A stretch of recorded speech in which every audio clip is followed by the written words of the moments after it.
just a bloke in a bar. What is up, ladies and gentlemen? Welcome to another episode of Bloke in a Bar. And before we get into it, you can see us, we're wearing the kit. That is right. June 10th. June 10th is when these drop at 6 p.m. Very, very limited amount. We've got the knitted sweaters here. We've got obviously the maroon colour, the blue colour. We've got the hats as well. Very limited numbers at 6 p.m. Make sure to be there. Discount obviously for the Bloke Club members. I'm pretty sure it's going to be $89.99 for Bloke Club members and either $100 or $110 for everyone else. Probably $100. And the hats I think are going to be $29.95 or $35, something somewhere around there. Definitely no more than $35, that's for sure. What do we usually do? $35 or $29? 35. Okay, so 35. And that is June 10th. So not the Monday, it's the Tuesday. It's at 6 p.m. Make sure to be there, guys, because you won't. These are, honestly, I can't stop wearing them. I cannot stop wearing them. The great Guru, how you going, brother?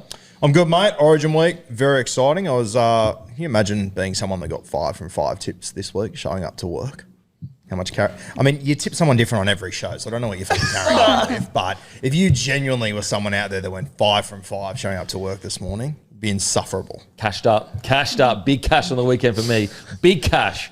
It's only $1 bet, but it's all right. I've been there, don't worry. It's all about the principle. I'm good, Campy. Thank you, mate. Pretty quiet weekend. Sat down, did a bit of Origin preparations for today's show. Getting very excited, of course. And look, mate, obviously Origin, it's not one on paper, but if it was, Blues whitewash, lock it in. Oh, my God. That's not even me trying to G up the show on the Origin segment. I actually messaged Guru Have you booked and Maddie. in to get your hair done yet? When are you going to start growing yours, by the way? Well, I can see what's going to happen here. No, Blues are going to win. It's going to take you 3 weeks to grow the thing. No, and let's then you're gonna reverse. do it for one First day. of all, I'm a man of my word. Root. First of all, I have an executive, some kind of conference for SEN tomorrow, so I couldn't roll in with a goatee.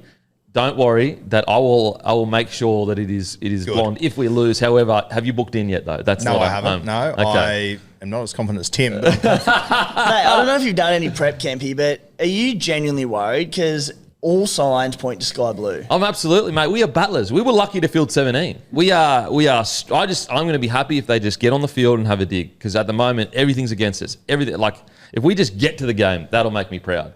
Everything's against us. You guys have the best team in the history of mankind. Hey, our underdogs this year. Honestly, the best team I've ever seen in my entire life. You guys have right now. So if we can just win one game, I'm going to be stoked. As long as they have fun.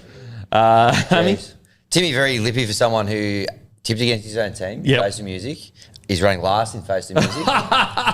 And makes a habit of not getting memos. So... Jesus, I got the memo today, you did. to be fair. That's true.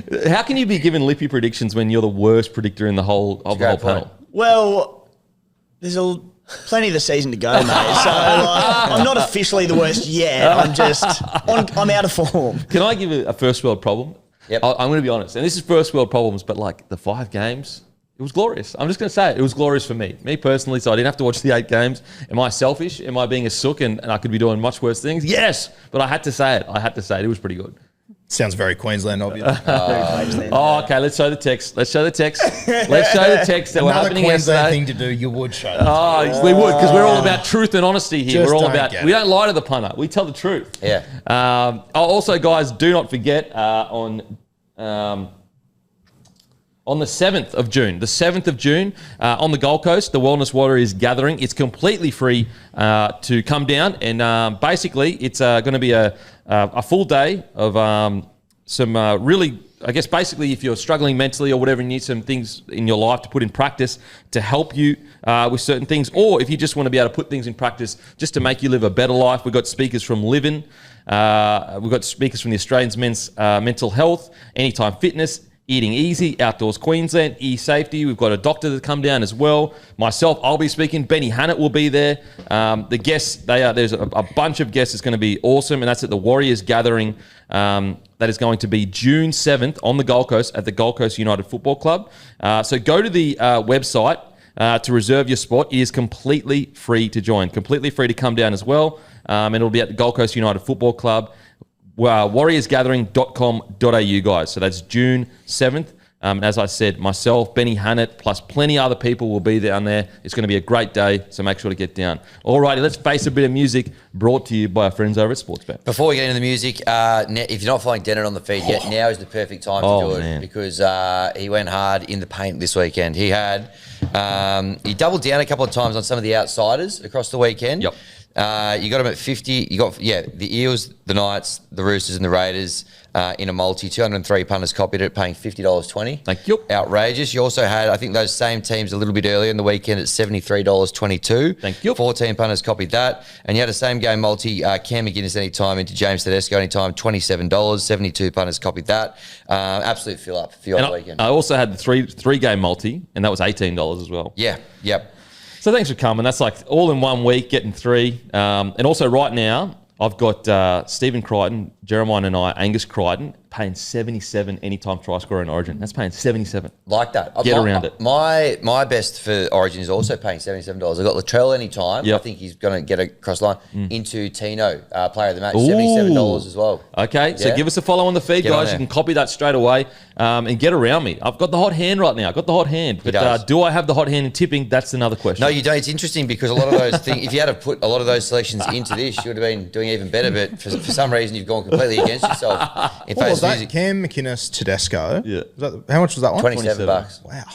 Huge. Yeah, tipping New South Welshman. Great omen. Come on, Guru. Come on. Uncouth. Come on, no need for that, mate. Just on that, we had obviously a lot of those underdogs won 13 plus on the weekend. The first 3 games did. So the Dolphins 13 plus was $7.50, Eels 13 plus $7.50, Knights 13 plus $6.50, the Chooks 13 plus for $11. If you'd multi them together, $4,020. Wow. So Oh my God. we had a few punters riding the Raiders 13 plus as well. So all 5 underdogs 13 plus would have been paying $17,700. No. So Oh my God. Wow. yeah, big weekend of upsets. All right, let's get into how we went this weekend. So obviously the Dogs, Dolphins, that was a big upset to kick us off. No, just settle down, mate. I can see you moving over there, carrying on like a It's the only dickhead. thing I can move about this week. So So Dogs 8, Dolphins 44. Big upset. Denon, you had the Dolphins plus 11.5. So did Matty. Guru, though, Dolphins 13 plus at $11.50. I think $11.50 was it? Stop $11.50. it. Yeah, right. Might be the Is biggest- that the biggest God. we've had? I think it might be the biggest we've had. Yeah, right. So Yeah. well done. Look, my technique and method is clearly I being had a bad copied by the weekend panel. too. That's weird. Clearly, Wow. Clearly, my technique and method is being copied. I should have copyrighted it. I should have copyrighted it because I'd be ahead by about $1 million right now. Well, you should have. It's origin. Origin period, mate, and you're lifting. That's know. what I like to Tell me see. about Oh, True fucking blue. get off him. Why don't you, jeez, give him a kiss or something. Jesus, what's going on For here? 8 weeks a year, Guru and I unite, and Oh here we my are. God. Yeah. All right, Friday night game. Eels 30 defeat Manly 10. Another huge upset. Everyone had Manly in some way, shape or form, except for Kempy. You had the Eels 13 plus $6.50. Oh, no. Bro, this is so easy. Honestly, can we change the rules of the game? It's getting too easy. Yeah, I'm thinking about it, to be honest. Oh my God. 650 is cute. That's like, that's just like week after week. I'm just going bang, bang. Thanks for coming. Unbelievable stuff by me. Unbelievable stuff. Yeah. Not bad. So then we go Saturday. Does it hurt that much to give me a compliment? Any of yous? You're bloody giving him a kiss before. No one give me anything? You're carrying on a bit, mate, to be honest. We go to Carrington Park. I think the Panthers might need to the Panthers play about as well at Carrington Park as the Tigers play at Campbelltown. That's the point we're getting to. They might need to get out of there. So the Panthers 6 defeated by the Knights 25. Another big upset here. Basically everyone here had the Panthers. Only one of us had the Knights. It was Timmy. He had them 13 plus. Oh my God. At the time, now Timmy wasn't here, Matty said, and I quote, Knights have been scoring like 12 points a game. Take out Ponga and Best, and he takes the Knights 13 plus. Lol. But it got up $8.50. Thanks. One of the great drive-bys from Matty the Waterboy, who I don't think has a mic, but on behalf of myself and all Knights fans, fuck you, man. Hey, can we just hang on a sec? He did go Bulldogs 13 plus at like $2, something like that before, which was the worst bet in history. Yeah, $1.99 actually. Yeah, $1.99, Bulldogs 13 plus. I don't worst think you bet in history. missed Timmy on that comment, by the way. So I think you might have put the shoe in as well. My segment, I put the quote in that I want to put in. All right. Next game on Saturday, another big upset. The Chookies 42 defeat the Sharkies 16. No one gave the Chooks a chance at all. We all had the Sharks in some way, shape or form, so no points for anybody in that one. And then the last game of the round, The Warriors 10 defeated by the Milk 16. Matty had the Raiders plus 1.5. I had the Raiders 1 to 12 for $2.95. And the other headline out of this one is Timmy hates his team. He had the Warriors 1 to 12 there. Oh my God. As well. That is so bad. Round 12, the What results. did I have in that one, Hammy? Hey? Who did I take there? Did I not take the Raiders? 13 plus.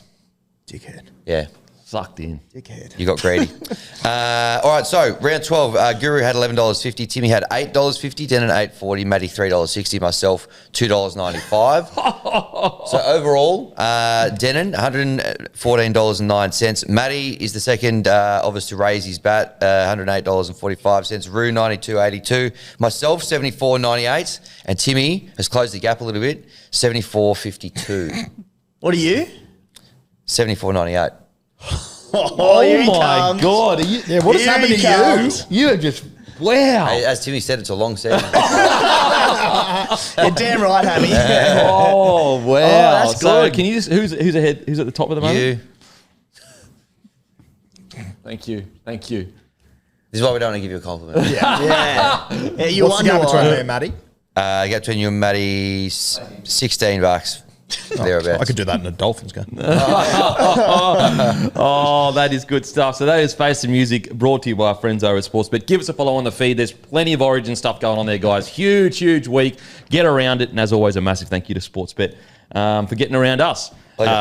Okay, now it is time. Oh, before we do, guys, make sure to grab your Grumpy Coffee from grumpycoffee.com.au. Also, give us a follow on Instagram, Grumpy Drinks, and you can follow DJ Grumpy's journey to superstardom and also all the content that he is creating, guys, at the moment. And the Bloke jerseys are still available. But as I said, make sure we've all got our coffees here. Make sure to grab your coffee. It's the best coffee in all the land. Okay, it is now time for Code Sports segment, and we've got a brand new guest, Fatima from Code. How you going? Good, guys. How are you? Thanks for having me. And Mount, you had to sit there and watch that absolute nonsense. Was that enjoyable or not enjoyable content? I've just got to say, Timmy, I cannot believe you tipped against the Raiders. Oh, wow, the boot in. You don't know him very well. Honestly, clearly not. So I got 1 from 5 this week, and my one was Canberra. Fatima does Wow. green.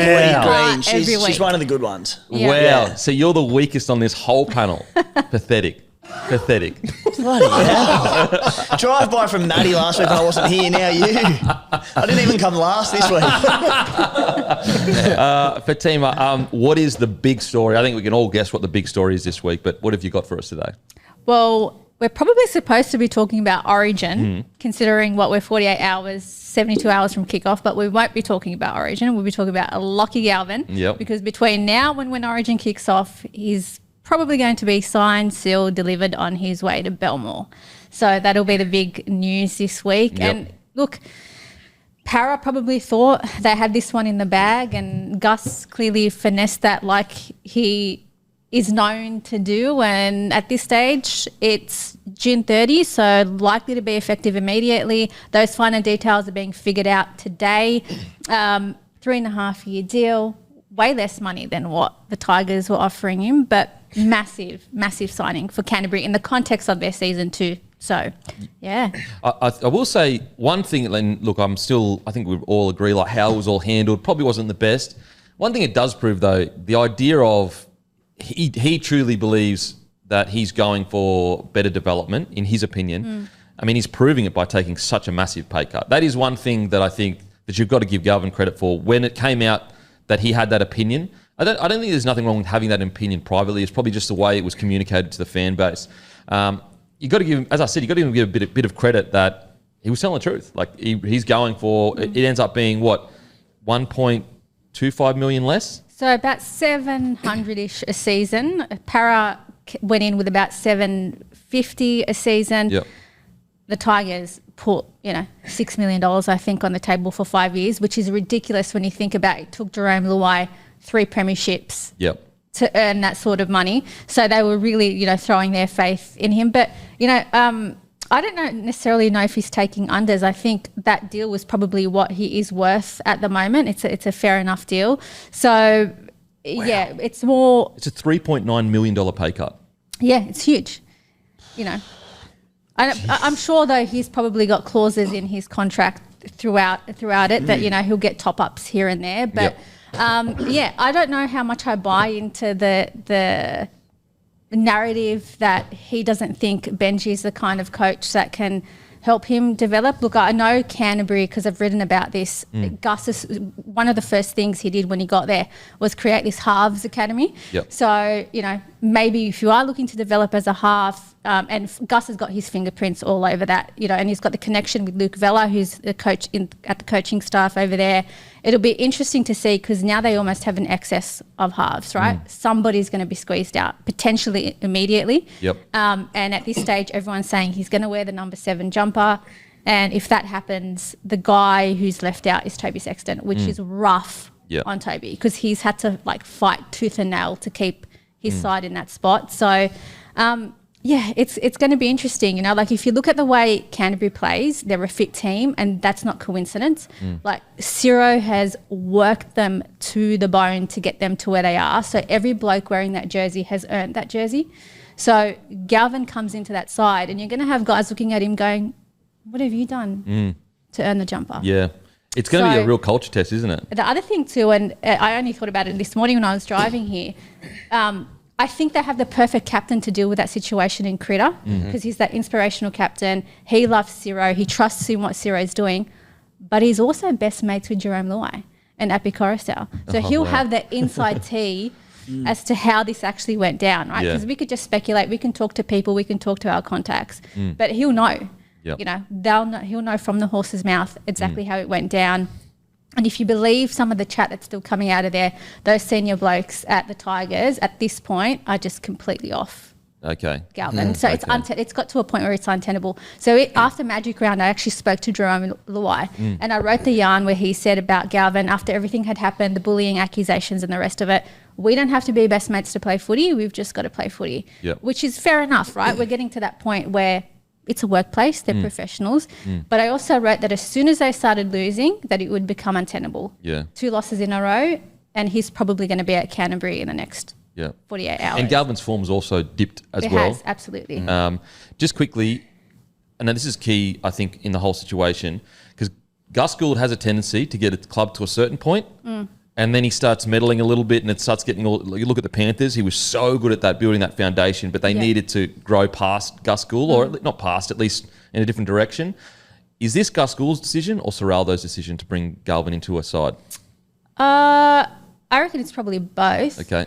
I remember talking to Ciro about this when the Galvin stuff first happened, and he wasn't as categorical in denying the interest in Galvin. Gus at the time was like, it's not happening, we're not interested. Ciro was very careful with his words, because they do have a good crop of kids coming through, saying, maybe we could find a way to fit Galvin in, but right now we're focusing on the plan that we've got. So I have a feeling it's probably, it's Ciro's side that's going to get disrupted, so you would assume that, Ciro knows what he's doing. Yeah, okay. Real, what you going to ask? I was just going to say, I think we're all looking at the Canterbury situation on how does he fit in, where does he go? Obviously, Parramatta Eels, I look at them, they've got a 5'8" spot available. How certain are we that this is actually occurring? Do you have anything solid on it? Well, right now, they are working out the finer details of his immediate release. And as soon as that happens, everyone is anticipating that he will go to Canterbury. And Gus has said he has spoken to Galvin's team, who said he wants to be at Canterbury. Okay. So unless he's, but again, Galvin's the same kid who only about 12 months ago said, I love the Tigers and I love what I've done with, his teammates like Talon Silva. They won that Harold Matts premiership. We want to build a Penrith dynasty at the Tigers.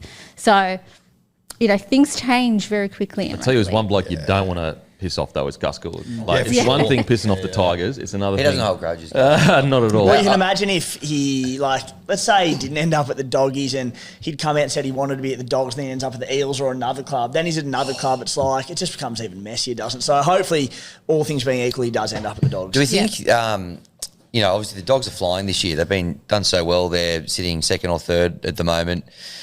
Do you think adding him into the mix right now is going to be the best? Could this potentially just unsettle them, blow them up, piss a few people off? They kind of look like they've arrived at a bit of a combination that works. That key positions are going to have to change midway through the season when they're flying to accommodate him.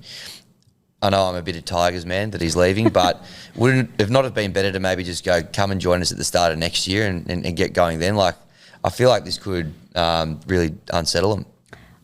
I think that would probably have been the better situation as well, because that way you go in as clean slate as possible. You get to prove yourself amongst your peers that you actually deserve to be there. But for whatever, not for whatever reason, we've sort of got more insight on that now. Ciro just hasn't, and Gus haven't been fully sold on Toby Sexton as the guy who can take them to that next level, right? And there was a game, it was actually that Canberra game a couple of weeks ago where, because that was another thing I had asked Ciro about, like, how are things going with the Sexton negotiation? Are you close to re-signing? Yeah, look, I like what he's doing, but he knows there's still parts of his game that we need him to work on. And in that Canberra game where they were just completely completely thrashed in that first 40 minutes, Ciro was looking to Sexton to take control, to try and swing momentum. There was a couple of plays late in that first half where he failed to, I think there might have been 2 instances where on a third tackle he came up with the wrong pass selection, failed to get a forced dropout and, regain possession, and that really, really struck Ciro as to this might not be the person who can take us to the next level. What confuses me about it changing, potentially ruining the dynamic, is I'm not sure Galvin at this point of his career is like that out-and-out 7 that they're looking for either.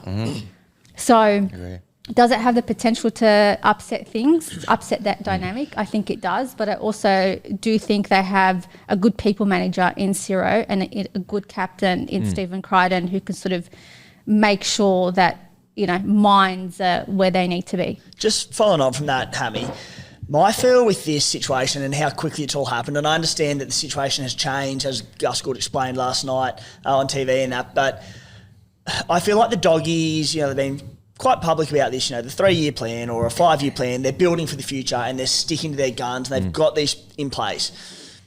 Mitch Woods for now is the player that I think they're investing their future in as the number 7 to take to a premiership, whether it's next year or the year after or the year after.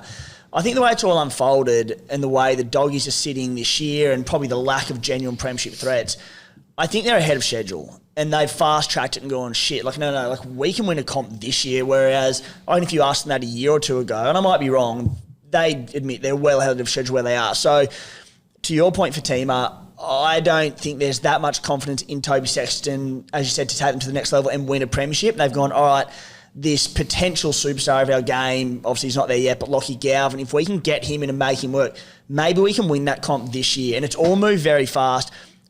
If that is the way it is, and I reckon it is, I just hope the doggies don't compromise what they're doing long term by bringing in and talking about sticking to this plan when you look at next year when Mitch Wood sort of comes of age, because he's not that far off it as it stands, by bringing Galvin in. So I just feel like things are moving quick. Their premiership credentials this year, they're there, and maybe they're thinking, all right, we bring Galvin in, we can win it this year. Well, what I've heard from multiple different sources is that the last month of rugby league has changed their feelings on Sexton. That's what I've heard, and similar to what you were discussing as well, especially that Canberra game. I also heard that Canberra game that there was almost like the final nail in the coffin to a degree.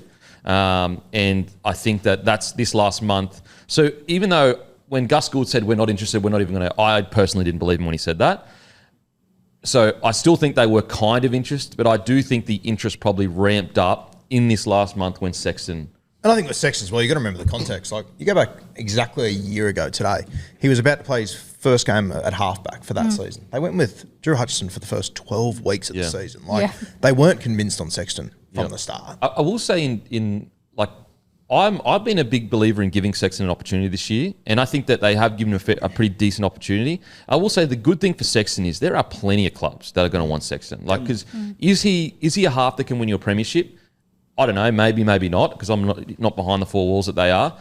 Is he a half that can get you into the top 8? I think he is. So, like, the positive for Sexton is there's going to be suitors out there at the moment. He's at the top of the table right now with the doggies. It's a ruthless call, though. It's a massive culture test, too, because it's all well and good to have good culture when everything's going your way. And so all the boys are together, they're galvanised, no pun intended. And and they're basically sitting there going, all right, we're in this together, guys. Everyone wrote us off a year and a half ago. We're pushing towards a premiership. Now all of a sudden, it's not really we're all together, and it's not really about the team. It's about the goal now. It's become, you guys as individuals no longer really matter as much. It's more, we will do anything to make sure we win that premiership. Because this is a ruthless call, and I think it's going to be probably one of the biggest. Obviously, the biggest test for Serraldo was to turn this club around, but I think it's his biggest test since he has turned the club around. I think as well. The other thing is like when a guy like Galvin becomes available, if he turns out to be the guy that Gus believes he will, which I think a lot of us think he can be, I think you just get him in the building, you work it out later. Like it was 12 months ago, we're all sitting there going, they got so many utilities, how will they possibly make it work? We're now all sitting there going, geniuses, they nailed that, they made it work. Like. I think when you've got the opportunity to get a guy like Galvin and you've got a good system that you think you can make it work, if there's a generational guy that you can get him at good value now, you go and you grab him. I will say... You work it out later. It's a decision that shows extreme confidence because the safe option here is to go, let's not upset the uppercut. Like, let's just keep going in the direction we're going. Whereas to like essentially put because you're putting the season on the line because Sexton's your main guy at the moment. And although I think he's been solid without being great, it still is a big deal to get rid of a guy that's a conservative 7 that can kick around the park to bring in a guy that probably isn't a 7 right now, but just a bloody good footballer. Well, I think... Sorry, you go for 10. No, I was also going to say it's also massive pressure on Galvin too, right? Like he comes into the side that won 3 wooden spoons, leading the ladder, real chance of, winning the premiership this year. He's still only a teenager. There's massive pressure on him to deliver as well, considering the bad blood in which he left at the Tigers. So I don't think it's as simple. It might be as simple as just replacing him with Sexton. But, Canterbury fans, talking about ruthless, Canterbury fans are ruthless. Like he's going to have, if this does end up derailing their season, mate. Oh, wow. They'll be rioting. Imagine. Yeah. It'll be 2 clubs off him. It'll be 2 clubs. It'll be Tigers fans and... Yeah. 3 because obviously Eels at the moment sitting there going, I think to Rue's point, listening to Gus speak last night about it and quizzed on where his best fit is, what position will he play, I genuinely think they don't know if he's coming in, and I could be wrong, but if he's coming in as a 7, if he's coming... I think what they're doing is, you're right, they've got this potential bloke who can win your comps down the track, whether that's this year or next year, I'm not sure, but they see the quality there and what he can produce. He's so versatile that he can play centre, he can play 5'8", he can potentially play halfback and partner Matty Burton. They have options. This year, I don't know how they're going to play it. He could come in and he could play as a 14, he could be moved to lock forward, he could be moved to edge back row, with the amount of positions that he covers, the Dogs are going, cool, we'll make it work. And the fact that we can bring in a player of his quality that can play so many different positions, we will make it work. And I think as well, if I'm Canterbury, they've got a very good system in place now. I'd be looking around the league at the Melbourne Storm and go, okay, who's closer to a halfback? Galvin now or Jerome Hughes 6 years ago? I think the answer is Galvin now. Personally, they've made it work. And I know Melbourne's the exception, not the example. But Canterbury are obviously confident in what they've done. And Phil Gould's not afraid to upset the apple cart. He's done it numerous times before. I think we look at this Penrith system now and we go, Nath Cleary is the guy for the next 10 years. The guy before that was Bryce Cartwright. And Gus went, no, let you go. The guy before that was Matt Moylan. No, captain at 21. No thanks, let you go. He's not afraid to make big calls like this. And where I hope it's just not this short-term approach. Let's say they bring in Galvin and they go, all right, we can win a premiership this year with him as our 7 and we're confident with Serraldo, with Gus, with all these, great coaches they've got at the Doggies at their disposal at the moment. We can turn him into a 7 and win a comp. Then you've got this potential next star in Mitch Woods, who we know, the raps are unbelievable on him, who's 19 years old now. He's not far off first grade. What does this mean for the future of him? So I hope the short-term planning, let's win a premiership this year, which could be an absolute masterstroke. Let's hope it doesn't interrupt and break that long-term plan that I believe Mitch Woods was a focal point in. Man, it's a huge call. All right, the Eels, because I'm sure a lot of Eels fans, they had the money there. They had at least $1 million to work with. They had a 6 jersey ready to go. There's connections. Mitchell Moses even seemed, when he talked about it, he just seemed like it was going to happen, I guess.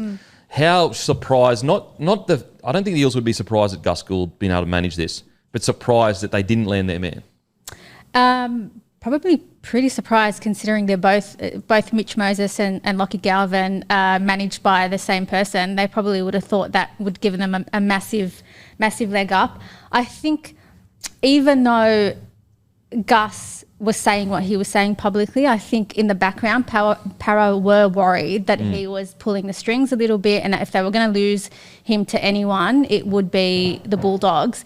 But you know, I don't know. It puts Para in a really tough spot because there aren't that many guys that are the type of talent that Galvin is just waiting to whether wear a number 6 or a number 7 jersey. So it'll be very interesting to see which way they turn. I mean, they've got, we saw Joash Papali'i on the weekend, and I was actually talking about this to one of my Para contacts. Like, is it really beyond the realms to just put faith in someone like Joash, who had massive raps on him at Canterbury? He came through as a fullback but can play at 5'8".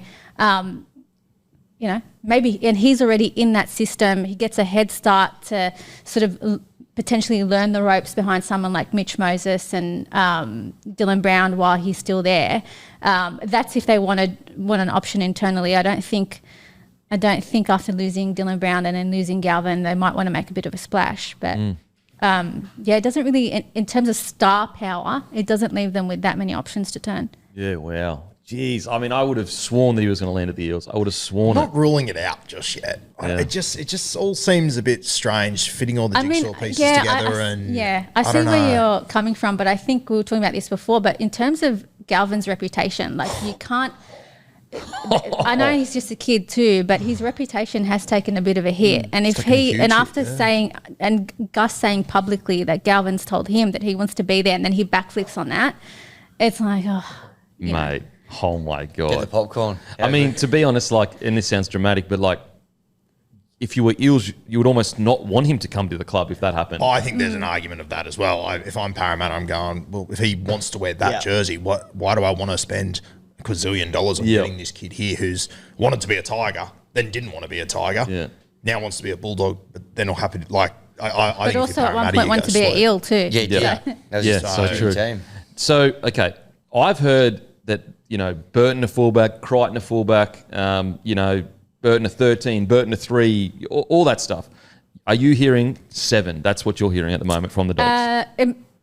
Immediately 7, yes. Though long term, I think he gives them a selection headache right now, but I think long term he actually gives them a lot of options to move things around a little bit.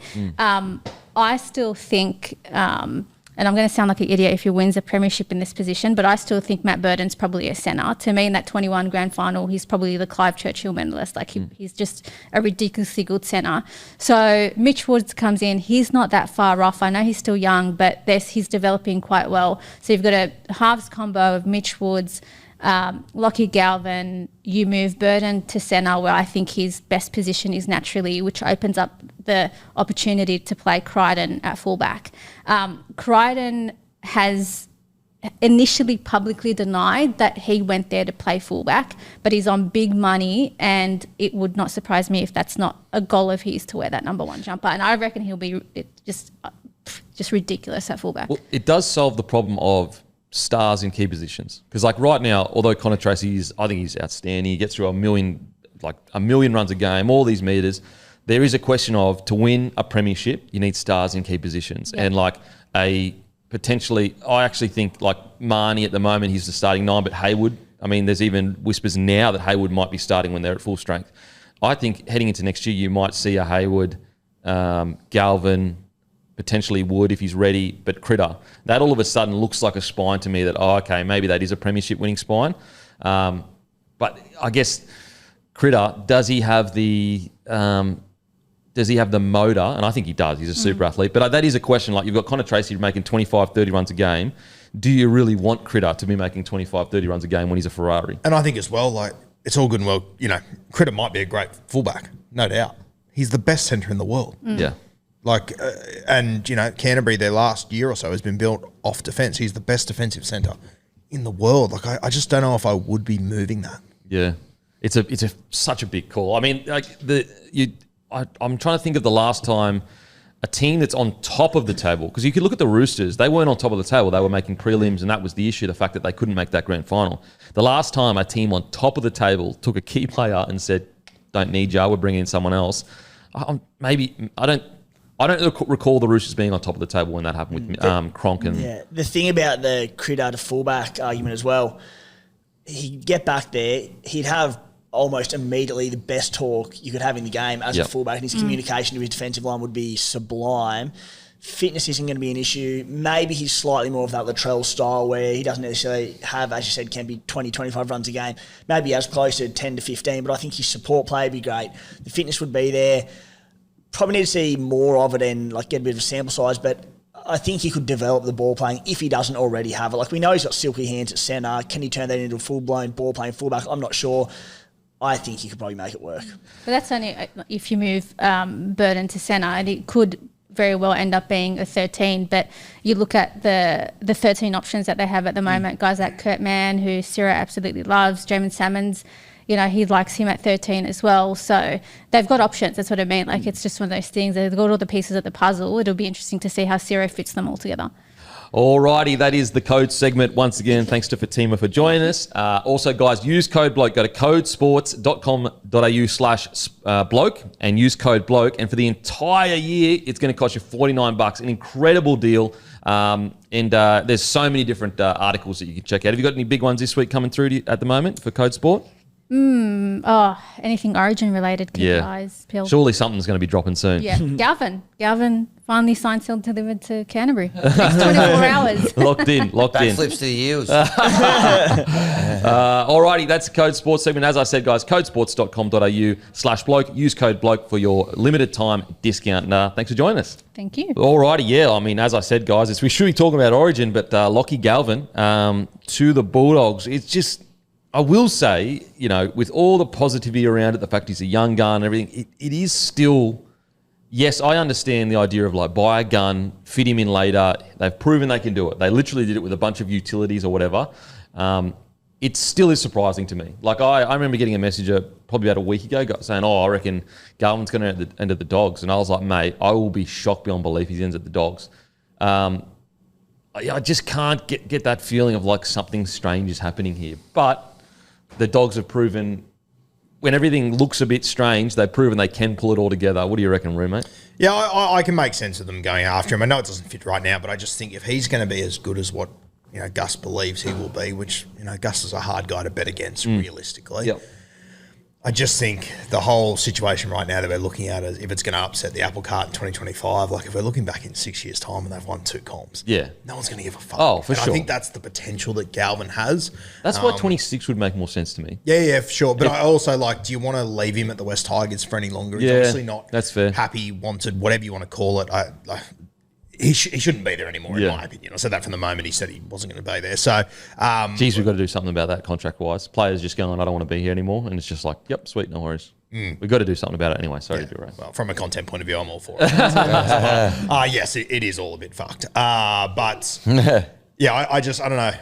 If I'm Canterbury, I can get around them making the decision. It's harsh on certain guys and whatnot, but these guys don't come along very often. And I guess, do you want to wait the extra 6 months to allow other clubs to maybe come in with bigger offers? Yeah, look, I'm with you. Like, I get it. I totally get it. It just, there's so many moving parts that it's just like, it's hard for me to get my small brain around. But there's also, there's a lot of moving parts for us. Like, I'd love to hear actually inside Canterbury how many moving parts there are. Like, are we overthinking it a little bit to some extent? I guess because, I think you'd have to assume the plan is Wood, Galvin. I think you can put aside this year because it's a long play. It's not a short play. So there's going to be some damage this year or whatever. So you're going to have to assume it's Wood, Galvin. Then you've got 2 Origin level players that are going to have to move a position potentially.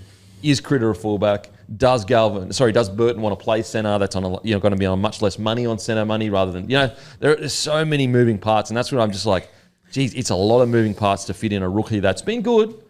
But, he hasn't won a premiership or anything like that, Well, no, he's won a wooden spoon. Yeah. He hasn't won anything. He hasn't, he's played very well in a system that's built completely around him. Yeah. That's all he's done at this point. I still do think, I love what Canterbury are doing at the moment. I've always said I think they are a fullback or a halfback short of being able to win a comp. If they don't sign Galvin and they go into the finals with this team, I don't think they can win the premiership. I think they can give it a really good shake. With Galvin, I don't know if they can win it, but I think it does make them a little bit more dangerous. Yeah. What do you reckon, Timmy? Yeah, I think in the short term it doesn't make a lot of sense in what they're doing at the moment. We, as you sort of said, in 12 months' time we could look back and it makes plenty of sense. Yeah. Because, as I said, because he's so versatile and he can cover so many positions, I think they'll make it work. Realistically, I think probably to Fatima's point, it probably does look like a Burton to centre. Whether that means Critter to fullback or potentially it means Bronson Sherry to a wing. He's so good at centre, but mate, he's lightning quick. He's a strong defender. There's no reason why Bronson Sherry couldn't be an elite level winger. So that's another option there if they want to sign another fullback or if they want to persist with Connor Tracy at fullback long term. I don't know, but you know, I think long term it looks like Lachlan Galvin 6, Mitch Woods number 7, whether that's next year or the year after with Mitch Woods. But what it does allow them to do by getting him straight away is come in and say, all right, we trial Galvin at 7, Burton at 6 for the back half of this year, all of next pre-season. In that time, we had a bit of an idea, all right, can Lachie Galvin transition and become our long-term number 7? I don't know. We can see, you know, the short-term development of Mitch Woods, whether he's ready to come into grade next year or long-term. It'll give them time to make decisions. I think they'll stay fluent with their exact plans around Woods, around Galvin, but I think they can make it work. Because a question is, what if Burton doesn't want to play centre? Well, if I'm at Burton, I don't want to play centre. Yeah, you're getting paid centre money, whereas you can be a marquee signing in another club. Like Burton on the open market, what do you reckon he could get, 8 to 9? Yeah. Yeah, if he went, with desperate clubs, he could push it further. And he's probably about 500, you reckon? Oh, more, I'd say. A bit more, I reckon. He signed before he had his big year. They got him super early when he was at the Penrith Panthers. Yeah. He's been there for a few years now. He'd have had upgrades. Oh, okay, upgrades, yeah. Yeah, okay, maybe 6. The first 2 years was about 400 or 500, but then he's been upgraded since then. Maybe 6. He's probably on 600k? 6, 7? I think conservatively. Okay. Yeah. Whereas he could get around 900 on the open market? Well, he, like, maybe that, have they got to a point where, like, well, you know, a few new teams coming, we'd prefer Lachie Galvin at 6, you know? Yeah. You know, maybe because he could go to a Bears or a Perth or, Perth or a new team and command big bickies, I reckon. Yeah. Like, he's ready to go. He's played Origin. That's what I mean. Well, like, that's something like everyone goes, oh, yeah, Burton to centre. But, like, maybe he doesn't want to play. Yeah. And to your point, Ken, with all the moving parts to this, and again, stating the obvious, but if Galvin's an out-and-out 7, he comes in and it is just seamless.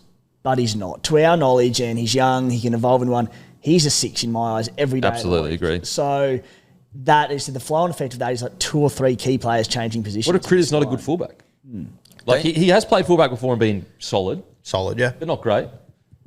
Yeah. You know, there's that. This is where I'm like, Just questions, by the way, guys. It's not it's not a statement of fact. It's me asking questions because they are questions that need to be answered. so many questions for a team that's coming first is not going that bad. Yeah. Does this, like, is it not just too much, trying to make too much shit work to get one going? But I mean, if you're Canterbury, is there a world where you're sitting there going, hey, 12 months ago, Hutcho was our halfback. We brought in Sexton. You know, with a year with Sexton, we're first. Yeah. Yeah. You don't think we can make fucking Lachie Galvin work in the halves? Yeah, but I agree with you, the halfback. He's not a halfback. I get it. But, like, is the game just changing and we're not really seeing it? The point is, you are first, like, and you're like, oh, it's working. Like, we're first with him. We're, almost halfway through the season. Why would you then, try to? Well, I think they're looking at it like, and I think if they're being honest with themselves, and like this is just an opinion. Maybe my opinion is wrong. Can they really take that next step that needs to be taken in finals footy? Does Sexton create enough around the ruck, or Sexton and Burton? Do they create enough opportunities? Because right now, sometimes with the Dogs, it can be a little bit like Burton bomb, or I don't know, get the ball to Crichton or Sherry, like, and see how we make it work. But I understand your point. Put it this way: it's a huge sign of confidence in their ability. Like that shows you Serraldo is sitting there going, I believe beyond a shadow of a doubt that even being at first is still not good enough for what I can do with this club. I mean, as you said, they're coming first, sure. Like, the Warriors doing really well. They don't have a halfback. They've got a guy they've thrown into the 7 jersey to see if they can make it work. Melbourne Storm done the same with Hughes. Cronulla Sharks have done the same with Hines. They signed him as a fullback, played him as halfback. Like, I think the game is just changing a little bit. That you can be a little bit more versatile with these positions if you're in a good system. Yeah, it's going to be super interesting. Just on Burton, he signed a 5-year deal worth $3 million. So it could be more 1 year, less 1 year, but it averages out to 600. So about 600. Yeah. So he's going to want at least 800 to 900 next contract. When does he come off contract? 2027. Oh, Jesus. So, okay, so the first year. All right. Yeah, look, it's interesting. Me personally, so my opinion on the situation, I've got so much faith in this Bulldog system. I just got so much faith in it. I reckon they'll just make it work. It might be a little bit of growing pains here or there. I just reckon they'll find a way to make it work. But I do think there's a chance they could lose a big name in the next section and another big name because of this decision. Just on the Galvin chat too about halfback and whatnot, like, you know, I look at him as well and I think he's an out-and-out 5'8", and I think he could be closer to a lock than he is to a halfback, realistically. But, I mean, you look at the way the Tigers have played. What have we always said? They build everything around him. He gets more ball than anyone. Kind of sounds like a halfback. Yeah, fair. I mean, in today's game, I just wonder with his kicking game, is it good? Like Sexton, that's what he has really over Galvin is his kicking game. Everything goes to him in attack in the opposition red zone, and lots of playing there. I wouldn't say he's organising them and getting them around the park is the only thing. Look, I believe, my opinion is, I just believe in the Ciraldo system. I'm a huge believer in Ciraldo. I think, I said it a few weeks ago, got a lot of pushback, but I think we're witnessing the birth of one of the great coaches. It's a huge call, but that's how much belief I have in Ciraldo. That's as well, just to your point there, the organisation, we don't know. It's like, okay, he's been at the Tigers with a new coach, a rookie coach coming in a little bit all over the place. Like, walking into a system like Canterbury, with the job, like, I don't think the job would be as difficult as most clubs in the league because they are such a good system. Yeah, and also the system isn't actually, like a lot of these teams with older halfbacks, the halfback essentially has created the system to a degree. Like, for example, Manly play the way DCE want. You look at Penrith, they're more of a system club, whereas the Bulldogs, they play how Ciraldo wants them to play. So it's not like, if we lose Sexton, we lose the Sexton system. So maybe he just goes, slot in, mate, I need you to get to these points on the field. But I guess in that is, well, from what I've observed anyway, I think that'll be the biggest challenge for Galvin. Yeah, because there is a system, you fit into it. Yeah, and that's if there is, he is a bit, he's very confident for his age. Yep. And anyway, so we'll see. Just quickly, the Eels. I'm super interested. Look, even Joash Papali'i, really good young player. I'm not sure 6 is his role just yet. I still think they probably need to go into the market for a 6. I don't mind the shout, though, if you can get him training there for a full preseason. He is a smaller body, plenty of ticker. What do you guys reckon with the Eels? I mean, they've just had Volkman just his last name. Lorenzo just got Player of the Year in the SG Ball, who's a 5'8". Like, Okay. I think that's probably the plan Direction? there. I don't think Papali. Well, I think he's an option at 5'8". Yeah. I'd be shocked if he's the guy, realistically. Volkman's there as well. You got Volkman, you got Hawkins there as well. So yeah, there's plenty of guys there. Yeah, okay. Alrighty. Okay, let's get on to the next subject. Don't forget, guys, like and subscribe on YouTube and Spotify. Leave a comment. We'll make sure to get back to you as always, guys. And as I've always been saying, seriously, the numbers we are doing because you guys are liking and subscribing is insane, absolutely insane. So just hit that like button. It'll take you 2 seconds. And also don't forget to join the Bloke Club. We are just a month away, only 1 month away from drawing the winner of the Mazda BT50, a brand new Mazda BT50. Thanks to Aspley Mazda and Luke Camilleri. All you got to do is join the Bloke Club. And all the members that have joined, as I said, it's completely... There's no strings attached. You join for free, you get discounts. We offer you discounts and good deals at all these different places. It is the best deal ever because all you do is join for free and you get all those things. Also, this month, in the next week's time, we are giving $1,000 away to a Bloke Club member that is following Luke Camilleri. You've only got 1 more week to follow Luke. Then we'll select the winner to give $1,000 cash away. Once we've given that $1,000 cash away, in the first 3 months, we've already given away $5,000 cash to 3 lucky winners. So we give away prizes every single month, guys. This one, make sure to follow Luke Camilleri. Also, if you need a car, doesn't matter where you are in Australia, if you need a car, message Luke or Aspley Mazda mentioning Bloke, and they'll give you a very special end-of-year financial deal. There's already been multiple people that have used this, guy, so just message in. Even if you just curious about it and you're arming and ahhing about buying a car in the future or whatever, message mentioning Bloke and they will take care of you. Luke took care of me. I got my car, I got my wife's car, and even to this day, anything I need, I just give him a call, he takes care of me. It's been absolutely incredible. Got a message on the weekend from a bloke that bought a car from Luke and was like, mate, the service was the best I've ever had buying a car. So give him a follow, LDC_01. I'll also be shooting some content with him soon that you guys are going to love. And you have to be following him to win the $1,000 cash. The Mazda BT50, though, just need to be part of the Bloke Club. But can't hurt to be following Lukey. Okay, let's get into it. Origin preview, boys. Don't forget, guys, the Bloke Blue Maroon jumpers and hats, Tuesday, 10th of June, 6 p.m. Be there. Don't miss out. These are the highest quality things we've ever launched. Okay, let's talk about matchups. Looking versus New South Wales versus Queensland. Now, if I look at both of these starting sides, I think that the back line for New South Wales is probably a touch better if you just look at the outside backs and you don't include the fullback.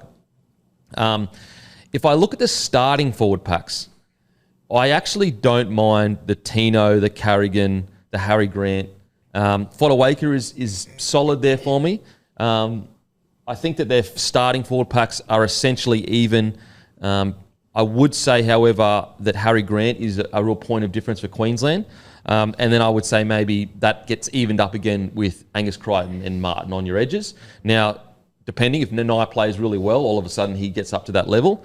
In regards to styles of footy, I think that Queensland have to play ball in play, heaps of fatigue, heaps of lactic acid in the legs, and then use their speedy outside backs to get the win. Because if this is a slower game, I just don't know how Queensland go with New South Wales. But we'll get your wider thoughts, bird's eye view, Roo, and then we'll go into some positional discussions. I think it's interesting this year. Like, I'm super excited about this Origin series, and I think both teams, I think the New South Wales side on paper does look better personally, but I don't think it's a landslide. It's really interesting when you look at these sides, boys, just how many players are actually out of form for both sides. Like, if you were to look at the halves, outside of Munster, Mitch Moses, Nathan Cleary, Daly Cherry Evans, I'd argue all three of them have probably been under their best this year by a distance. I think both fullbacks are exactly the same, KP and Dylan Edwards. I think the Blues outside backs, they're all in pretty good form at the moment. But Toto, Latrell, Lomax haven't even played that much footy this year. Yeah. Realistically, I think it's a really interesting how it's sort of lined up. Even in the forward pack, there's a few guys there. I think our pack's a little bit better at the moment. Including the bench? Yes, including the bench. Yeah. I think our pack's in a better spot personally. What about not including the bench, starting sides? What would you say? I think our starting side's definitely better, personally. Starting pack is definitely better? Yeah, I think so. Even with, including the number 9? No, you've got the 9 battle, Yep. but I look at your forward pack. I think Tino's the one that concerns me the most, and I think if Haas is ready to go, those two sort of cancel each other out. I think Carrigan and Carrigan and Yo? Yeah. In Origin Arena. Those two are evenly sort Barnett's of better than balanced. Fodawaker. But for me, Barnett over Fodawaker by a distance. That's and fair. I like our two edges over yours, despite not playing their absolute best footy right now. I don't think your guys are either. Yep. Our forward pack, I feel like you are right. Harry Grant is the one that makes an enormous difference. The crazy thing is like heading into this, I was sitting there going like, oh, what if we lose a 7, we lose a 6? And then I really sat down and thought about it. Literally, the number one guy in this entire team that I'd be the most scared to lose is Harry Grant. Yeah, for sure. And I think it's been evidenced by the Melbourne Storm over the last few weeks as well. They look completely different without him. Just great. Like, it is just crazy how impactful he can be. Like, obviously they had that big win over the Tigers, but I mean, they've got so many spine players that can put that on you. But like Harry Grant for me is just so important to this Queensland side. And he's that point of difference where there's a real clear advantage over Robson. Bird's eye view thoughts, Timmy? Yeah, bird's eye view, I'm quite confident for the Blues, and that's not just to sound like a biased Blues wanker. I love our 1-17 across the board. There's uncertainty around both squads, to Roo's point, around players coming in probably out of form a little bit, but just injury and underdone. That puts a lot of uncertainty around a lot of things. I look at the Maroon squad and I see, a rookie in Rob Toya. I see players playing out of position, like Val Holmes, we know he can do it on the wing. Hamiso, we know he can do it at centre. But the reality is these aren't the positions they're playing at club level. They're playing out of positions with an inexperienced centre at Rob Toya there. I think the bench for the Blues is a fair bit better. So, I like the Blues squad. I think the two, don't know if I'd call it wild cards, but because they are staples of this team, but Kalen Ponga and Harry Grant, granted Kalen Ponga had to win his way back into this team, but we sit there and go, all right, has Ponga been out of form or have the Knights been really poor this year? Because he looks, despite a bit of a rib concern, pretty fit to me and moving well enough. So I think 1-17, the Blues have it over the top of you. But the Maroons will get in the arm wrestle, and then it'll be Kalen Ponga what he can produce off the back of it. If it's a case of, no, he's playing fine, the Knights have just been poor, he gets to the Origin arena around these superstars, well, he can win you a game. And then the other one that you mentioned is Harry Grant there, where you have a clear advantage over us. And there's all this talk of the superstar of the generation, and it's Nathan Cleary at the moment and what he can produce and make his mark on the State of Origin arena. Well, Harry Grant's in the same boat. Harry Grant is the best number 9 in the world. He's an absolute superstar. Harry Grant has already not won Origins off his own back, but had massive impacts. He'll continue to do so, and he'll win Maroons Origin games and Origin series off his brilliance. So Harry Grant coming in off the back of a hamstring injury with one game under his belt of 55 minutes, when you want him playing as many minutes as possible, and we know it's going to be a quick game. We know there's going to be fatigue. That's not a concern for you, but it makes me feel a lot better as a Blues supporter. So I just think the form and the fitness of Ponga and Grant are just going to have such a big say on this, but I'm likely a little bullish going into it for the Blues. What do you reckon, Hammy? Look, I think on paper, probably the Blues side just hits you a bit harder with the star power and stuff that they've got on the page there. But there's a lot of guys in that Queensland side who've got like a lot of ticker, and you know, kind of when they put the jersey on, they're going to go to another level. Like when we were doing the selection table, I kind of thought, Kalen Ponga, he's been out of form this year. However, with Billy Slater, with the Queensland jersey on, he'll go to a new level. Mo Fotuaike's done it a couple of times before. Has probably been not in amazing form at club level. Gets into the Origin arena and has a real rip. So I'm confident that they'll get up from that perspective.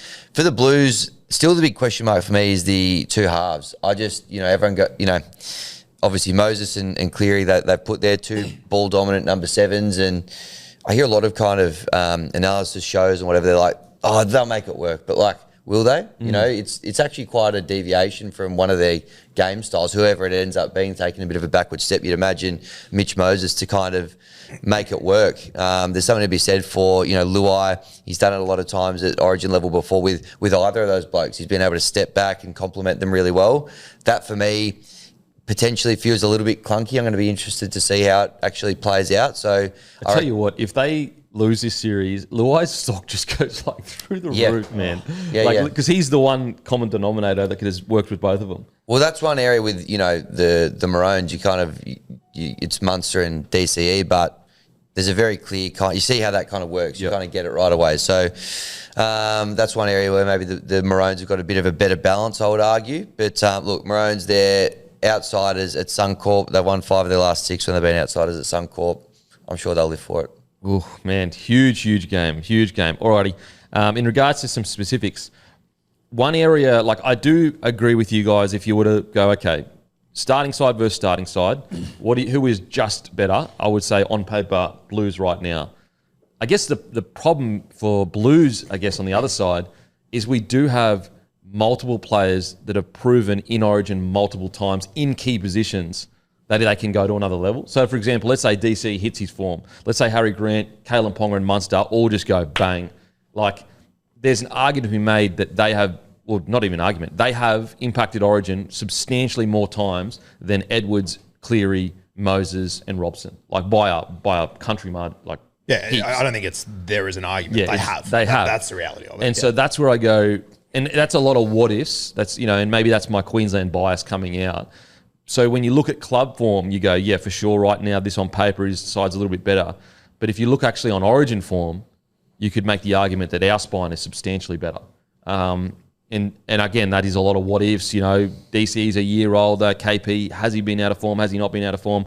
The one area where I think it is clear cut, there's no argument to be made. I think your bench is substantially better than our bench. We don't know how Dearden's going to get used. Trent Leora is obviously a debutant, so Max King is as well. But I'd argue Max King's probably been playing a little bit better than Trent Leora. And I know they're not like for like. Trent Leora is a 13. And then you look at Lindsay Collins, who came back. He was solid for the Roosters, but he is a little bit older. And Beau Fermor, I actually think he might start, but let's just assume he's not. When you compare Dearden, Collins, Fermor, Leoro versus Connor Watson, Lenu, Young, King, I think your bench is one area where I'm a bit worried about the impact it's going to have. Yeah, and I tend to agree with you. I think our bench is better, but if the game, as you said before, if the game goes the way that Queensland want it to and they're going to beat you with just pace around the ruck and leg speed, like we could get 25 minutes into this game and I look at your bench and go, fuck, this is heaps scarier than I thought it was going to be. Yeah, like if we have ball in play, even though Connor Watson will be able to go toe-to-toe with it, but if we have ball in play a lot, you guys like Haas, Lenu and Young probably better laterally. Lenu and King, laterally, not fitness-wise, we know they're fit, but laterally could get found out a little bit due to the pace of the Queensland side. I think if we get the same Spencer Leniu we got in Origin last year, you're in some serious trouble. Yeah. Well, and I look at the benches, and you guys said there does look like a bit of a mismatch there, Kempy. Let's say Origin plays out like Origin normally does, and that first 20 to 25 minutes is a bit of a grind. They're going toe-to-toe, belting each other off the park, and you're looking for a lift off the bench, and like who's going to come in and inject energy and turn this game. Like there's, at the very least, Watson, Leniu and Hudson Young are all capable of doing that. For the Maroons, Collins, Fermor, Loiero, all great footballers, all deserve to be there, but I don't sit there and go, they're going to come on at that 30-minute mark and turn this game. And then Tommy did, and we'll get to him shortly, but we spoke about it at the selection table. I still don't know how they're going to inject Tom Dearden. So for all those reasons, when you look for that punch 30 minutes in, 25 minutes in, who's going to turn this game? The Blues have 3 blokes who can do it. I don't really see any of those Maroons players doing that's why I see Fermor starting and Cotter coming off the bench, because Cotter could impact. If you get Origin Cotter off the bench through the middle, yes, he's not as big as Spencer Leniu, but he has fast leg speed through the middle and can just get in behind the ruck. I'd be starting Fermor too. I know he doesn't have the experience there at rep level, but I have got faith in Bo Fermor. He's such a good footballer. I would start Bo Fermor. I would play Jeremiah Nanai off the bench. I don't want Jeremiah Nanai playing that first 20, 25 minutes and getting in that arm wrestle. For me, that's like such a great spot for the Blues to exploit early and test Nanai and say, mate, are you ready or not? Yeah. But I think Fermor will do a job there. We know Cotter will do a job there. And then you get to that 25, 30-minute mark and you bring Nanai on an edge. There's your injection of X Factor who can turn a game. Yeah. I agree with that. I think Nanai is the one that if I'm the Blues and I see him pick up his car to come on and go, fuck, okay, shit, this is going to be a big 15 okay. minutes. The reason why I say Cotter, though, is just the speed around the ruck, because that's where I feel like Queensland might beat New South Wales is speed around the ruck. When you got Hammer coming in, you got Val Holmes hitting in behind the ruck, you got Cotter the next hit up, you got KP up on the flat advantage line playing a bit of footy around the ruck. But I do see, like, Nanai, you just throw him the ball and something happens. What do you reckon? I don't want Nanai playing 80. I want, come on at 25, 30-minute mark when there's fatigue in the game. Play 50 to 55 straight. Yep. Takes a bit of pressure off him making those defensive decisions and efforts under fatigue in the back end of the game. Yeah, I'm with Timmy. I think I want Cotter out on the field as much as possible, to be honest with you. Great defender, very important as well. But I'm with you. I'd probably start Fermor as well and have Nanai off the bench, a little bit of chaos. Because to Rue's point, that's where you kind of step back and go, this kind of could be anything for the next 15 minutes. Which edge, like if they start as named, which edge do you think Nanai's on? Left edge? He played both for the Cowboys. He's playing left this year. He played right. Yeah, I'd say whatever he's playing at club, which is left. Left. Okay. I'd assume. I mean, to be honest, I don't know because he's always been more of a right edge backer, right? But he's sort of made a bit of a shift since coming back into the starting side to the left this year. I'm not sure to answer your question. Like Ruben Cotter, I don't know if it impacts him too much what edge he would start on. It's a tricky one. I think if I'm running with a debutant centre like them, I think I'm putting Cotter on that edge personally. I wouldn't be putting Nanai out there. And I know Toya's, defensively been fantastic. But still, it's debutant. It's debutant marking Latrell Mitchell. World's most dangerous job. I wouldn't be putting Nanai on that edge. I think you have to put him on the left. I'll be surprised if Fermor doesn't start, though. Yeah, I agree with you. I think that they're just doing that so there's not much chat around it. And, you do have to, I guess, plan a little bit differently with Nanai and Fermor starting compared to each other. And on those benches, Campy, one potential weakness I see in both lineups is that they've both got forwards as coverage for the back line. So if it's Origin, there's going to be carnage. There's every chance there will be an early HIA or injury or something. Someone goes down early in the back line. It's going to force both Fermor or Connor Watson to centre. Both who can do a job there, but this isn't club level. This is Origin where you're coming up against whoever it is, a superstar centre that you're opposing. Yeah. And all of a sudden, that writes the opposition's game plan because they go, get at this bloke at centre because there's the weakness. So that's massive. Yeah, huge, absolutely huge. I mean, I guess, there's no other way around it. You really would be moving Bo out there. You can't be moving Dearden out there. I will say, I know there is a question around what Dearden will play and how he'll play. I've actually got a lot of faith that even if he's put in there at 13, I think Dearden around the ruck is good because his strongest part of his game is his running game. And I just think that, like, if you can just get him around the ruck, whether it's 9 or 13, I actually am more confident than most people that he's going to go on and kill it through the middle. I tend to be on the same avenue, and you've asked the question, what's the plan?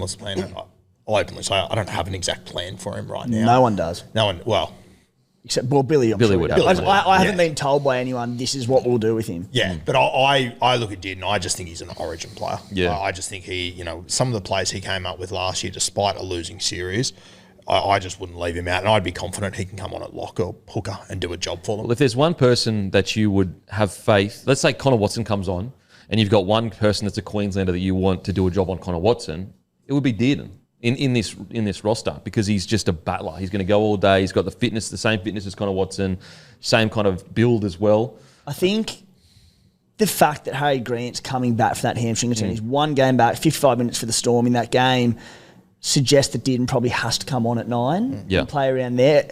Like, if Harry Grant's fully fit, you'd be trying to get him 80 minutes.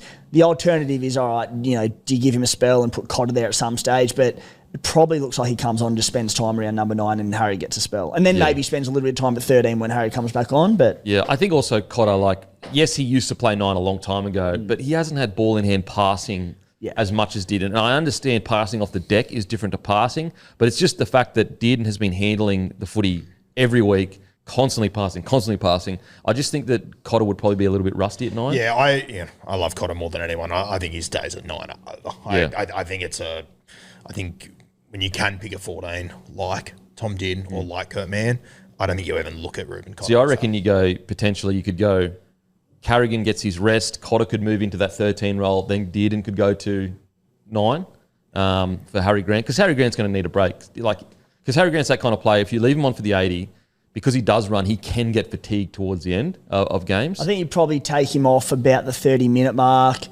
bring him back on about 15 minutes into the second half. He plays that 55 to probably 60 minute. Yeah. You give him that spell and, one real interesting one for me is Lindsay Collins. I know he's done it so many times in the Origin arena, but if you were to say like for like, he's going up against Spencer Leniu. And you've essentially got the power super athlete in Spencer Leniu, who is just all power, no breaks, versus the absolute battler in Lindsay Collins. So if I'm going to back one player in the first 10 minutes, it's going to be Spencer Leniu to win that battle every time. If I'm going to back a player to win the 20 minutes, it's going to be Lindsay Collins every day of the week. So it's just really a matter of, can Queensland shut down that first 10 minutes of Spencer Leniu? Because if they can, there's actually a bit of room around Spencer Leniu after that first 10 minutes because he is so explosive. It's a really interesting pick by Billy Slater from the point of view of, we all thought a few years ago, Gaggai's an automatic, and Billy went, making a tough call, letting an Origin legend go. You've got Lindsay Collins who comes in and plays, 25 minutes back on return, and Billy just straight away, Corey Horsburgh, Lindsay Collins. Yep. No, I'm still going to take the old bull. I know he's still got more in him. Yeah. It's one that I sit there and go, fuck, has he... I personally think there's a good chance it's the wrong call. Yeah. Has he gone 1 year too long? Has he gone 1 year too long with him, especially when you've got guys like Corey Horsburgh that are available? It's a huge watch for me. Yeah, absolutely huge watch, because that could genuinely, let's say it's all of our players are hitting their form, your players are hitting your form. It could literally be Spencer Leniu or Collins that change the game. It could be a big defensive play from Collins, or it could be a big attacking play from Spencer. Would you consider, and if he was fully fit, it's probably what I would do. I just have the concerns around his injury. I'd probably start with Lindsay and bring Mo off the bench in an ideal world. Yeah, I like it. I don't mind it. And you just, because he's been there, he's done it. I know Fodawaker has as well. I guess body for body, physically wise, Fodawaker probably matches up better to Leniu.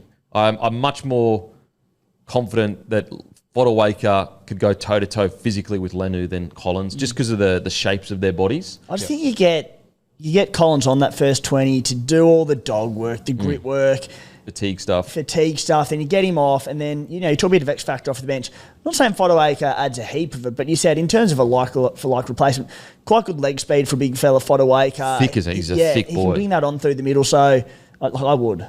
And I just think that, is Fodawaker known for his fatigue work, covering holes? No, he's known for a big body that's hard to drive back, and he always wins that first contact, usually because he's a big boy.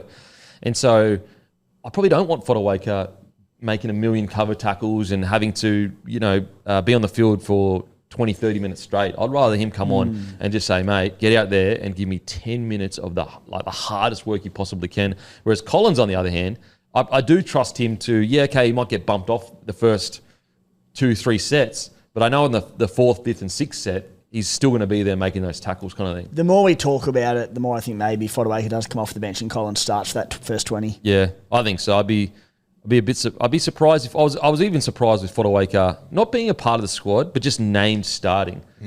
Even though he's had some good games this year, but Fodawaker off the bench, I totally get that. It's just the starting that surprised me quite a bit. Is there a chance that happens, you reckon? Collins starts? I think so. Very good chance. Because I just look at it, and the more we talk about it now, and I go, okay, who in our forward pack has the same body shape as Spencer Lenu, or at least closest thing to it? It actually is Fodawaker. It's quite stocky, quite thick. Yes, is he as fast as Spencer Lenu? Probably not, but I bet you he's a bit heavier than him as well. So maybe that is the like for like you try to go for. And I think as well, once you do that, all of a sudden you're looking at the Queensland bench and it's got Nye and it's got Fodawaker on it. And I think the other thing as well, which is going to be my next point to bring up with you guys, Trent Leroux, when he comes onto the field, are we assuming he goes into 13 and Carrigan sort of shifts into that middle forward role? Yeah. Yeah, you'd have to assume so. You'd have to, unless he comes on at front row and it's kind of the same thing, but you'd have to assume so. Surely you couldn't be picking him just to play as a front rower. Oh, I know. I'm just saying. The only other option I can look at is you just say, well, 13's like front row anyway, so you just chuck him on there and you go for a bit of a lighter forward pack that can move. Again, I don't think that will happen. I'm just saying that's the option. Yeah, I think that he probably goes on for 13 for Carrigan, and he just fights fire with fire. Yeah, not unlike Billy to have 3 changes now before kickoff too. Yeah. Absolutely. Does it all the time. Years, yeah. Queensland it's almost notorious weird when he doesn't do it. Yeah. I will say with the Leoro selection, it's not like it's come out of nowhere. He was 18th million last year. Whether you do or you don't have him on the side, this has been part of a plan to a degree. It's just for me how he fits into it. Yeah, how he fits into the whole thing. Whereas like a Capewell, for example, that can play 13 edge back rower and also centre. Now, are we... One thing that hasn't been spoken about at all, and it's the Cam Murray effect. Isaiah Yeo at 13 has not worked yet in Origin. However, he's now captain at 13. You're missing Cam Murray, and also he doesn't come on in the front row like he did last year and played so well when he did come on. Is that a bit of a concern, or do you think enough tweaks will be made so that it does work for him at 13? No, it's a huge concern for me. It is something I am really worried about, and this is, to Hammy's point before, this is a huge series for the Blues that if they lose this, it's another time you've lent into this Penrith system that you're going to get to the end of this Origin series and go, well, hold on, they're also coming fucking last on the ladder. Is it time we blow it up and move in a completely different direction? Yep. Which is part of the reason why I sort of wanted Mitch Moses to be my halfback at this one. Without... It doesn't look like... The stocks of Cam Murray, it's almost better when he's not on the field. He's like the most rated player ever. Even if you rate him as high as you possibly can, when you actually look at his impact on Origin wins, you actually should be rating him higher. It's insane. Yeah. Right now, if you were rolling out with Cam Murray at 13, I'd be going, you've got speed and size through the ruck. We are in a Barney rubble. It's a huge needle mover straight away. Yeah. And so that's where I go, leg speed. Barnett does pick a lot of leg speed up for you through the middle. I do like that. But if you were coming out with Haas, Murray, Barnett, or even Yeo, that's a scary prospect. However, Isaiah Yeo now, he's getting into his he'd be in 10 to 15 games for Origin now, around that number. So surely he'll make the right adjustments.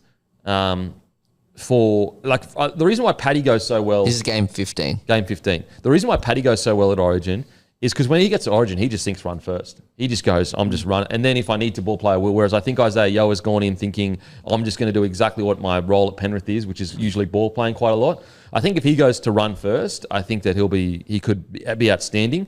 But the Cam Murray effect is a big thing for me. Outside of that... I think there has to be some sort of a mindset shift from Isaiah Yeo this series, though. Yeah. Because it is getting to the point that if we lose this one, it's, favourites once again, you can't just keep doing the same thing on repeat. I've been, I know I've said this for a couple of years now, I think he's a front rower in Origin. I think he suits front row way more because it forces him to just think run first. I get a little bit worried, the band's back together with him and Cleary and it gets a bit pass heavy. But I agree with you, Real. I think they're too smart to not make adjustments. I'll say one thing. Connor Watson will come on probably at 13. He might spend a bit of time at number 9 for Reece Robson, but he'll spend a lot of time at 13. When that happens, Isaiah Yeo probably pushes to the front row. So he'll still be probably spending a lot of time as an out-and-out front row doing what you said and thinking run first. Yeah. And I think the key still for, Connor Watson when he comes on is run. Run first. Just that leg speed. Because Origin, people, it's too quick. You don't have time to ball play. And the amount of times, in those series where, Blues would be looking to ball play, Queensland would be up in their face. And so it's going to be interesting to see how they do. I think that they'll make the tweet. Laurie Daly, he would have seen all the talk. He would have sat them down and said, boys, we just think run first. Then maybe when we get to that 20, 30-minute mark, that's when we can start to ball play a little bit. And I know there's a bit of a sample size now of Yo maybe not having the best results at Origin level as a lock, but I do have a lot of faith in him and in Nathan Cleary. They're smart footballers. They will learn from what's happened in the past. For sure. They'll tweak their games accordingly. Yeah, I think so. What that looks like, I'm not sure, but I think if anything, last year was the best thing that could have happened to New South Wales because it made it extremely clear what the game plan should be with this current playing group. It made extremely clear. Camp Queensland down in their end and just wait for Queensland to break because we're too big, we're too strong. Let's win the field position battle and force them to try and spin it out of their own end. And so that's why you don't really need a lot of finesse or ball play. You just need to run as hard as you can and then just camp them in their end. Rest your forwards in attack, get them to use their energy in defence, use your backs to get the meters. Whereas Queensland's game plan, it really is just fatigue and speed around the ruck, I think. Yeah, which makes total sense. But it will be interesting because you've changed the halfback, the lock and the coach. You've changed all your direction. Yeah, for sure. Kempy did segue probably into the back line, chat a little bit, but as we tend to have in recent years, we've got the yardage coming out everywhere. Exactly what you said. I think our game plan is pretty obvious there. Edwards, To'o, Lomax, v Ponga, Coates and Val, the yardage out of our end, we're stronger. And then you lean into, we've got these two massive boots, particularly Mitch Modes. We've got the longer kicking game out of these pairs as well. Got Latrell Mitchell's boot as well. Yeah, and then so it's just all right, the Blues, the game plan's simple. Use that yardage, use a long kicking game, kick early, complete high play, high percentage footy, and I said, get Queensland coming out of their own end. The second they blink and turn the ball over, we've got Latrell Mitchell in there. We've got Stephen Crichton. We've got Lance. We've got points coming out of our woo-ha. So it's it's a great game plan to have. It's simple, right? Yeah, absolutely. I actually think you'll see, Queensland will play a lot like the Melbourne Storm, which will be getting to tram line, spinning it across the field, trying to spread the defence and the bigger bodies of the New South Wales. And we saw it a little bit last year where they would kind of get to a 3 defender or 4 defender and then they would attack a short side. And a lot of the time, Blues were either backtracking.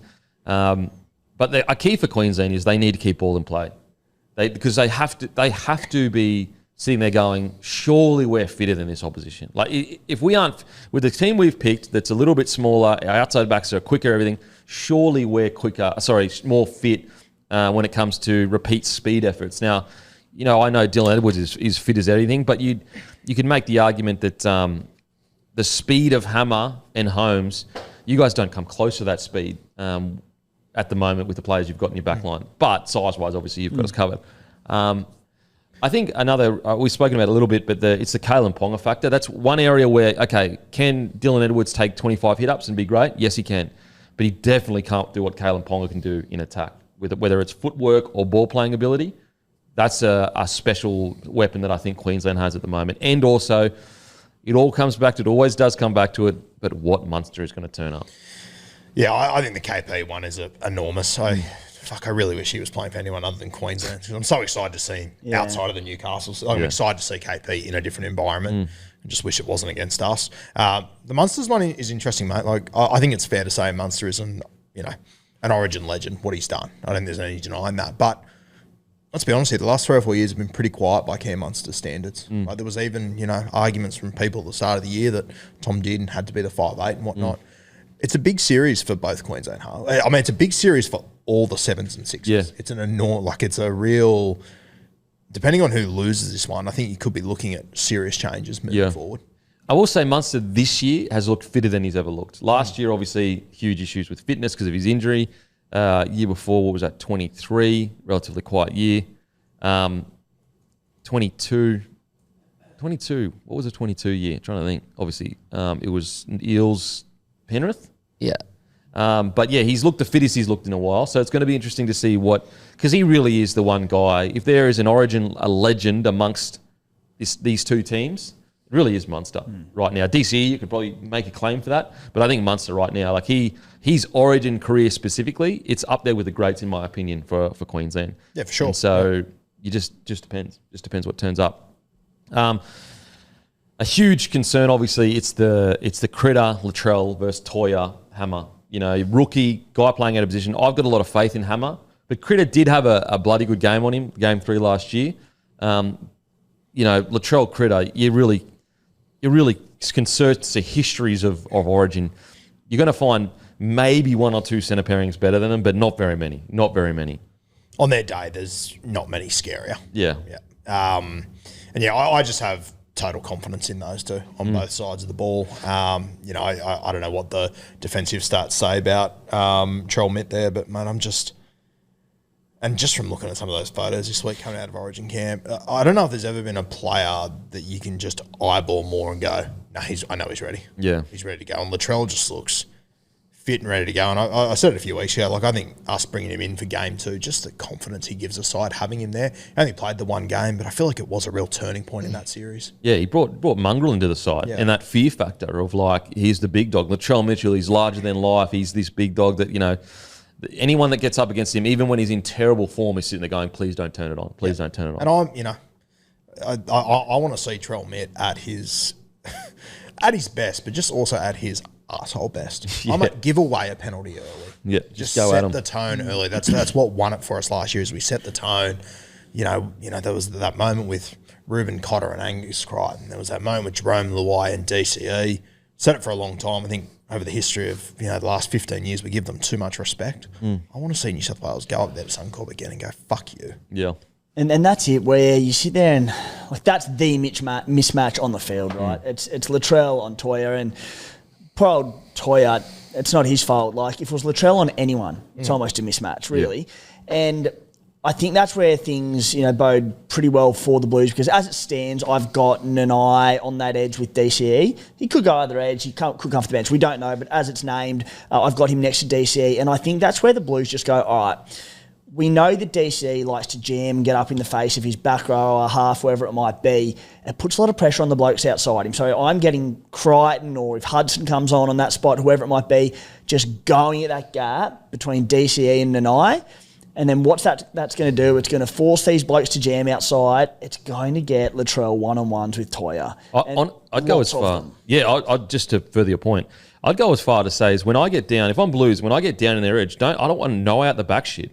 I just want to get the ball straight to Latrell and put fear in Toya. Like, even if Toya makes that tackle, I just want Toya to feel his strength. Just feel his strength on the line so that Toya starts going, oh, shit, this is going to be a night to remember. Surely they don't run with DCE and Nanai on that edge, do they? I just assumed that was a no-brainer not to do it. I'm not sure.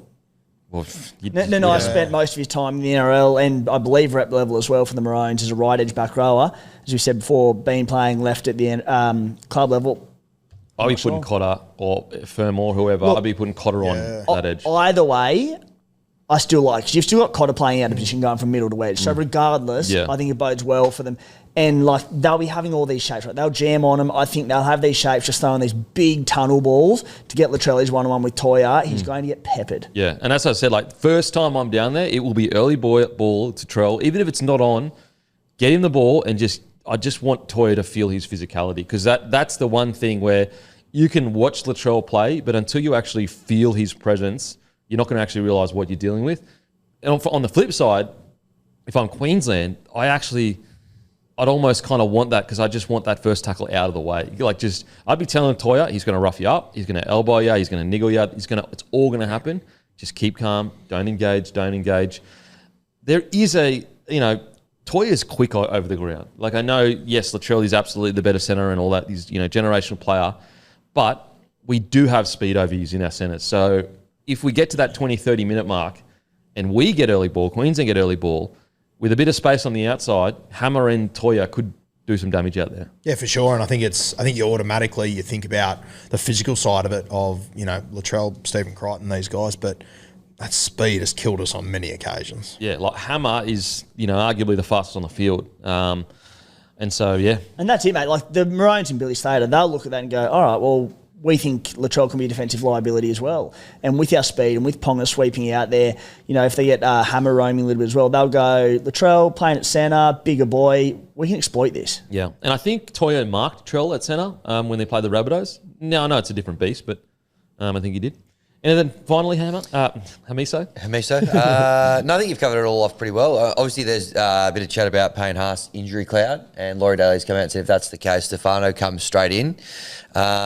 Look, as a Queensland fan, I've got to say, probably breathing a sigh of relief that that's not Terrell May coming straight in for that role. But geez, the pack looks different without Haas in it, though. Correct. If Haas is out, it changes. It flips the world on its Because like head, Tino all of a sudden goes, I'm free reign here. Yeah. Free reign to just go at these Yeah, blokes. Tino all of a sudden is the best forward on the field, and it's probably not close.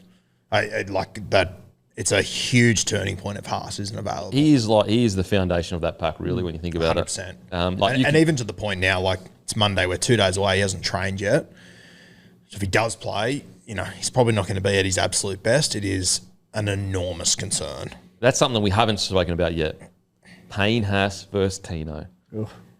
We got those incredible, famous images of those two boys going at it all those years ago when they were young pups. They've matured into, you know, foundations of their club, key players, rep players. You know, Tino he sat there last year. He literally said, I hated watching last year. He hates it. You know, Payne Haas has grown into that enforcer as well over the last few years. It'll truly be a battle for the ages. When was the last time we had, you know, we've had some incredible front rowers play Origin, like just, you know, greatest of all time. But genuine athletes like these two, where they are like 6'4", 6'6", can play 80 minutes, do everything, good laterally. Like we're truly watching physically some of the most physically impressive front rowers we've ever seen. Now, yeah, you could argue there are greater front rowers that have been, and that's true. There have been greater front rowers with better resumes. But when you come to physical specimens, I don't know if there's many more than Tino and Payne Haas. Yeah, I think this is sort of and these two are both of the best they've been at in their careers so far at this very moment. And I do think these sort of matchups will become the norm in Origin now. But I think it's the real start of it. Yeah, absolutely. And I personally believe this Tino-Haas battle, I think it'll go down in history to the next generation. I think that this generation watching Origin now will tell their kids about the Haas-Tino battles because it started when they were young pups. They nearly had a punch on their mates off the field. But yeah, I just cannot wait. Something special. Maybe just one more to touch on. The Maroons lean into Hammer and his speed and his superstar ability around the ruck. Like you've got this 1-2 punch of Tino and Pat Carrigan. They'll do damage to the middle. They'll get quick play of the balls. Especially Tino with his offloading ability, he'll get the arm free. Mate, when Hammer's sitting there stationed at centre, I just want him coming out of your own end, even at different stages with set moves.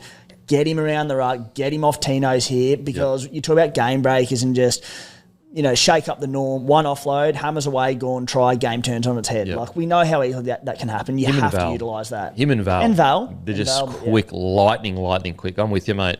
I think Hammer, if you can just get him around the ruck, that could be a real point of difference. If he sits there and he's stationed at centre for 80 minutes and with Billy Slater at the helm, I don't think he will.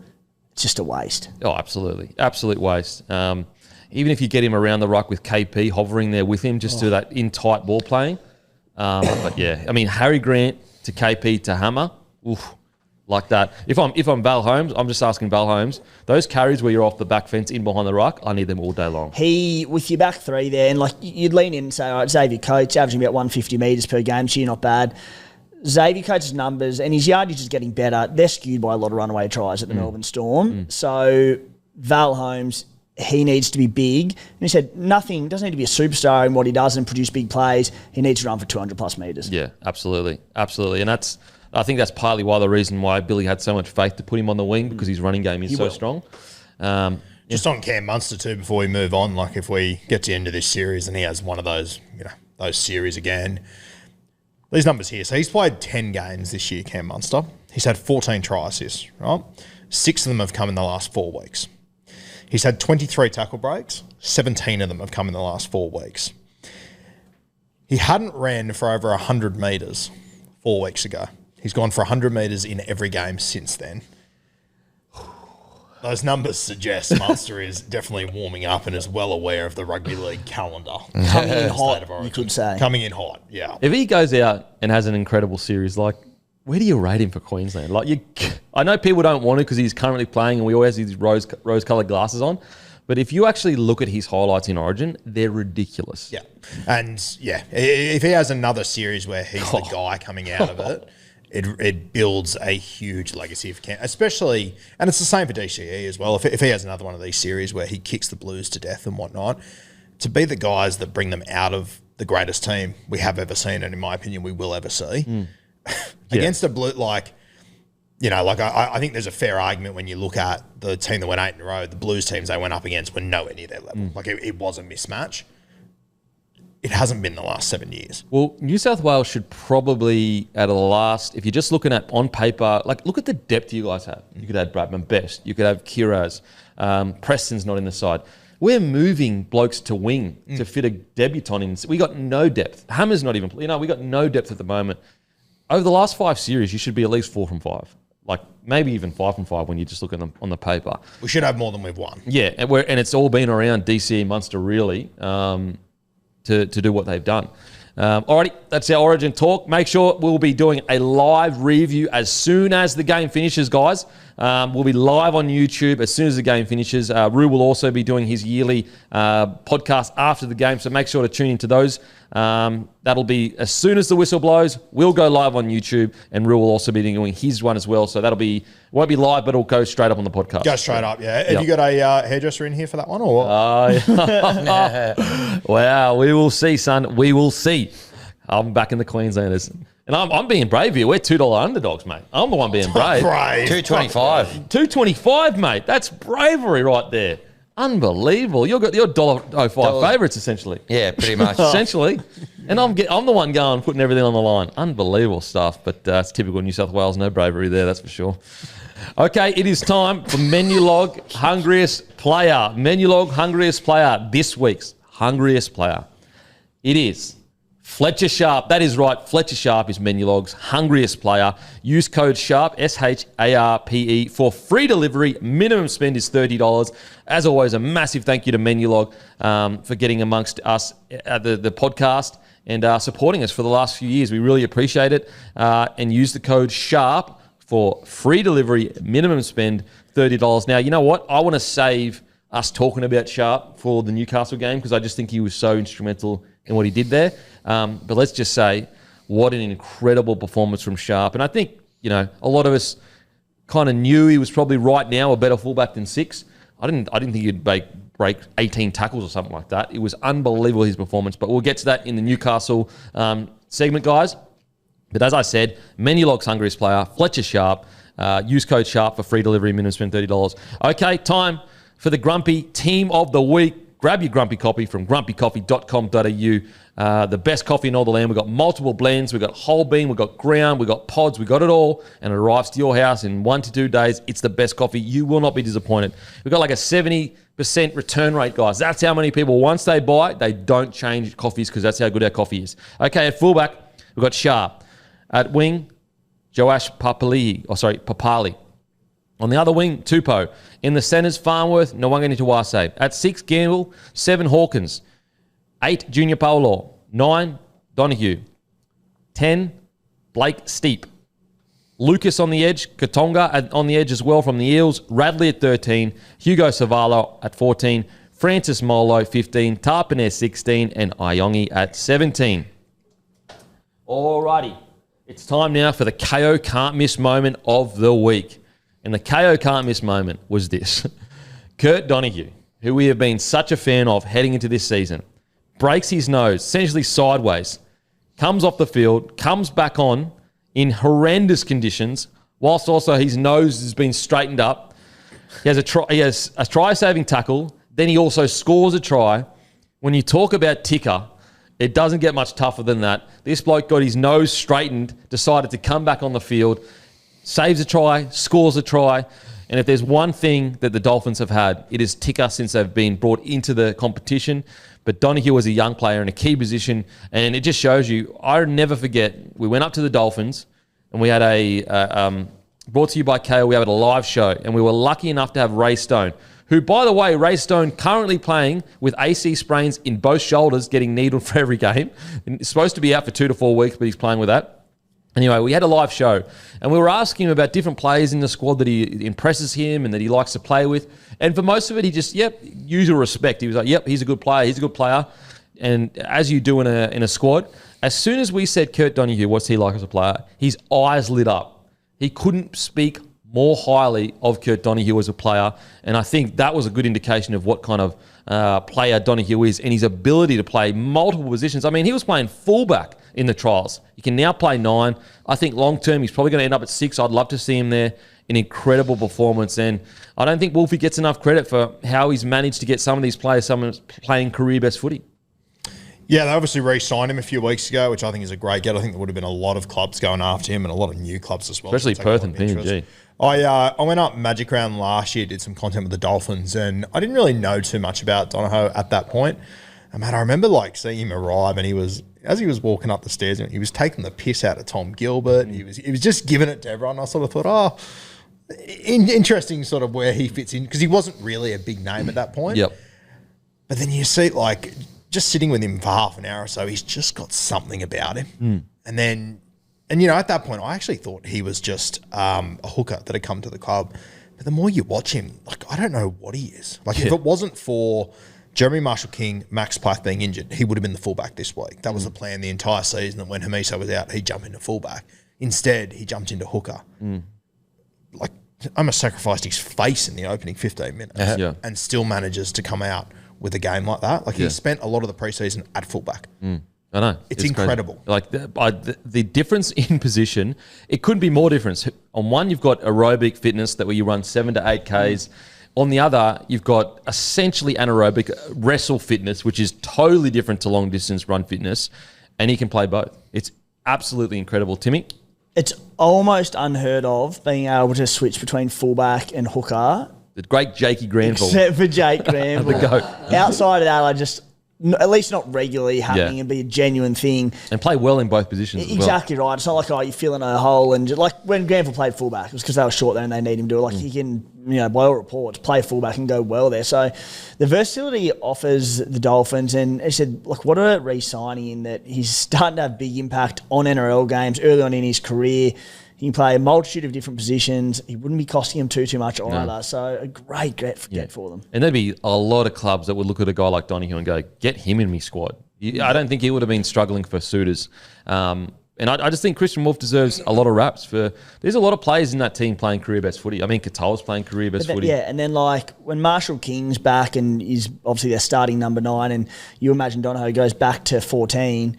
All right, someone goes down, he can cover 1, he can cover 6, he can cover 9, he can cover 13. Yep. What an option to have on your bench. For sure. And then as everyone comes back in their full strength, aside with Donahue and Plath in it, and then hopefully you get Flegler back. You got Gilbert back from injury too, hopefully as well. I've said it before, but everyone talks about the doggies with all these versatile players that can cover positions. Mate, the Dolphins aren't far off it. They're stacked with utility players. Yeah, absolutely. What do you reckon, mate?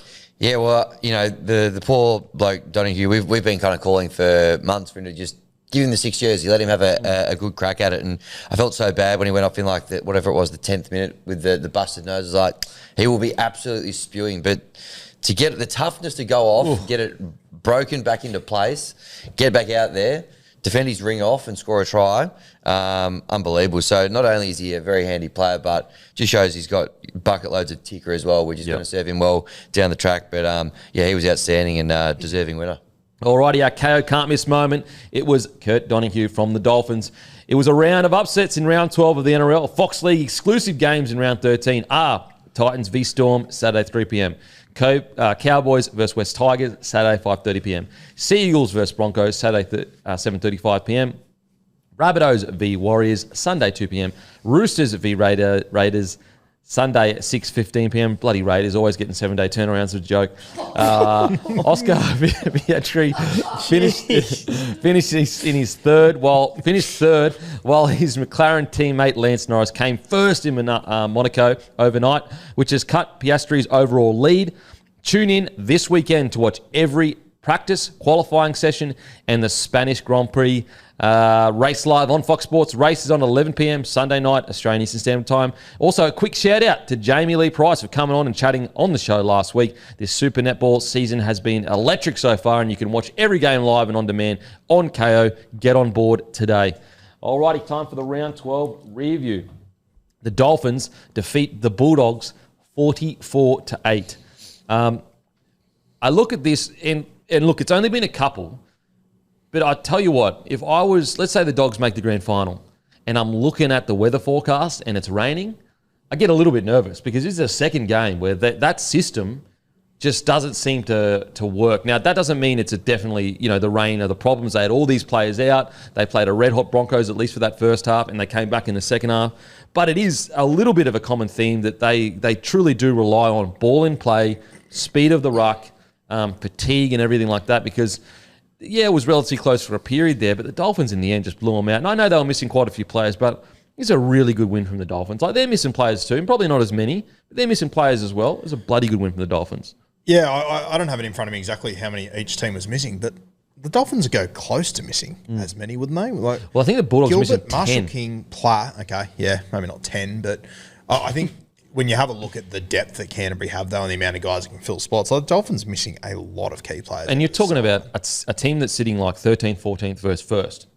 So, like, let's say they're missing 5 and their other team's missing 8. It's almost even. Yeah, and I mean, if you were to have a look through the competition, like, if you were to name your 3 or 4 sides that you think can genuinely win a comp this year, I think Canterbury and Melbourne have to be in there. The Dolphins have slapped both of them. Katoa has Penrith, Storm, and the Bulldogs in one season. Yep.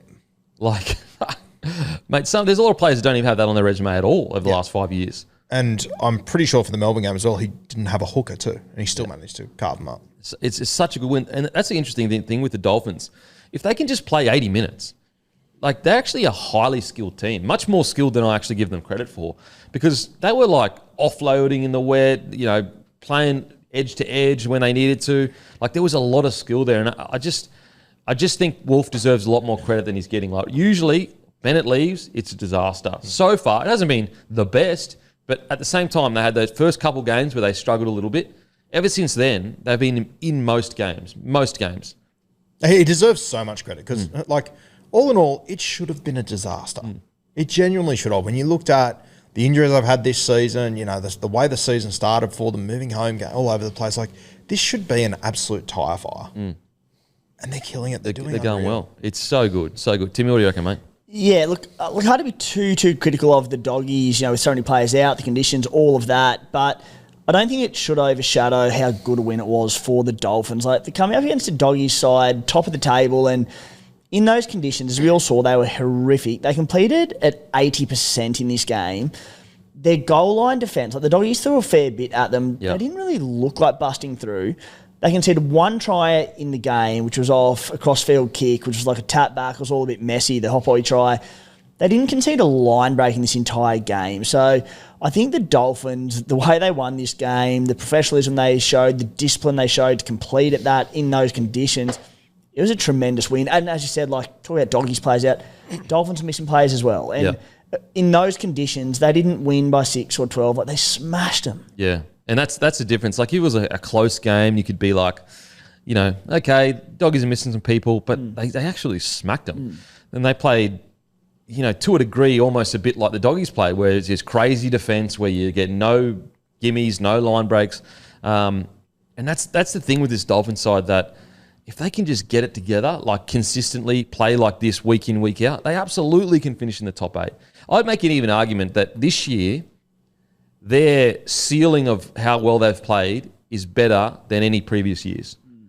So, and what I mean by that is that their best games this year have been better than some of their best games last year and the year before that. It's just a matter of getting consistency. Yeah, that's an interesting point you made, Kemp. Leading into the game with the conditions and that torrential rain, I thought a lot of the signs pointed towards favouring the Bulldogs, turning it into that war of attrition. The discipline that the Dolphins showed, that's what the Doggies have made themselves known for over the last year or two. You add in the long kicking game, that boot of Matty Burton, the early kicking, get it downfield. I thought that may have been the difference, Birdo's kicking game, but it was just so far from that. And when you look at the Dolphins side, they got Kafusi at the end of his career playing prop. Molo, bench fringe kind of front rower. Coming off the bench, you've got Ray Stone, Harrison. Like on paper, like these sides aren't. I know the Bulldogs are missing players, but they actually aren't that far apart. Like for example, they still got Kickow, Bailey Haywood. He's been a bloody good player from all season long. Harry Hayes is a good player. He's obviously on the edge. Curran, he's their starting prop usually. Hopboy is a rookie, obviously. But their spine, the Doggies' spine was Sexton, Burton, Connor Tracy, Reed Marnie. That's their starting spine. Whereas you look at the Dolphins, they had obviously Jakey Averillo out of starting. They've got their 6 and 7 that are starting, but 2 of the 4, Donahue and Averillo, are not usually in their spine. So it's a really good win for the Dolphins. And yes, it's not panic stations at all for the Bulldogs, but I'm with you, boys. I don't think just because it isn't panic stations and the Dogs didn't play as well and they're missing all these players, don't let that take away from the fact that this was a bloody good win from the Dolphins. It's going to be an interesting 6 weeks for the Finn. They've got the bye this week coming. Then they've got 4 weeks of Dragons, Cowboys, Knights, South Sydney, and then another bye. So 2 byes in the next 6 weeks. And in my opinion, 4 games that I would probably have them as favourites to win those games. Huge season defining moment. Like this next 6 weeks, they could collect 12 points in a close competition. Even if they were to drop one of those games, if they were to win 3 from 4, which I wouldn't put past them in any way, shape, or form, to grab 10 competition points in a close comp like this, it will catapult them up. Oh, absolutely. Like if you can grab 10, you'd almost be, you wouldn't lock yourself in the 8, but geez, it'd be hard to, if you just kept some consistent footy towards, you didn't have to be world beaters to end the season, but just consistently, it'd be pretty hard to push you out of the 8 if you can get 10 points in the next, 6 weeks or so. They're in 10th place at the moment, the Dolphins. The other big thing about the Dolphins is, if you have a look at their for and against, it's plus 42. They're the only team outside the 8 with a plus for and against. Yeah, which is another thing that, although I'm sure Wolf wouldn't be happy with it, like with where they are on the ladder right now, you can look at that and you can be pretty bloody happy with it, the fact that you are plus 42 or whatever. There's 3 teams in the top 8 that have got negative for and against. Yeah. So it's kind of like those close games. I mean, really, you look at the start of the season, those games that they just got, and granted there were some stuff off the field that was distracting them. If they just had managed to find a way, a little bit like the Dragons to a degree, I would say I feel like the Dolphins have played, their best game has been probably better than the Dragons' best game, but they are similar in the sense that they've had these close losses that if they had just won it, they'd be sitting in the 8. Well, I think they play each other after this bye. That one could be that's gonna, real season defining for both of those. One could go one way, one could go the other way. Hammy, what do you reckon, mate? I just think the Dolphins, came ready and better to deal with the conditions a bit better than the Dogs. Obviously, the Dogs had 16 errors. The Dolphins they had 9, still a few, but there's a big gap there. The Dolphins completed 80%. The Dogs are only around the 60% mark. So, they were just able to hang on to the footy a little bit longer. And that, as Timmy said as well, they did defend really well when they had to. So they were very impressive. Shocked a lot of us, apart from Guru, who had them 13 plus. But it was a gritty performance. And Katoa, he's building some hell of a resume this season. He's only 21, 22 years old. I said this on Packer Up, boys. Samoa or Tonga win a major trophy in the next 5 years, maybe even 3. And Katoa is that next step. Like the fact that Tonga now have the best young fullback in the best young halfback in the competition. They've never had that. Literally never ever had that. And the other thing, just shout out to his defence this year, and to a lesser degree, but also important. Cody Nikorima, who they were just such an easy attacking point for oppositions, and it'll continue to be. But like Nick Ream just because of his size, you're going to have a few more troubles.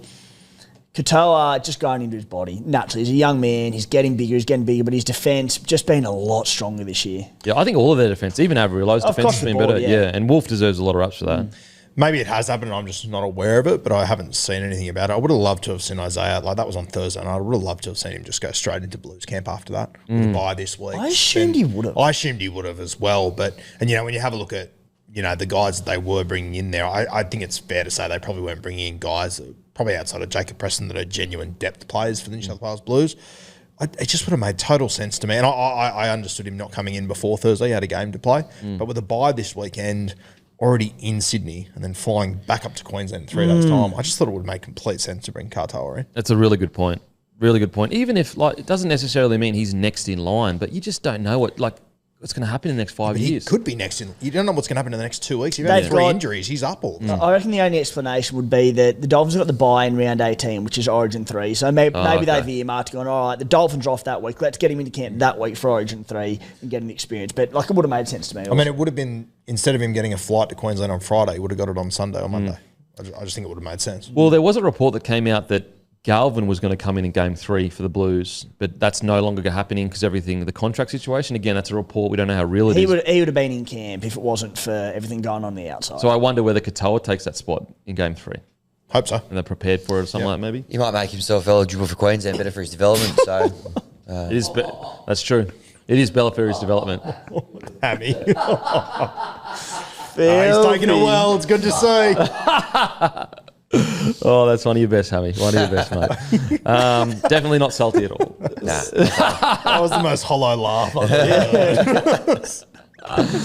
Oh, I mean, it is when you actually sit there and we're talking about all these options of moving around in Bulldogs, and like you're actually sitting there going, he's with the Tigers and he was supposed to be with us for another 2 years, but it's all good. Emotional stuff. Last year's better anyway. I thought Jake Arriola at the back there. I actually have always kind of felt that he probably suits fullback the best. Again, I don't know. It's funny. He suits fullback the best, but is he an out-and-out fullback? I don't know. But I thought he was pretty good at the back there. Arriola? I agree. And I do think fullback is probably his best spot. But as you said, like I think defensively he has been better this year. Much better than he has this been year, previously. So once again, I just think Avril is a guy that's worth having in your squad, though. Yeah.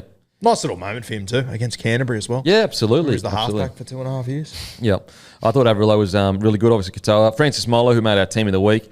Another thing where when Wolf announced that he was signing Molo, a lot of people are going, okay, it's a bit of a strange signing, but mate, he's been outstanding. A tick in the box for Christian Wolf. So the other one I thought was good in this game. The stats and everything won't blow the world away like we're used to with other front row forwards, but Felice Kafusi just provides value every week, doesn't he? Yeah. Good, solid defensive forward. Harrison Graham off the bench. I thought he had some good moments. Yep, did some good things. But really, really good win for the Dolphins. I think it's great that Finney Fuaki was a part of the squad, the Queensland squad for him. That's going to give him a lot of experience because there's plenty of potential there. Kerr with the great offload again, which is always good. I'm shocked that Tim didn't mention Yeah, it I when was- he walked in the fucking door. Yeah. Do you want to see the size of the paragraph I wrote in my notes? I was just like, it's a 5-game week impacted, but what an offload. Seriously. Yeah. He makes it look easy, the big fella. If he could just pick the moments a little bit better, it'd be My unbelievable. notes are almost too long. I'm like, I can be bothered. Can you read that just out of interest? I can't wait to take this in. King Kerr offload for try. One of the best in the game.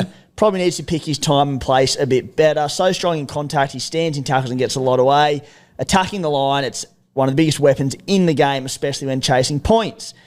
But yes, needs to rein it in. From any point on the field, though, they need to get Hammer in and around him working together because they can chase points from anywhere. Wow. Goes on to say stuff about 2 15 to 20 minute stints. Don't overplay him. Fatigue comes in. And Oh, wow. Thanks to Stephen King for writing Wow. that. I think South Dowling just shut, actually. Oh, that's good stuff. well, I realised I was getting at it off the back of one offload, so I was like, I won't bore anyone. But you asked. Okay, on to the doggies. Now, if you're wanting the Galvin chat and all that stuff and sex and everything like that, we obviously did earlier in the show. Code Sports, we spoke about it for quite a long time, so get to that. In regards to this game, like, heaps missing, for sure. Very disappointing still, though, for me personally, because this back line is still Connor Tracy, Wilson, who I love, Sherry, Gunn, Blake Taff, out of position, but he's still a first grader. Montoya, first grader. Burton Sexton and Marnie, with Curran and Kickout still on the side, with Hayward, who we know is a bloody good player. There was still enough players in this squad to beat the Dolphins. Like, I think that they need to... This wet weather stuff, they don't want to start losing more games in the wet weather because it'll become a real point of... it'll get other teams up when they go down and play them.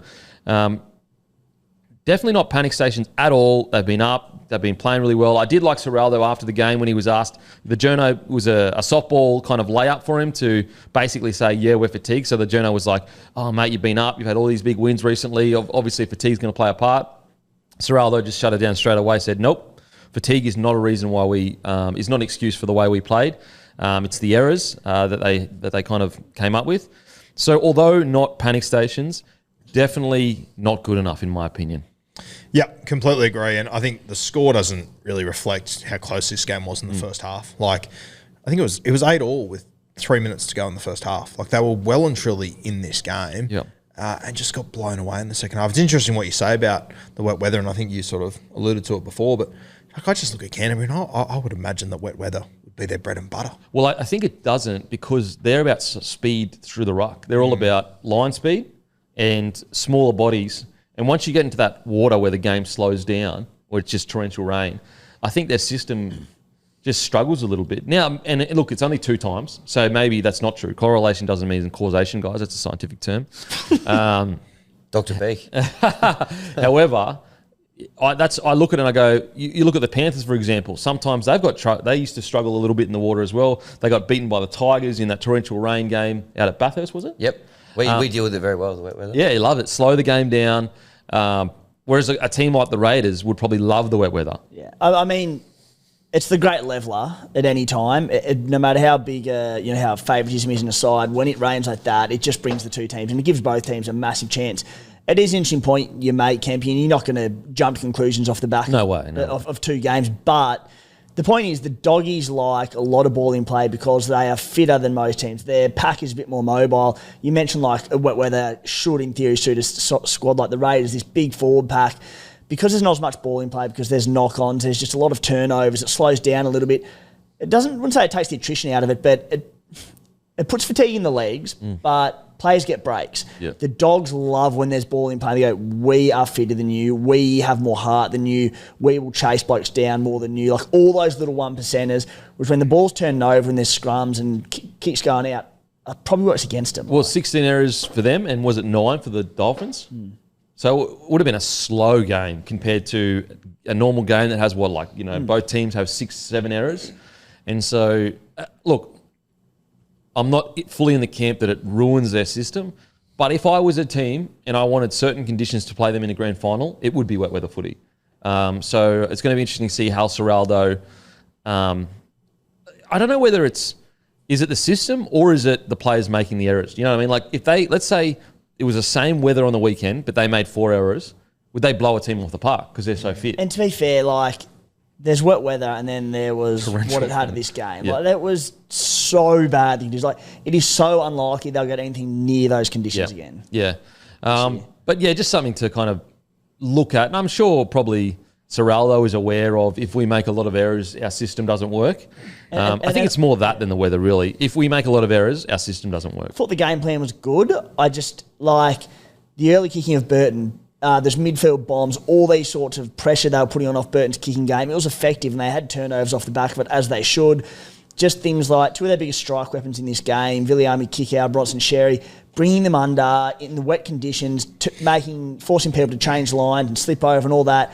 The Dolphins just defended it well. They did a really good job. Yep. And I think that one thing that maybe the wider audience doesn't know, the Dolphins preseason was like essentially all defence. Like they spent hours in the wrestle room, in the contact room, just working on their defence. And you can see it. It's definitely paying dividends. Yeah, 13 missed tackles in that game. That is mental. That is absolutely mental. Against the team coming first. Wow. So, boys, big question. Reed Marnie.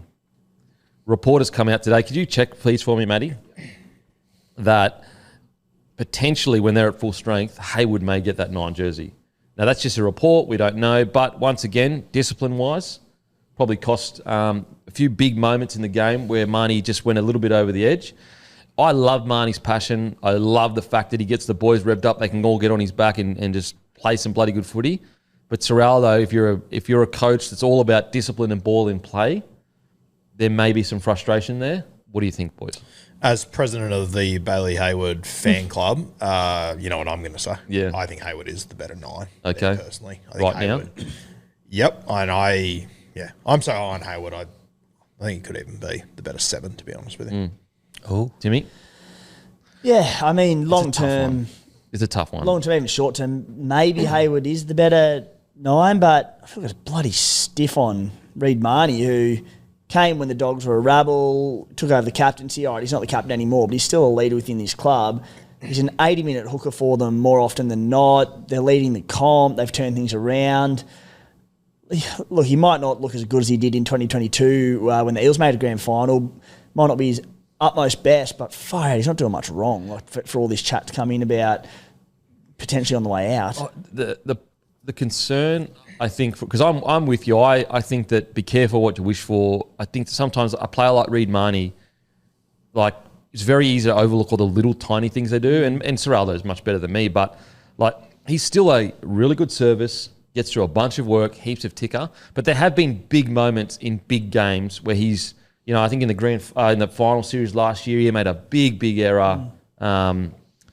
Like a penalty or something like that against Manly. You guys recall it? I reckon so. It was a huge discipline thing. And so it's happened again, I think, Broncos or another game where he was a huge discipline call. And in this game, it was a really, you know, I know people say the game's gone soft, but look, you just can't tackle the kickers like that anymore. And I know it sucks, but it is what it is. What do you got there, Manny? Oh, there's an article, but it's just like Canterbury officials have said. There's like rumblings without, you know, any quotes or names. There have been rumblings for a while now. As in, there's been articles. It hasn't just come out of the blue. Yeah, like even Marnie has come out and denied it and said, like, no, me and Serraldo are sweet, we're all good. But I do think that he has to get rid of those big penalties. He's just got to get rid of them because I think it's going to eventually catch up to him. But I'm with you, Timmy. I think I would be keeping Reid Marnie there. I would actually be closer to the Sexton situation with Haywood. Like, I'd be closer to maybe moving Sexton, swapping Haywood and Sexton rather than Marnie and Haywood. But I do think that the more you hear about it, the more big penalties that happen, there could be a bit of pressure on him. For sure. Yeah. But I want him to see it out for sure. At least this season, like he's been such a big part of it. What are you doing? Passing notes to each other? We're talking about you, not to you. Mind your own business. What's going on? Passing bloody notes to each other. Bloody high school again. Do you want to know? Is it Supercoach shit? Kind of. It's not Supercoach shit. AFB spotted in a sling. Big news. We're in the middle of the biggest sports podcast in the country and you're worried about AFB. I'm talking about the biggest front rower in the country.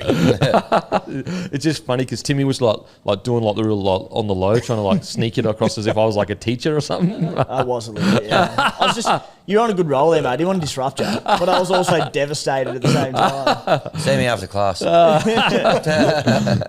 That's a paddling. Anyway, not concerns for the Doggies. I think they'll be back next week, but definitely a disappointing loss. They're at the bye next week, so they probably won't. Well, they definitely will win that game. Alrighty, the Eels defeat the Sea Eagles 30-10. And guys, if you're a part of the Bloke Club or you're a small business with a small marketing budget, you'd like to be involved with the Bloke Club, reach out to us and be a part of this ever-growing community. And also, don't forget, mention code Bloke to Luke Camilleri for a special price this end of financial year. But also, this week, this game is brought to you by, brought to you by Frey Skincare. The boys have put in a care box valued at $350 and we will be picking a club member at random to claim the prize. They are also running a 20% off sale right now, so get in and check them out. Frey Skincare, guys. Made by two tradies, so they get it. Here's their sunscreen. I use it. It's outstanding. It's the best in the business, and they've got plenty other skincare as well. Frey Skincare, get around. They're a part of the Bloke Club. And also 180 Cadence. So 180 Cadence, they're offering a $50 off the Sydney Ultra Marathon for Bloke Club members. This is their biggest discount ever. So $50 off, 180 Cadence, Sydney Ultra Marathon. Get around it. Okay, Para defeat Eels 30-10. I said this before the game, and I didn't know whether the Eels would beat Manly Sea Eagles, but one thing I was saying, don't worry about result. Just focus on how much the players that are rookies, how much they've improved from round one. So go back to that round one game, watch them play there, go to this game and see how much they've improved. And regardless if they win or they lose, that's going to be that's a better metric to focus on if you're the Eels right now. Because they're not about, of course they don't want to win the spoon, but they're not about wins or losses right now. They're all about rebuilding into a premiership threat. And I think, if I'm an Eels fan, I am over the moon at how fast this young roster has developed in the last, 12 rounds. Round 1, without Mitchell Moses, they were seriously lucky to be New South Wales Cup side. Matter of fact, I reckon, they get beaten by some New South Wales Cup sides on their day. That's how far they have come since then to beating a Seagull side. Yeah, they were missing players, but so was the Eels. It was essentially even. Not just beating them, beating them well. This is an outstanding win for the club. They are so far past their schedule of a rebuild, and I think Riles deserves massive credit for how far they've come in such a short amount of time. To take a step further, like Parramatta at the start of the year, their New South Wales Cup team would have given them a run for their money. Probably, the experience they had Yeah, down it's a there fair and point. whatnot. That's a fair point. Because Riles made some very, very tough calls and he stuck with them despite losses coming in thick and fast. He stuck with them, and I think you're starting to see the benefit of it, mate. It's Iongi for me at the moment. If you go back to the trials, Papali played in those and was incredibly impressive, but I just love that Riles just knew what he had in Iongi and stuck with him. He's a genuine star of the future. Yep. Riley Smith, the same. And not even just all the young guys, but, mate, the last 3 weeks, Jack Williams, I reckon it's the best 3 weeks of footy I've seen him play. Yeah, mate. Now, I know he's moving between edge and middle, but I feel like he starts in the middle. I could be wrong, but I feel like, whatever reason, putting that 8 on his back, he's been phenomenal, like absolutely phenomenal. And I think that he's found his role there. He's really found his role at the Eels. I think he's started on the edge the last few weeks, then he moves into the middle eventually, but because Kelmer started on the bench this week, didn't he? Yeah. He dropped back, yeah. So I think Jack's future still lies through the middle. But Absolutely. But at the moment, if you can start him on the edge and move him in the middle, it allows him to play 70, 75 minutes, and I think this squad needs him to do that. Yeah, and he was utilised for a long, long time, well, his entire time with the Cronulla Sharks as a middle forward, whether that was starting to sort of lock or playing off the bench. But he's always had really underrated mobility for a big fella. He moves so well. We've seen a couple of line breaks in recent weeks, like how quick he is. But he runs a really good line. And even if he is playing as a proper middle forward, you can still get him running a little bit wider off the ruck and running those lines and trying to isolate him on the little halves in the game and getting him doing that. Just because you're an out-and-out middle, if you're playing bigger minutes, which he is at the moment, sort of between middle and edge, just get him running a little bit wider and get him running those lines with the little fellas. Yeah, and that's obviously it's not going to break a game plan of an opposition, but when you're running out there and you don't know whether Williams will be in the middle or the edge, that is it's harder to get your head around as an edge because he is so big and powerful. He's big enough to be in the middle. He's a big boy. And so when he does move out to the edge, you're going, oh, shit, we've got a front rower out here, essentially. And I think Riles deserves massive credit for that because it is a bit of it's not just a one-for-one. He's not just putting him in the 8 jersey and he's just staying there. He's actually got a very specific game plan for Williams, and that shows that coaching staff, they're not just mere managers. They're X's and O's guys, which is really important in today's game.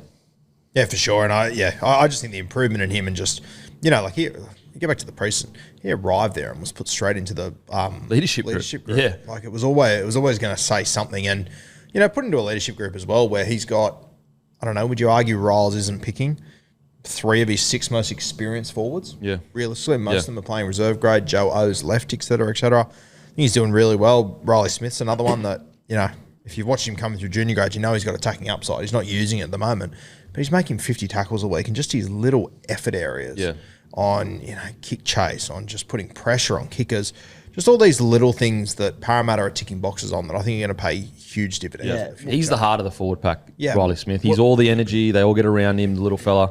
We obviously look at it through a very fine Supercoach lens guru as Riley Smith owners, but this stat sort of says it all to me. Now, I use a site called Stats Insider to tell whether it tries to score through left corridor, right corridor, or through the middle of the field. Riley Smith, he's there to tackle his arse off, put kick pressure on, and just distribute and give good ball to his halves early. Dill Brown, Mitch Moses, stars out there. Parramatta this season, I think it was leading into the weekend, of all their tries this year, 31, they'd scored 1 try all year through the middle corridor of the field. Wow. For comparison, what do we got? The Doggies have scored 10 of their tries through the middle. 1 try. Far out. That's crazy. That's crazy. I think another guy that, for me personally, that I think is almost like the benchmark for how much they've improved, it's Katonga.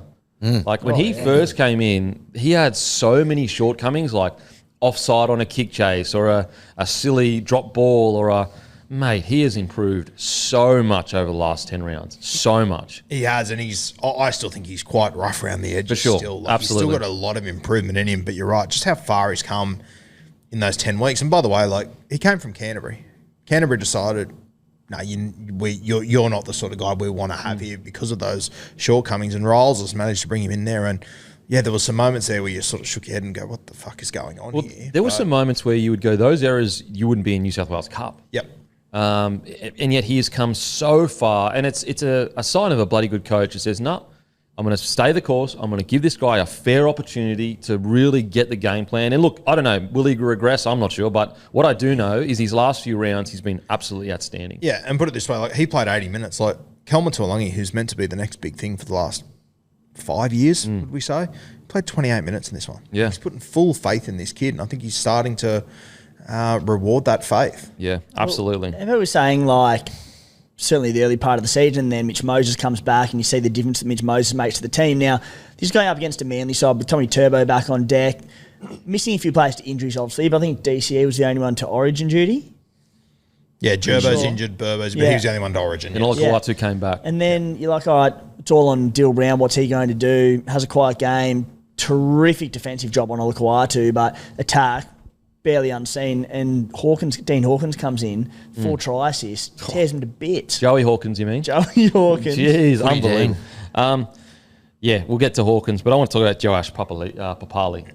Wow, what a game. And look, you know, it wasn't all perfect. That edge was having issues. Like, you know, there was one where he jammed in and Kohler had incredible hands. And, like, if it takes a centre to have crazy hands, I'm almost willing to excuse the winger jamming. And I think in a perfect world, you want that winger to make that jam.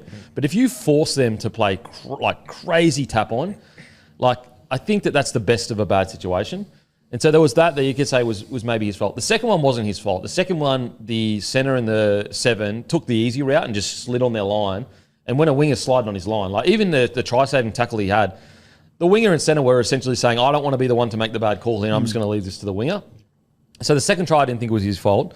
But for him to bounce back the way he did, and I did a little video on Instagram about it, if you go back and watch his try, he was just sprinting on his corridor. Like, he wasn't anywhere near the ball. Like, he was just sprinting because it was the right thing to chase the ball. You can actually see other jerseys that were close to him when they initially took off that just jogged. And if he had jogged as well, he doesn't score that try. And what I love about that is that it all was effort. He had no right to be there. That crazy ball from Hawkins gets to him. A lot of people said it was forward. I actually think it didn't go forward. I don't think it was forward. I thought it was. It looked a bit weird because of the way it all happened. But when you watch where he lands and where it lands, I don't even think it floated that much forward, to be honest. But anyway, so he scores that try.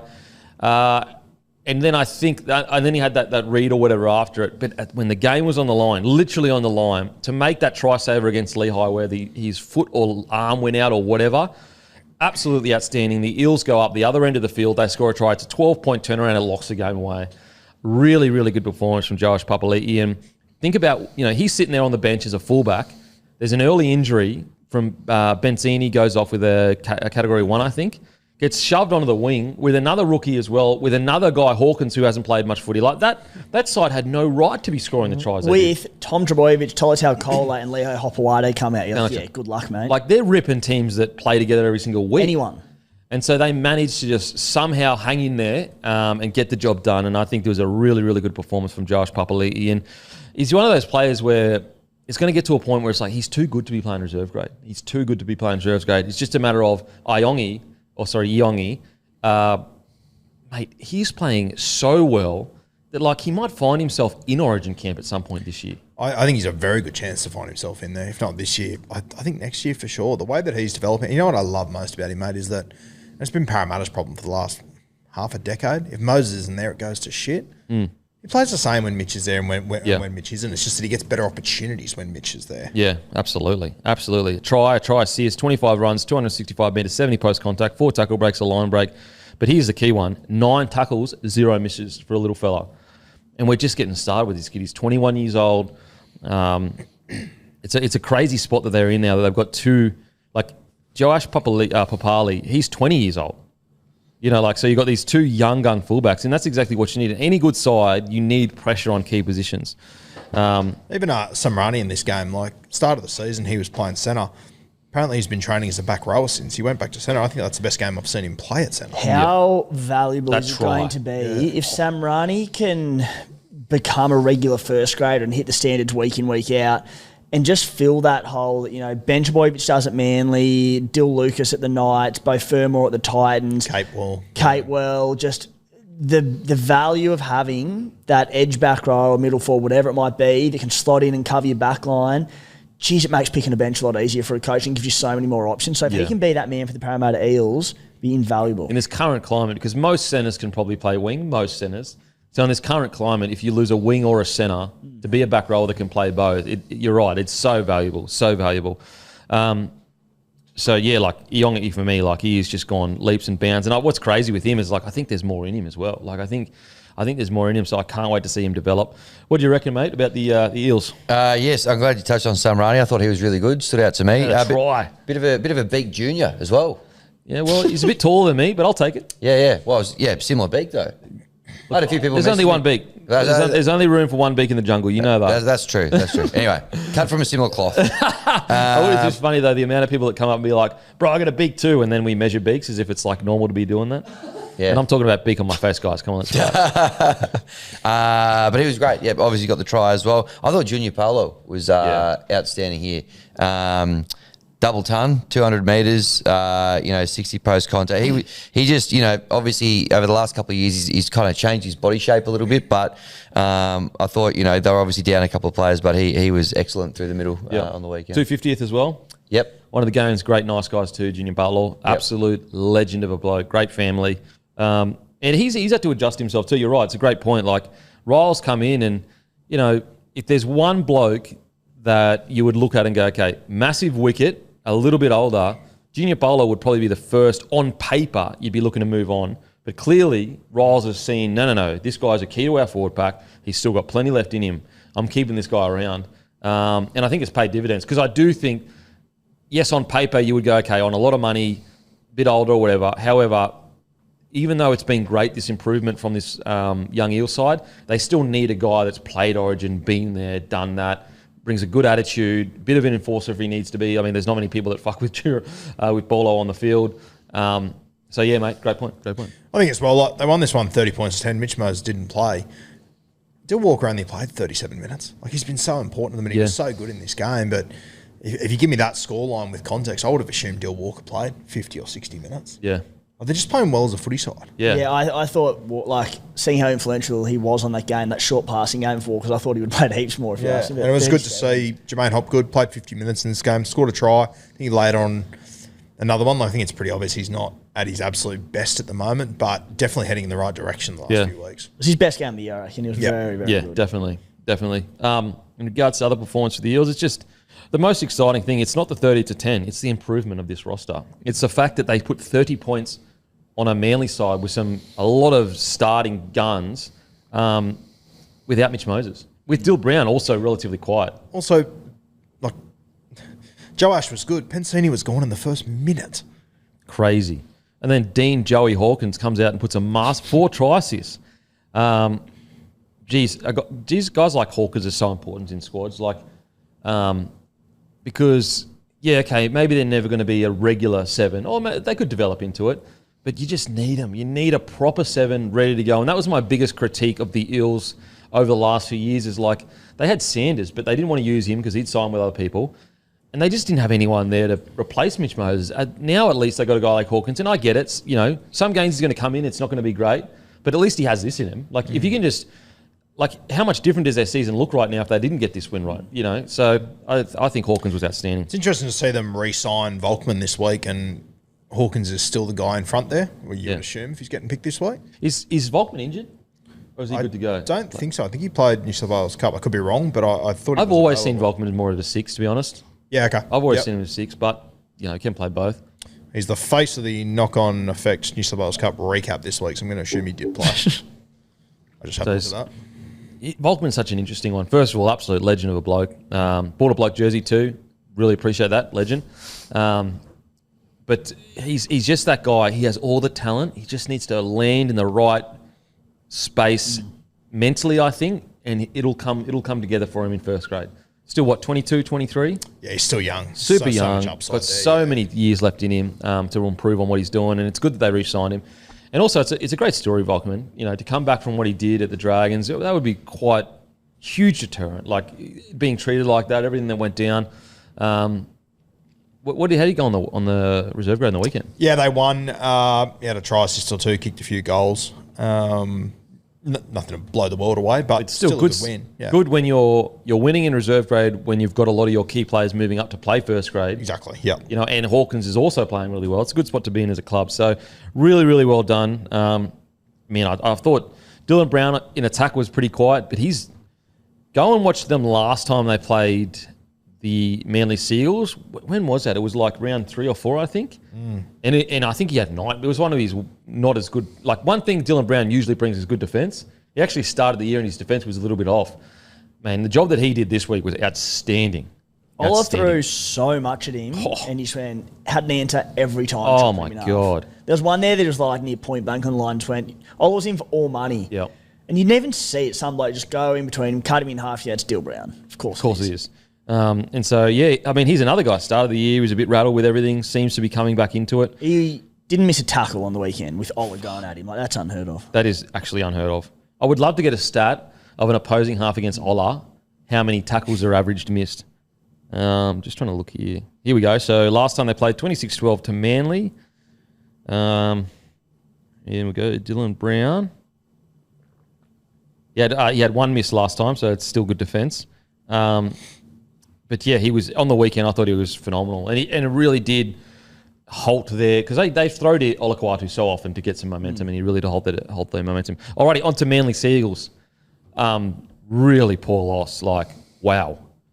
My concern with Manly is they haven't progressed as a side in like, what do you reckon, 5 years? Like ever since maybe 2021, so 4 years, they had that big run with Tommy killing it and everything. They are so inconsistent. And like, look, I was okay with a little bit of inconsistency to a degree, but they're still in the top 6 or whatever, and they're kind of pushing, or top 4 because that's where we had them, maybe top 5. But mate, their difference between put it this way, last year their difference between their best and their worst game, let's just say out of 10 it was 2 points. This year, the difference between their best game and their worst game is like 5 points out of 10. It's like 8 out of 10 at their best, and they're like a 3 out of 10 at their worst. Huge concerns. Yeah, and this is, at the start of the season, I think they gave it to the Cowboys in round 1, and I was a bit negative on it. Like, we know they can beat up on poor sides, but you just can't trust Manly week to week. They're not even beating up on poor sides. They're not even beating up poor sides anymore, exactly right. And, like, thank God they went out and got Jamal Fogarty because, like, the talk was that Brooks could potentially play halfback and whatnot. Like, fuck. I like Brooksy, but Jesus Christ, that was disappointing on the weekend.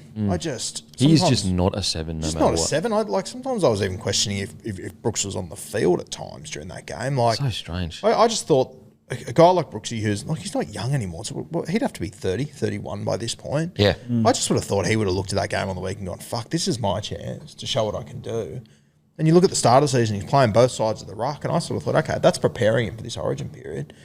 Like, he didn't look hungry to me in that game to want to grab the ball and want to win that game of football. I was very disappointed. It was like more the opposite of, no, I'm happy to be a 6 and play second fiddle, wasn't it? Yeah, Arthur was there, obviously, but surely as a senior player, you're stamping your authority. Fucking oath. Like, surely you're sitting there going, mate, take a back seat, you get off me, I'll sort what we need to be. And like, I'm so like, once again, it's not like Luke Brooks is showing up in buy-round footy. He's got no weapons to work with.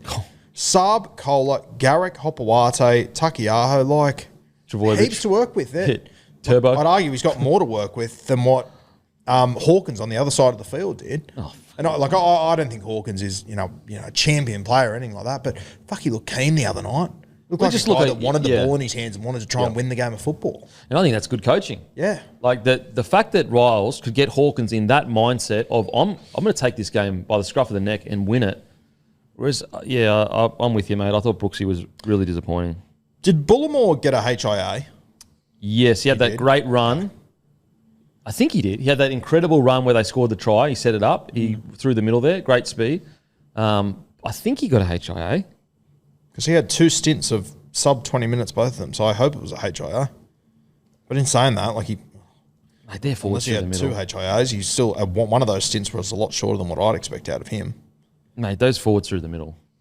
Like, it's just so strange to me with Manly where they can truly rock up and they play some of the most entertaining, hard to defend, exciting rugby league that you can literally watch in the game today. And then some weeks they turn up and they are just a shell of themselves. When you do your tips for them each week, it's like, I've got no idea what to do with them. They said the scale of what they can produce week in, week out.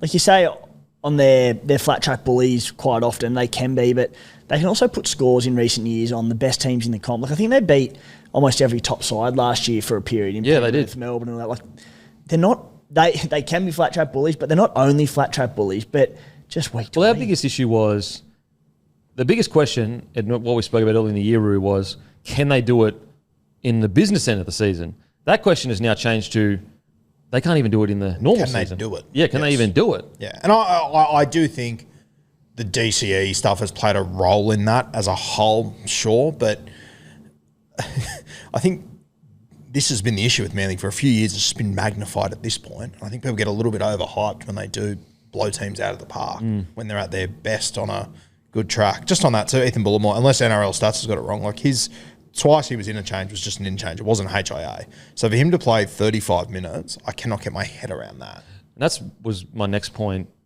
Anthony Seibold as a coach. At both clubs he's been at since Rabbitohs, consistency has been a massive concern. Is this a coach problem or is this a club problem? I think it has to be a coach problem to some extent. To some extent. Obviously, it's a mixture of both. It's not just one person's fault. But, like, at some point, Anthony Seibold has to improve the roster that he has. Like, I can understand, when he first arrived, they came 11th, I think, or whatever. And you go, yep, making changes. Of course, Seibold, got really good resume, all that stuff. Second year, still really up and down. And the big question was, up and down, they beat the top tier sides in season, but when they get to finals footy, can they take that next step? They didn't. Tommy was kind of injured. But now it's like, at least at full strength, that roster is not an issue. At full strength, the roster is not an issue. And I just think that when Seibold arrived to now, today, how much progress has this roster made? Not a heap. I'd argue they've gone backwards. Yeah. So there's a bit of questions there for me. There's a bit of questions. Put it this way, rookie Jason Rolls, coach this week, goes into this game with his spine of Iongi, Dean Hawkins, Riley Smith, and Dill Brown, to be fair. But we know with Dill Brown, he doesn't play anywhere near his best footy with Mitch Moses, isn't there? Three rookies and Dill Brown. Compare that to Manly, who had Turbo. He might not be at 100% fitness, but it's Tom Travoy. He's still around 220 metres. You've got Jake Arthur, who, he's not a star by any means, but at least he's been in the system for a couple of years. Hawkins didn't arrive that long ago. I only arrived this year. You got Luke Brooks, and then you've got, two hookers there in Croker and Jake Simkin, who are both genuine nines, and you get blown away. It's bizarre. And look at this backline comparison. Iongi versus Travojevic, Sean Russell versus Saab, Pensini, who went off in the first 10 minutes or whatever, versus Kohler. So it was actually Sam Rani versus Kohler. And then it was Joash Papali'i versus Lehigh Hopewadi. And Garrick versus... Who would Garrick versus? Garrick versus Sam Rani, sorry. Whatever side they were on. But anyway, the back line for the Manly was Tommy Turbo, Saab, Kohler, Garrick, Lehigh. The back line for Para Eels were Iongi, Sean Russell, Joash Papali'i, Sam Rani, and the Fox. Then you go into the halves, they're relatively even. Like, Brooksy's been around for long enough. Like, I'd have Brown as a better player than Brooksy, but Brooksy's been around for a very long time. Like, he should really be the experienced veteran here that can take the game under his wing. Dean Hawkins versus Arthur, honestly, I might go Arthur over Hawkins before this game. If you said select one of those players, I might go Arthur's. But let's just say relatively even. Then the forward pack, Jack Williams versus Bullimore, they're relatively on the same trajectory in their career. I know Williams is a little bit older, but I would have them about even heading into this clash. Riley Smith versus Simpkin, very similar. Paulo versus Tokiaho, I'd go Junior Paulo. Ola Kawatu versus Moretti. I know where I'm going with that. Waddell versus Katonga. I'd probably go Waddell before these last couple of games with Katonga. Tavanga versus Hopgood. Hopgood's form hasn't been that great. So that's pretty much even. Like, this roster on the Manly East Eagles side, should be doing them better than what it is. They really should be. Shouldn't get dusted by 20 points against Parramatta without Mitch Moses. Yeah, maybe a tight loss I would cop, but a 30-10 loss, a spanking. Wow. What do you reckon about the spanking? Yeah, big old spanking, wasn't it? I mean, yeah, it is a little bit concerning that, they don't seem to be trending in the right direction. You know, obviously, yeah, they're missing DCE, but even with him this year, that's felt like a little bit of a distraction as well. You know, where's he going, and all that sort of stuff. But really disappointing performance from Manly the other night. The Eels were just way hungrier, way too good, and very disappointing. It's so they're sitting 9th right now. They have a bye under their belt still. I'm pretty sure they They had do. a bye in round 9. They've got one Okay. coming in round 16 and 19. Okay, so they're still in. I guess the concern with me is let's say they were sitting 9th, but they were a little bit more consistent. I could be like, oh, okay, sweet. The worry with me is the distance between their good games and their bad games. That's the worry with me. It's just so up and down. I do think that if this continues and they miss the 8 this year, there has to be questions about how much has this team together progressed over the last 2 or 3 years. And I get it, they got a new start under Fogarty, but I do think Seibold, did he extend recently? Did you check? I do think there is a question of, is Seibold going to be there long term if there's no progress over the next 2 years or so? Yeah, he did. Till the end of 27. Till the end of 27. Wow. Okay. I mean, yeah. There has to be questions. The game this week's a big one. Manly v the Broncos, 9th Huge. versus 8th. Well, they're both in, obviously Broncos on paper, in my opinion, are a much better side, but they're both sides that have not been good enough this year. Anyway, any positives at all? Obviously, Lehigh scoring all those tries. Yeah, Lee, I thought it was just great to see Lockie Croker back on the field as well. Absolutely. That's the biggest positive for Manly out of this game. Yep. Great to see, but yeah, Lehigh. Wasn't it? So that image last week they posted from training where he was standing next to Jason Saab. And I know Jason Saab's a big bit of gear, but there's just not that much to Lehigh. Nah. For how good he is, So strong. it's insane. He must be pound for pound the strongest in the gym. He'd be 80 kilos ringing wet. 82 maybe. So strong in contact. Okay. So hopefully they can bounce back and find some form. Look, the positive for Manly fans is they are still within contact of the 8. It's a long season ahead. We've still got 27 rounds. So we've got 15 rounds left. They've got Lehigh listed at 82 kilos, which probably means he's 79. Yeah, right? probably. Yeah. Yeah, they've got, a positive looking forward, not so much out of the game, but just obviously light on middles at the moment. Listed to come back this week. Aloi, Sipley in the middle, Ben Trbojevic on the edge there. So they do get key middles coming back. Cherry Evans tends to back up from Origin. So with Blokes back, a winnable game against Brisbane, who may or may not have sort of Payne Haas, Pat Carrigan. So not all doom and gloom, but with these blokes back on deck, put it this way, they're not going to have any excuses. Yeah. And the good thing is they've got 15 rounds essentially, give or take a round 2. Plenty time to stay in the fight with the 8. So it's not like, time isn't necessarily running out yet for them.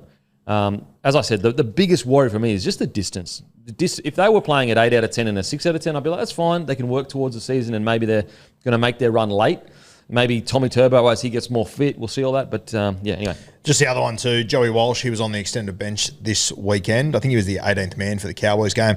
I thought he was a chance to debut on the weekend. Obviously, their halves didn't do too much. He went back to reserve grade again. 2 try assists, 2 line break assists. They didn't win that game of football, but if they play another game during bye rounds. 2 of them. Oh, what have you got to lose? Just give him a crack. Give him a crack, see what happens. Okay, on to the next game, the Panthers v the Knights. And this is brought to you by Charity Trades. Guys, this is an organisation on the Central Coast that helps those that need it the most. If you want to get involved or hear what they're all about, reach out to Sam via the Bloke Club. Bloke's giving back and helping out where they can. We love that. And also don't forget the Warriors Gathering, guys. The Warriors Gathering, I'll be there. Benny Hannell will be there. It's a really, really good opportunity. If you're struggling with your mental health, or if you just want to put things together so that you improve your life, make sure to get down. It is currently going to be at the Gold Coast United Football Club. It is on June the 7th. And head to Warriors Gathering and register there. It's totally free, guys. It's totally free to come down. It's a great event. And it's at the Catholics Family Sports Park, so North Gold Coast. And yeah, that's at the Gold Coast United Football Club, pretty sure. But the actual address is Coplix Family Sports Park North on the Gold Coast. And that's June 7th. Go to warriorsgathering.com.au to register. It is totally free. Get down. And obviously it's on the Gold Coast. That was your fault, not mine. What was it? That was you talking. Was it on Instagram? If you'd shut up occasionally, it wouldn't. Benny Hannett, one of the great humans. One of the great humans. Got great stories too. Yeah. It'll be a really good day, guys. We've got speeches. We've got all these different people that'll be talking from like Living. Everyone knows the brand Living. I'll be talking. Benny Hannett will have a chat. And then after it as well, we all sit down. We have a yarn. Just a really good day. We have a feed and everything. So make sure to get down. June 7 on the Gold Coast. Go to warriorsgathering.com.au. Okay, Panthers defeated by the Knights 25-6. And the worrying thing about this is Fletcher Sharp was great. And we can all sit here and go, I think all of us go, look, there was no question as to whether Fletcher Sharp would suit being a fullback. Matter of fact, I think if you asked everyone right now, what would Fletcher Sharp suit better in his current career where he's at? Probably fullback. Rushed into number 6. The concern is, though, Adam O'Brien has arguably made the worst mistake he can, which is taken a club whose number one issue is clarity around key positions and made it worse.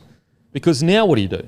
Now, not only do you have a question about who should be in your halves, you now have a question about, do we move Fletcher Sharp? Are we getting the best out of Fletcher Sharp? On top of all of that, there are rumblings about the Knights being worried about KP being not happy. And so, look, maybe I've got my conspiracy hat on. Was it Adam O'Brien going, I need to see what life might be like without KP? I'm not sure. Fletcher Sharp absolutely killed it. The worry is like, okay, what now? What now? Boys, what do you reckon? Yeah, and I think it has created more headaches than anything else. And you know what? Like, as you said, mate, no one here thought that Fletcher Sharp's been playing his best position for the last 10 weeks. But when he goes out and puts on a performance like that and does what he's done all the way through the junior grades that everyone has seen all the way through, you do have question marks over it. And I know I've copped it before, but man, I can't see a world where KP finishes his career at this club. And personally, if KP does, good on you. You're a great bloke, but I think it's dumb as far as your career goes, genuinely. I think KP is too much of a superstar to stay at the Newcastle Knights in the current state they're at. And at the moment, I'm looking at their side next year. Leo Thompson's not going to be there. Adam Elliott's not going to be there. Dill Brown's going to arrive, and you're going to have your best 5'8" playing halfback. You're going to have a gun fullback playing 5'8". I'd love to know inside KP's brain how he sees this playing out into the future, because if I'm KP's family, I'm going, mate, get on the next bus.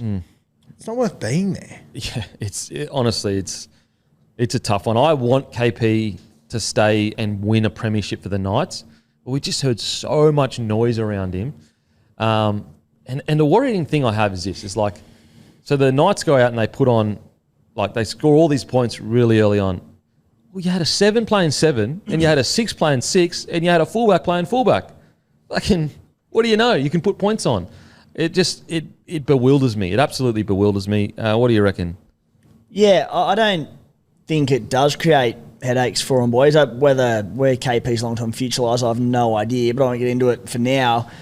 I just think it just reasserts that, all right, we don't need to lean into Kalen Ponga for all our attack, which the Knights have done at times in recent years, even when their attack has been poor and it's sort of been a reliance on Kalen Ponga. Like Fletcher Sharp, all right, fullback probably is his best spot, I agree, but he's also been damaging this year in a poor team at 5'8", and he's scoring tries, he's setting them up, he's been fantastic. So I think moving forward, you just go, they've got so many out-and-out 7s on their roster. They get that. They get a first receiver, get them around the park, and you lean in a little bit more to, all right, it's not all on Kalen Ponga. Get Fletcher Sharp running the ball more. Play more of like a Cody Walker-type role at the Rabbitohs, where he plays second receiver, he swings both sides, you get his hands on the ball a lot, and you work on these partnerships. As a traditional 7, you've got Fletcher Sharp, a ball-running 5'8", and Kalen Ponga there. Like, it's all good and well to say, all right, we moved Fletcher Sharp to fullback for the weekend and he killed it, and why hasn't Ponga done this and that? The reality is that the Newcastle Knights middles haven't been doing a job for them this year. They're not getting the momentum. They're not winning the middle. They played against a Penrith side missing a ton of top-line players from this week. They won the middle. They got that momentum. Fletcher Sharp had a field day off the back of it. Like, Tyson Gamble at 5'8", he was terrific and set up the first 2 or 3 tries in this one. If Kalen Ponga plays in this game, I reckon he does near enough the same as Fletcher Sharp. So I don't think it does create headaches. I think it just reassures them and goes, no, we've got our 6, we've got our 1, we do have points in us. Let's learn to use them better. I don't agree because you can already see the pressure mounting. If KP comes back and plays poorly, it is just going to be like Fletcher Sharp needs to go back there. Fletcher Sharp needs to go back there. It is going to be so loud. Where's Ponga go? But that's what I mean. Like just a huge. You've already seen. Go and look at the comment section. It's already pressure from fans saying Fletcher Sharp should be fullback. So and granted, I don't think that. Where are these fans saying they put Ponga? That he's better than Ponga. There are fans literally saying that he's right now better than Ponga. Ponga the cup then? Ponga will go. They'll leave the club. Bro, good spine in cup at the moment with Hastings. And Great spine. I'm not saying I agree with it. What I'm saying is the pressure will mount. Like I would always keep KP at fullback. He's one of the best in the competition. But if he comes back and they start playing poorly, are you honestly sitting there saying there won't be pressure for Fletcher Sharp to move back? If they come back and start losing games again, you'd say they want no pressure. I just want so these fans that are saying Sharp fullback, Ponga no. They're just saying, right, we don't need Caleb Ponga full stop. Potentially, yeah. I mean, he's on $1.5 million or whatever, 1.4. But what, are you saying that if he comes back and they continue to play like they were when he was there with Sharp at 6, him at fullback and whoever they want to put at 7, they said it was Gamble at the start of the year.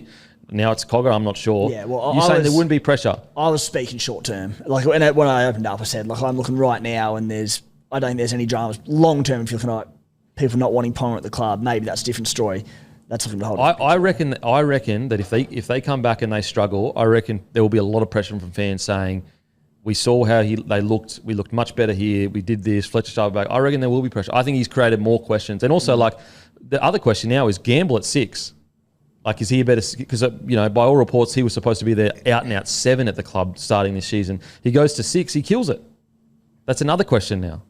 I just think it's opened up a can of worms. Everyone agrees. I mean, at least from my opinion... Of course, Fletcher Sharp would kill it at fullback. The worry I have now is just more and more and more pressure. More pressure on that whole spine. Where does Gamble go? Does he go back to 7? Does Sharp go back to there? Sharp's been good, but he hasn't been killing it at 6. He's had some good games, but he hasn't been just absolutely firing at 6. He's had to learn his trade and trying to get some balance in that.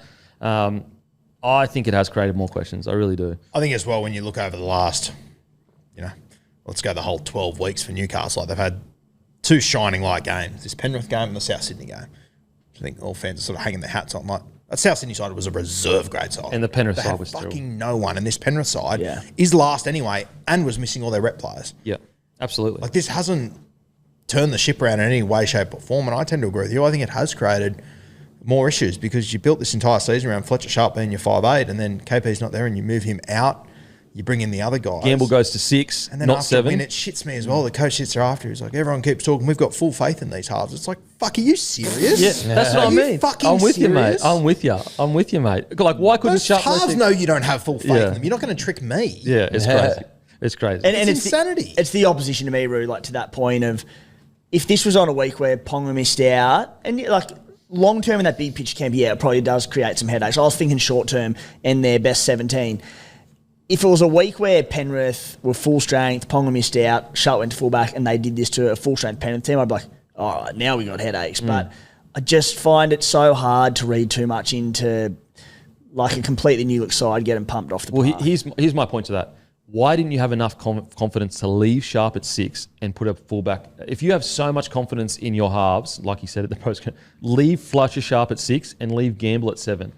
I think that it kind of proves that no... He actually doesn't have as much faith in his halves. He brought in 2 genuine halves that he had last year. He's got no faith in his halves. Yeah, he changes them every week. And so I think it's just created way more questions. And I think that if KP comes back and they struggle, the fans aren't going to sit there and go, well, Penrith are under strength, South are under strength. They're going to sit there and go, Fletcher Sharp had 18 tackle breaks or 17 tackle breaks or whatever. Anyway, that's the negative out of the way. And I know that's going to piss Knights fans off, but it's a genuine question. And the positive is, like, if it does get to the point where the chat of Ponga leaving ramps up and interest and all that, cool. We got Fletcher Sharp. We'll be good. And this is where the positive you take out of this game for me is you got, Newcastle boys, Fletcher Sharp, Dill Lucas, who are killing it. When they've been at their best, it's built off guys like that. And all of a sudden, Brown goes into his 6 role, which works, but that's long-term kind of talk in regards to KP and how long he'll be there. The positive is, though, Gamble was outstanding. Dylan Lucas was absolutely phenomenal. I know he butchered that try or whatever, but look, it is what it is. He scored 3 tries, so we'll let him off the hook. Dylan Lucas, if he wasn't injured, I agree with you, Roo. I think he's in that Origin squad. Oh, yeah, we spoke about before. Timmy mentioned about like that jersey 17 off the bench. I think when it comes to rep football, Dill Lucas is going to be perfect for the Blues heading into the future. Came integrated as a centre.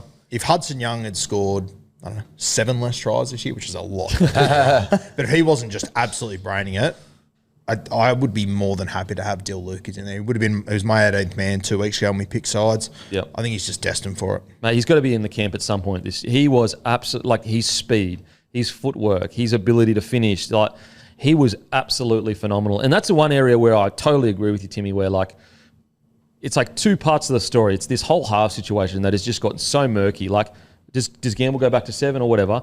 But I agree with you. The forwards were running with way more intent, with way more energy. They were winning the contact. They lost Adam Elliott during that game and still the forwards dominated. Looked outstanding. Leo Thompson before the game. Yep.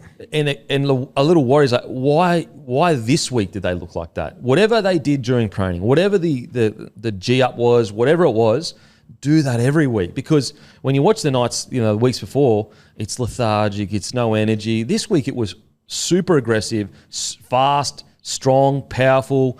It was like genuinely they blew the Panthers off the park, and then they put the Q in the rack, really, if I'm being honest.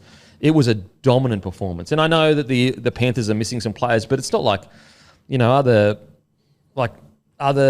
Knights so stacked right now that they're that much better of a side. Like, I think it's a bloody good win for the club. And if they can just use this energy to build off it, it's, again, I don't know. Okay, what's your starting spine next week for the Knights? If Ponga's back. Oh, you have to go Ponga at fullback. But who's your 7? Oh, fuck no, I don't know. That's what I mean. Flip a coin. Yeah, I don't know what you do.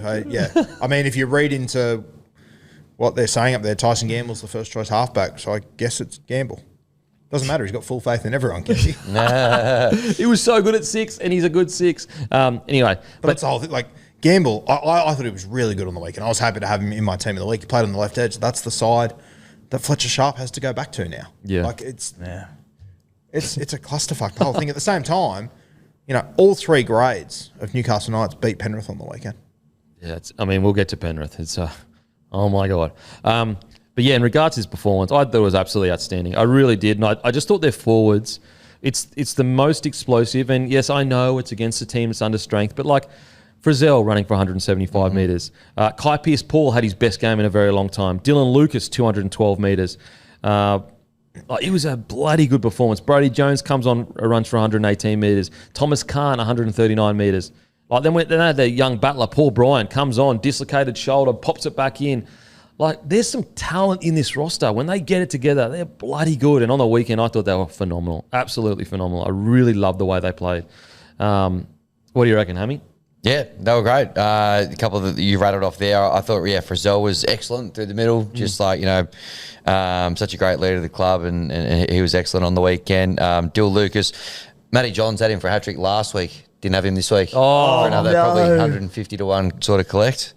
He had Fletcher Sharp for a double this week. So yeah, let him down, didn't he? Yeah. Pretty disappointing from Fletcher Sharp there. Well, that Tommy Jenkins hold up over the line cost him. Yep. But look, they were good tonight, and it's interesting. It does. I feel it does create big headaches for them because this is the best that they've looked in a while, and maybe the best thing after Origin is they just let KP kind of like have a bit of a rest or whatever. Don't rush him back. Do you leave Sharp at fullback for a couple of weeks? And that's one thing, Hammy. They've whilst they are desperate for the wins and they'll want KP there as often as not. The fact that Sharp was so good at fullback, Gamble was great at 5'8" with Cogger. They've got that 2-day backup this week against the Dragons, so it's like it takes a bit of pressure off for him to back up, right? Yeah. Yep. And one thing I get it is against the Penrith side that we're struggling, but the tries that were set up by Gamble were very ball play centric tries, and so if you move him from 6 to 7 and you've got Fletcher back there that's a ball runner, do you lose that kind of great ball play, solid ball playing that Gamble kind of has? But yeah, in regards to some other players, I thought Kyle McCarthy, he had some really good. He's a good player. He's a bloody good player. Yeah, had some really good moments that going to get outshone by these incredible performances. But he ran for 172 metres, 54 post contact. But he actually made some tackles in defence where I was like, oh shit, it's pretty good. He had 18 tackles, only 1 miss, so he had a 90% tackle efficiency. as a centre, like if you've got a 90% tackle efficiency as a centre, you're up in the elite tier of centres. And I think that's the biggest positive you take out of this. Like the Newcastle Knights ran out with that left edge of Kyle McCarthy and Fletcher Hunt. They'd combined for, 6 first grade games or something like that. Yep. Against Penrith. Yep. A very good knock. Well, yeah, like Penrith's backline is Jenkins, McLean, Tungor, Alamotti, which has all played a bunch of footy in first grade. Jenkins, obviously, he's the one but Casey McLean is one of the best young talents coming through. We know what Tungor can do. Obviously, Alamotti, we know what he can do. I think it was a bloody good performance from the Knights. And, as I said, I always say with the Knights, I feel like they do this in spite of some of the decisions above them. But I can't wait. If they can just keep this energy, yeah, okay. Are they going to beat the top tier sides? Maybe not. But I tell you what, they keep this energy, they'll fight around that, 7 to 12 area. It's just a matter of keeping this same kind of enthusiasm, because this was a different roster. Like, this truly looked like I was watching a different roster with how much energy they had this weekend in the game. I think it was Adam Elliott, a torn pec as well. Is that what it was? I think it's a pec injury. Don't quote me on torn, but I think it was a pec injury. So, yes, they'll get Leo Thompson back next week. I think Saifiti's another week or two away, but middle just gets thinner and thinner, unfortunately. Fuck. That sucks after they went so well. That does suck. Incredible performance with the Knights. Well done. A much-needed win. At least the good thing is regardless of all the talk around position or whatever, they've just shown the talent that they have there. They've got a lot of talent. It's just about guiding it in the right direction. Now on to the Panthers. Wow. Absolute warning signs. Not even warning signs. It is a huge problem there at the club at the moment. We focus so much on Luai, Fish, and all those boys that have been taken from the salary cap. But I'm starting to wonder, yes, they have impacted, no doubt, in my mind. And there's nothing that the Penrith Panthers could have done. There's literally nothing the Penrith Panthers could have done in regards to that recruitment. And there's also nothing they could have done in this next point I'm going to talk about. But I just wonder, you look how good the Warriors are going. You look how good the Dogs are going. Are they desperately missing the coaching staff as well with Serraldo and Webster? When these young guys are coming in, it used to be part of kind of Serraldo and Webster's job to kind of ease them in and guide them into the side. I feel like they're missing their assistant coaches massively. And I know they left, a year and 2 years ago, but you only see the knock-on effect. Like, they won a premiership after they left, but you don't see it immediately. Like, the impact they have they don't just wake up as a squad and forget what Serraldo and Nat Webster did. I just wonder whether we're not counting and putting enough. For example, you look at the Roosters. They lost some players or whatever, but they actually lost multiple assistants and had a bit of a quiet period. I wonder whether the Penrith Panthers are really missing Serraldo and Webster. And I think it is a fair point that these young guys that are coming into the side now, whether it be guys like Dane Laurie, Casey McLean, Jesse McLean, these young guys, Blaise Lange, who either didn't spend time with those assistants or didn't spend much time in that system coming through. And look, you could throw 7 or 8 things at me that could be the reason why Penrith are struggling. Maybe it is just a matter of time has caught up and their bodies are finally paying the toll of what they should have for the last half a decade, where they were on top all the time. Oh, that first try, that was so not like the Penrith Panthers. The first try. Well, it wasn't so not like the Penrith Panthers we've come to know over the last half decade. Yeah. But people were just consistent based on the Panthers this year, the way that they've defended, they've played. Maybe it's the assistants, maybe it's just time catching up on them. I don't know, but it's not looking good. No, not looking good at all. And I look at it and go, okay, well, what's their roster going to be heading into next year? I don't know. Obviously you get your Origin players back, but are they fatigued? I don't know. Can they bounce back just like that? Are we ruling them out of finals this year? I think so. Yeah. Me personally, I think so, yeah. Yep. I put the pen through them. Wow. I'm not ruling them out. It's just such a mountain to climb through the Origin period, missing so many players. Like we saw on the weekend, and you both right on all fronts. Losing the assistant coaches is impactful. But Serraldo was 2 years ago now, and Webby was a year ago. They won a comp last year again. I think Guru's right. It's just time catching up where even when they are at near full strength, Cleary's come back from injury. Dill Edwards looks a bit busted. They've got Brian Toto missed a period due to the hamstring injuries, and just the fact that it's not just winning comps, but it's every year they're playing an extra 4 games or 3 games minimum, than every other team in the competition. Then you add World Club challenges to it and preps. time is catching up with them. We've spoken about it before, but like depth in roster, they're being picked apart from the bottom up as a result. So then you get to an origin period where historically they've gotten through a lot better because of their depth. Like this result on the weekend, sure the Knights are missing a few players as well, but they had so many players out. And you mentioned like the Dylan Lucas hat-trick and those first 2 tries, which defensively were so uncharacteristic. Like there was an edge there of Schneider, Isaac Tungo, a centre turned back row for the week just because they need him to. Alamotti, who I think went from wing to centre, and then McLean. It's an entirely new edge, ripped to pieces by an elite back row in the NRL. I look at things like that and go, I can't be that critical. And I think to Rue's point, just time is catching up with them. I look at it and go, listen, if they went from 4 premierships to like 8th or 9th right now, that's a drop off where I go, yeah, okay, it's purely just time, recruitment, everything. To go from first to last right now, Well, that's just on that note, the Cowboys are 7th right now. They've won 1 more game of football than the Panthers this year. Look, I'm with you. They're still last. Yeah, though. wow. They're still Oh, last. for sure. But yeah, like it is a close comp, and it is crazy how it plays out that, the Panthers have only had the 1 bye, Cowboys have had 2. And, like they are only 1 less win than the team coming 7th. Well, okay, here's an example. So we've seen periods where they've had key players injured, and the guys that they would replace them with were like ready to go off the bat. Yep. Whereas the guys coming in right now, they are not ready to go. And so that's my question of the assistants is like, are they missing that connection, bringing them through ready to go off the bat? Yeah, and I think as well, part of that too, mate, I think it's fair to say is that they've, in those previous years when they brought those guys through, it wasn't a matter of teams were vulturing their reserve grade sides and taking those fellas. So you are probably looking at the guys coming in now who weren't, the immediate guys after. They're probably the guys after that. Because they've had so many taken. But like, for example, they bought Blaze and they bought Papali'i. Both players haven't played as well as I think that Penrith would assume. That's not a fatigue. That's not a salary cap issue. That's purely, at the moment, the recruitment hasn't been as good. You know what I'm saying? Like, yeah, we do. Yeah. And so I think that 90% of it is exactly what you're saying. Like, it's fatigue, it's salary cap, it's getting rated, juniors, blah, blah, blah. But I do think that there is also a 10% area of they haven't been as good in certain areas as they were in the past. Like, are their assistants as good as their old assistants? Probably not. I don't know yet. They've got some time to prove themselves. Are the people that they've recruited to bring in been as good as when Sorensen came over? No, I don't think they have been.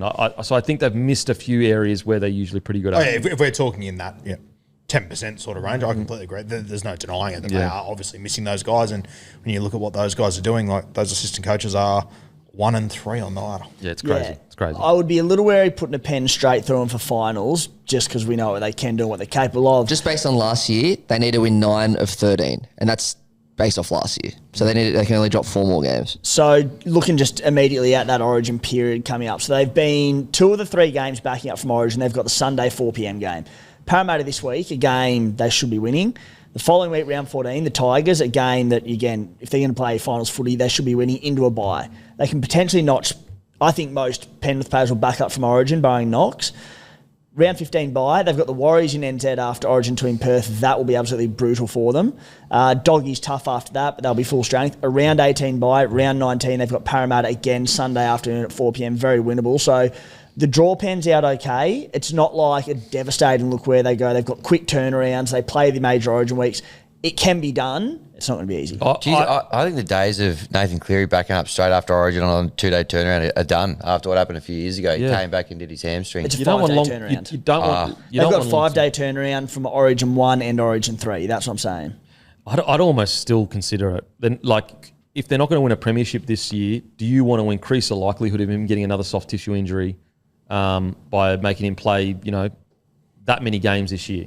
I think you'd look at it as a way, let's try to rest his body to a degree. I think that is the common sense way to But look they won't at it. do I it, think yeah, that's 'cause how they're they'll Penrith look Panthers. at it. I think they will push it. But Just in regards to their run home, I reckon there's going to be games where we're going to go, they're back. Like, look what they just did. Look what they did to the Broncos. They fucking towel them up. But more to your point, I just don't know if they've got the energy to play like that every single week. It's like inhumane, like that. And so that's where I go, mate, They won 4 premierships in a row. They've been absolutely gutted as a club.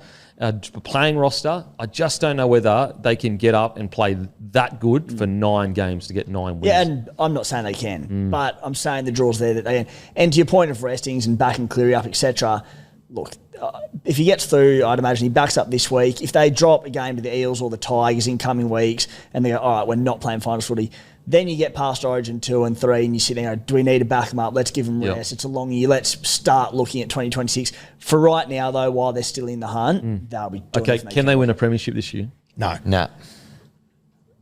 Oh, probably not. I'm not as strong about it as you. I would, you know what? I would love nothing more than them using this footage of them winning a premiership. You know what I mean? Fucking That would be unreal. the best fucking Yeah. story.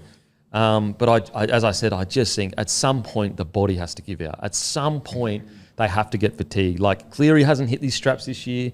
Edwards looks banged up. To'o's been good. He's been good. He always is good, but he looks a bit underdone as well. And that's the thing. I'm trying to make a case of Penrith and they're not giving me much to work with, but They are. They've done so great. Yeah. Edwards has missed stretches of games, Cleary's missed stretches of games, To'o's missed stretches of games. As it stands, they're all fit, they're all playing. So if they can get that team back on deck, I'd just never rule them out. And just to Tim's guys, point, breaking news. Oh no. Stephen Crichton quad injury. Drama at New South Wales with Stephen Crichton leaving early with a quad injury. Came from the field with his thigh heavily iced up. Blues hopeful is only at Cork at this stage. If Cork confirmed you expect him to play, still a good chance to play on Wednesday night. He'd be right. Cool. I'd be more concerned if that was Payne Haas. Yeah. It's still a big It's year. big, 100%. But like I think if Campbell Graham had to play, I think Campbell Graham can do a similar job. The downgrade from Payne Haas to Stefano would have been a much more. Can you do a post for it, please? Yep. Obviously, just include all the reported and still a good chance to play and everything like that. Just before I lose the point, I was going to say that the Panthers and where they are. Like if you have a look, as Matty just said, Matty, they have to win 9 of the next 13 based on last year. Like if you have a look at last year, at this time last year, the Raiders were in 8th place. They had 6 wins. The Cowboys are currently in 7th with 4 wins. Like it is a much more closer competition. Yes. Yeah, so that means that like there's other teams in the middle aren't going as well, potentially. They're losing to each other. It's a real clusterfuck. So you in might the win middle. 7 games and be able to scrape through. Yes. Yeah. That's fair. And the thing is, if they can go on a bit of run, like Matty sort of mentioned it pre-show, but if anyone's going to win it from outside the form, It's the in Penrith them. Panthers. Yeah, Especially for if sure. they're coming in hot off a winning streak. And to your point, what's harder, winning 4 premierships or going from last into the top 8 in the back end of the season? I think winning 4 premierships is harder. They've proven that they can disprove all statistical histories that we have. Yeah. I just look at it and I just go, honestly, they must be made from fucking a different... They're robots, pretty much. How could they possibly pick themselves up off the canvas from 17th? It'll be... If they go from 17th to a prelim or something like that, it'll be one of the greatest feats of mental strength I've ever seen in my entire life. Yeah. And they've proven they've done it. I just look at it all and I just go, coaching staff totally ripped through with other teams taking that. Playing roster totally ripped through. Everyone stole that. Junior roster stole that. Systems to put in place for your club stole that. Like they have just been raided on every conceivable level that you could possibly think of. Like it is just insane. The 1999 Broncos, who were defending a premiership that year, at this same round in 99, they were last. Yeah. They managed to finish 8th. Wow. Now that's one premiership. The salary cap existed, but Yeah. let's be honest here. Like back Oh, come then on, it was a mate. bit- They were under. Come on. They were under. Oh, sorry, I wouldn't say that. Well, maybe I was, but they were still like an Australian side that managed Yeah. to do that, and they hadn't just gone to 4 in a row. Let's be honest here. They definitely weren't under. Like, what are we talking about here? That side was Glad we're able insane. to meet each other halfway there. And it wasn't 4 premierships in a row. Yeah, 5. If anyone can do it, man, it's this Penrith Panthers club. It is nothing short of incredible. What I am really interested in is not necessarily can they make the 8 this year. I'd love to see what the plan is, because like it hasn't been as smooth this transition after these players that have left, like Fish, Luai, as would have probably expected. Schneider probably hasn't stepped up as much. Talangi, he had that really good game last week, but he's so young. He's got plenty of time, but do they go in the market again? What's their salary cap looking like? I think there's a lot of questions heading into next year. I still think that given a good rest and injury-free, that they'll definitely be a team to worry about next year. But I just would love to see what the plan is. And as well, for the first time in a while, it hasn't been that their reserve grade and flag are absolutely killing it and flying. Like the New South Wales Cup team is pretty much first graders. It's just, guys that have played a little bit here and there. Like there's no one that I look at from their flag and cup side that could be like a saviour coming out of there. Like they've got their key 5 or 6 pieces that they've decided over the last few years. These are the guys we build in the future, and they're all elite players. Maybe as much as their competitors, and it sucks, maybe it is one of those years where you just go, okay, we just need to reset here. Yeah. I will say one thing that they have that's different this year to all those other years is all those other years they had key players that were leaving. So they had this like story to tell themselves, we've got to win the premiership for Appy. We've got to win the premiership for Fish, for Luai, for kick out. This year they don't have that. We've got to win the premiership for this player that's leaving. And that's how powerful stories are. There's a reason why they have a different theme each year. Stories matter. Motivations matter. Whereas I look at this and like everyone will be probably here, the same team essentially next year. Let's say they missed the 8 this year. Let's say they finish. Like I don't think they'll finish last. I think they'll finish. I don't think they'll finish last. There's no way. I'd be shocked if they finish last. $20 to finish last. $20? Yep. Okay. What are they to win the comp at the moment? $26. To win the comp? Yep. That's outrageous. 26? So they'd be paying better than the Warriors. Right They were $16 last week. Wow. Or 14, sorry. $14 last week. Wow. 14. It'll be interesting to see what they're paying the start next season. Yeah. Like if they miss the 8, but you're right, there's no changes to the squad for the first time in X amount of time. Very interested. I'd be interested. Are they in the market right now? I'd love to know. There's so much stuff I'd love to know what's going on at the Penrith Panthers right now. I think there's going to be moments we're going to go, they're back, but I just worry, will they be able to find that consistency over the next 13 weeks or whatever? They won't have their home ground next year, will they? It's still a few years away. That's another factor as well. It's like everything is come together at one time. And I don't care what anyone says. Going out to Penrith as an opposing side is a much different mental experience than going and playing in a nice, clean stadium. It is totally different. Totally different. All right, on to the next game. This is brought to you by Good Day and Daylights. Use code DMP for 10% off. Go to begoodhealth.com.au. You can put that with a subscription or get you 20% off. The Sydney Roosters defeat the Cronulla Sharks 42-16. And if there was one team that I was going to sit here and go, you know what? The one team I reckon is going to place just at least a 7 to 8 out of 10 this week, it'd be the Sharkies. And then they come out and the Roosters all of a sudden blow them off the park. The Sharkies look flat. If I'm being honest, the Sharkies, it was the first time in a while that I felt like they looked complacent. They looked like that they were just going to get the win. The Roosters, on the other hand, look, I understand the salary cap and they recruit stars or whatever, but it's a little bit of a myth. They actually do develop quite a few of their players, and their current roster, the young guys they've got coming through, they've developed them extremely well. I thought this is a great win for the Roosters. It's a great sign for them over the next few years. And it's the second time they've kind of done it. It's the second time. I know the Penrith Panthers aren't going that well, but they still did it against a side they were paying not much against. A really, really important win for the Roosters club. And so much so, it makes you ask the question, DC, apparently it's a done deal. When Sam Walker comes back, it's like, I know you'd probably still bring DC in, but they're looking pretty good. They're looking pretty red hot at the moment, the Roosters. Yeah, it's week to week for me. I just don't they're doing incredible things at the moment. As far as whether they need DC or they don't, I tend to say they don't.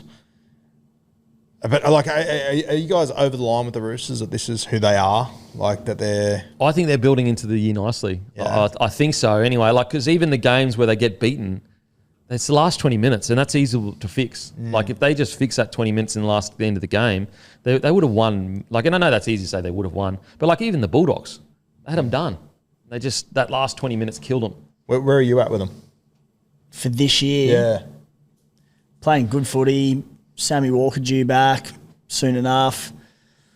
As I said, hard to line up, but, mate, they're playing some bloody good footy. Got him in your 8? Yep, got him in my 8. Yeah, I think the way they're playing at the moment, probably that bottom end of the 8. The DCE stuff, I just sit it now. I saw when I saw that storyline again, it's only reported, but of Sandon Smith maybe being forced out of a result, like that makes me crook in the stomach. Like, seriously, he's been so good for them this year at 5'8", his first proper sort of starting role in the NRL, and like for a short-term crack at a premiership, which they could do in the next 2 years with their roster. Ches can help deliver it, I get that, but long-term they lose a potential halves combo of like Sammy Walker and Sandon, or like Savala's obviously playing his name into that conversation, but it seems like a short-term sight to me. But could you say Sandon just give us a year, bro? Just, DC will be here for a year. Just play 14 for us for a year. And Connor at 13, Radley to the edge maybe. Or even just, look, loyalty, give us a year. Uncle Nick, he'll take care of you. Sit in reserve grade. Not reserve. Reserve grades would be so stiff. I know, but like that's the... Well, it could be a 14, right? Well, Connor Watson's 14 for him, with Robson arriving. You'd have to play him 13, Radley. Well, mate, you're going to have to say that to one of, if not maybe both, Savala and him potentially. Oh, man.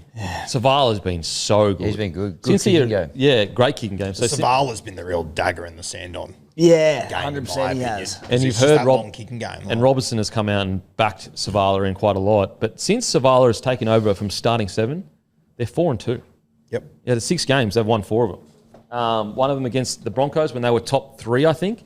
One of them against the Sharkies when they were top 5, against the Dragons, against the Dolphins. Like, it's a pretty good resume for a rookie 7. Just talking about then, you just said that, you've got them in your 8, and I sort of went, I don't know. Like, fuck, I look at the teams in front of them.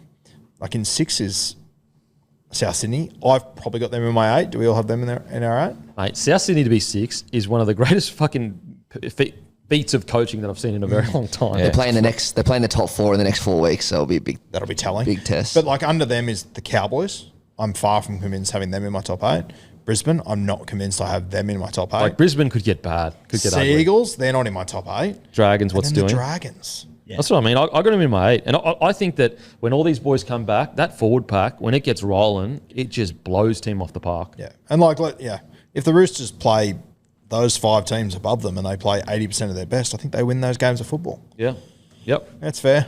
So I've got them in my 8. I think that they're playing a style. They've taken it to, like, for example, they towed the Broncos up. The big test will be, and I know that, Sam Walker comes back in. That's a positive without a doubt. Yep. It's, once again, how they gel around Sam Walker. But if they've found a comfortable playing with Savala and Sandon Smith, Sam Walker's obviously the best ball player out of all of them, but he changes your game massively. Yeah. Coming back in. I actually think he'll be an injection of energy into the side. I reckon they'll almost wake up a little bit and be like, yep, we're on now when Sam Walker comes back in. But you're right, he's so different. Both ways, yeah, it could be completely ruin the system that they've all put together. But yeah, what a performance by the Roosters with all those players out, against a Sharkies team that had been, even though they aren't on top of the table, they'd been one of the most consistent teams in the competition in regards to like their best and worst game was really only a few points difference. Whereas this Roosters side, they just come out, just wanted it more, just absolutely wanted it more. And I mean, when you just imagine they played like this, imagine adding all these guys back into it like Crichton and all the boys, what the heights that they can reach right now. And it's funny because a lot of people compare this to 2016, I think it was, when they had that year where they came second last or whatever it was. Like, they're way ahead of that. They're way ahead of that with some of these juniors coming through. Hugo Savala, like, he is silky. And the good thing about a guy like Savala, because he's a big body, defensively he's not going to be a liability long term. And I wonder whether, is the long-term plan if they don't get DCE to put him at 6 and Sam Walker at 7. I don't want to see Sam Walker at 6. If he's on the field, he's an out-and-out 7 for me. But he was outstanding on the weekend, Hugo Savala. 2 try assists, a try himself. Bloody good game. I think long-term, he will be a lock. A lock? Okay. Yeah. Yeah, okay, don't mind that actually. You put a bit of muscle mass on him, ball playing lock through the middle. He's got the big body already. He's quite young. I think he'll only get bigger as he goes. And you know what? I'm obviously leading this into giving Victor Radley a huge rap. I think lock's his best spot. But the only possible reason why I can make sense of the Roosters not playing Radley at lock is because they don't want to put his head in that many bad spots. Yep. So I'm not sure if lock is his long-term realistically for Radley. I thought about that, but that makes sense, doesn't it? What else can it possibly be? Yeah. And you know what? The Roosters are the team that is, I think, at the absolute forefront of this sort of stuff. Because, on the edge, heaps more of those side-on tackles rather than just like straight on squaring up, They've retired Cordner, they've retired Keary, not retired Keary, but they've rested Keary for a long period of time. That's the only thing I can make sense of. So I think there's a world where you can get Savala into the side playing in that lock role. And if you're playing that lock role, there's no reason why he can't use his long kicking game there. Tell you what, him as a link man through the middle with a bit more muscle mass in him, that's fucking Like it. scary, yeah. Got Teddy working around him as well. I'd be, without sort of going sidetrack too much, I'm still leaning into Sandon as the 6. I think he's been superb for them this year. Him and Sammy Walker, I still think would be brilliant. So that Savala option with that long kicking game he's got could work. Isn't it crazy? Like we spoke about on this show for 2 or 3 years, Kiri and Walker, Sandon Smith, we have to get him in there somewhere.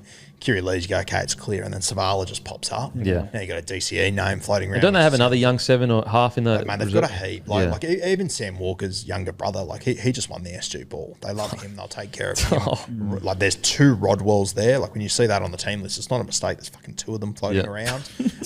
They've got Jake Elliott playing hooker in reserve grade. Like they've got too many halves to deal with it. Yeah, wow.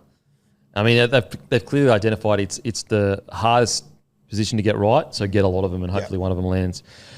In regards to performances, Nwanga Netawase, look, he's still got errors in his game, for sure. But my God, this kid is special. And I shouldn't say kid, he's a grown man now, but this guy, he's a special talent and he's just getting started. Look at his timing now. What's his timing going to be like in 3 years? I cannot wait to watch this guy continue to grow. I still think winger is his best position, but geez, he's a special talent. It's like we're just having the same conversation every week. And every week I walk away and think, okay, we won't talk about him for another week or so. But then he does something else that you're just like, what the fuck? Mate, I know nothing about it whatsoever, and maybe I'm talking out of line, but how on earth the Wallabies made the decision with a home World Cup incoming, we're good? That blows me away. Bro, mental. Yeah, you're saying Mental. like we sit here and you wait for a week where we're not talking about him. I don't think there's going to be many of those weeks. Like he's just got freak plays in him one after the other. And like I know the game was done and it was probably a bit of a lapse in concentration from Iro, who's one of the better defensive centres in the competition. But the way he just stood him up, almost like from a standing start, 1-on-1, and just going nuts, setting up Young on the buzzer pretty well. Like that's a joke being able to do that. And being his size as well. He's played 9 games this year. He scored 8 tries. He had 34 tackle breaks, 11 line breaks, 3 try assists. Average run meters 120. He's played most of that in the centres.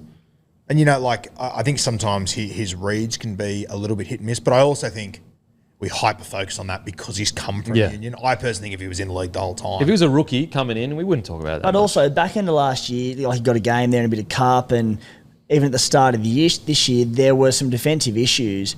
And you're like, all right, again, coming over from Union, very different. He's adjusting to it.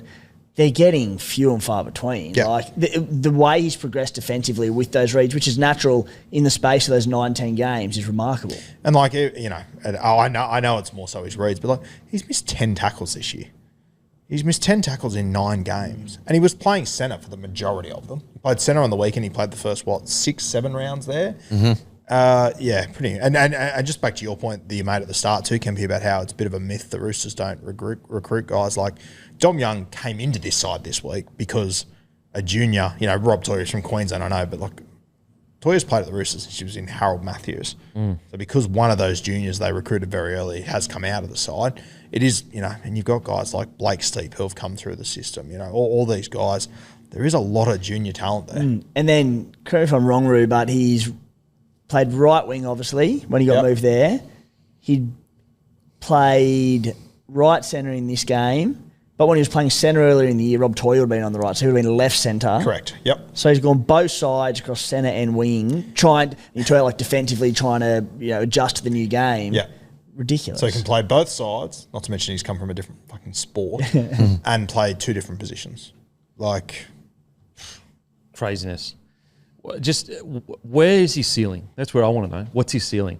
Genuinely, what is his ceiling? Is he going to become an Origin staple? You've got guys like Lomax in front of him right now. Yes, I think he will. Yeah, okay. Maybe it takes. How old is he? 24. Maybe it takes 12 months to 2 years. He's that good. I just think in a couple of years' time, he's an Origin staple. He's that good. Fuck. Do So you? good. What do you reckon? Yeah, I know. I'm with you. I just think Lomax is so good right now. It's like, how do you get that jersey off him? If the Roosters have a big finish to this year and they get to a grand final or Play for they win Australia. mate, without a doubt he can be in the Ashes, I think. Yeah, I 'cause think he'd be there's- a sensational guy to take over there. He probably will. And also, there's not as much of a mortgage on a jersey at the moment with you obviously Toto playing for Samoa.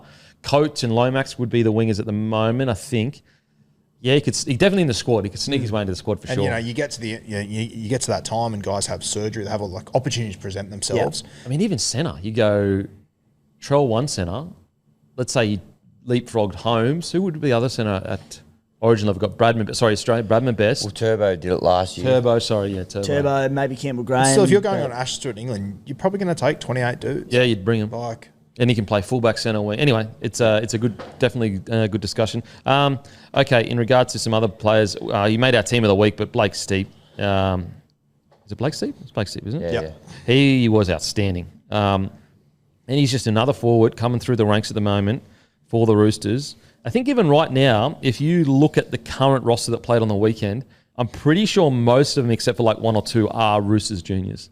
they just about all of them are. Yeah. This is like, if you have a look through that side, guys they brought to the club as NRL players, it's James Tedesco, it's Nwanga Tuasa if you want to count him, Dom Young and Spencer Leniu. All the other guys played junior grades for the Roosters. And so that's why it's a little, this idea that it's because they have such big signings that you think that they just don't develop.